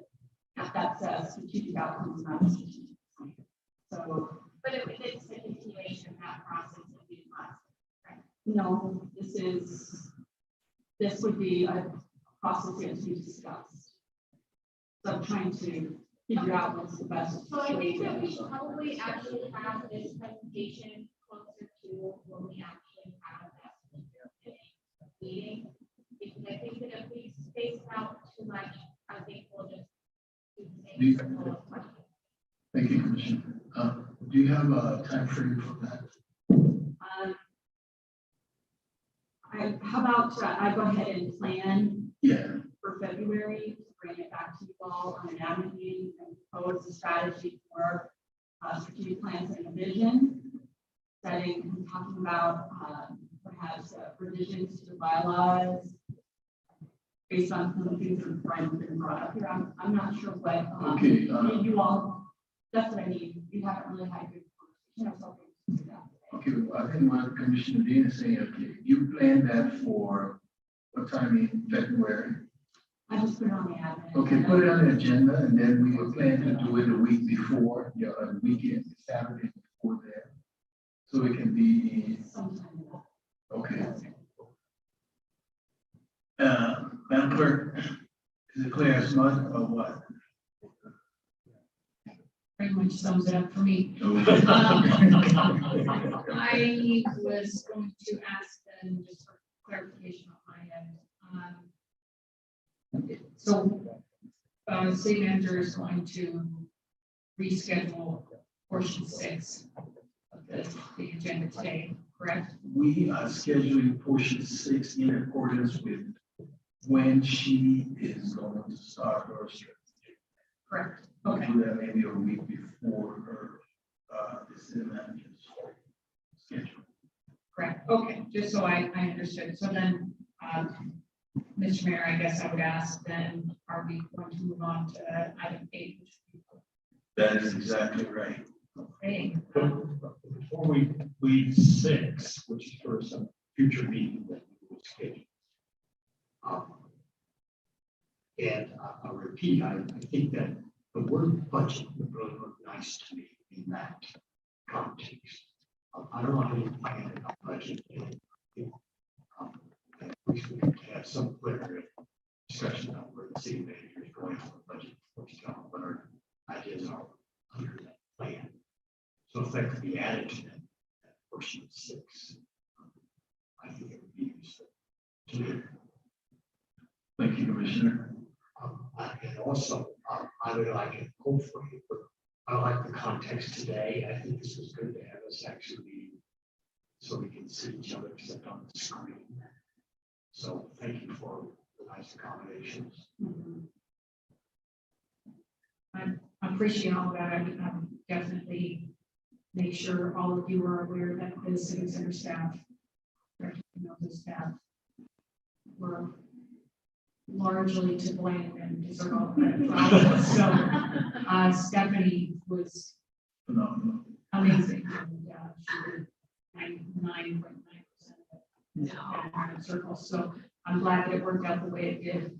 I appreciate everybody working with us on the tech too. I know it was hit and miss here, and if we do choose to do it again this fall, we'll make sure and try to work out some of the bugs that we experienced today.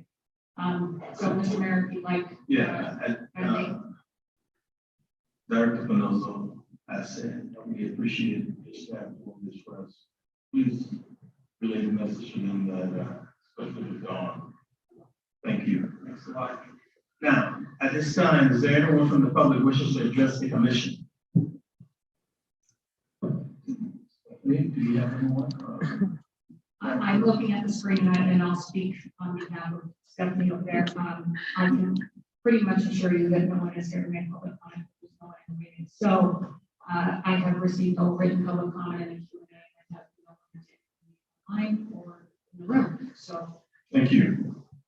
So, Dan, we sincerely appreciate you driving through this inclement weather to grace us with your presence and your knowledge. I want you to know we indebted to you, but not beyond the ethical, ramification. So we thank you so much for your expertise.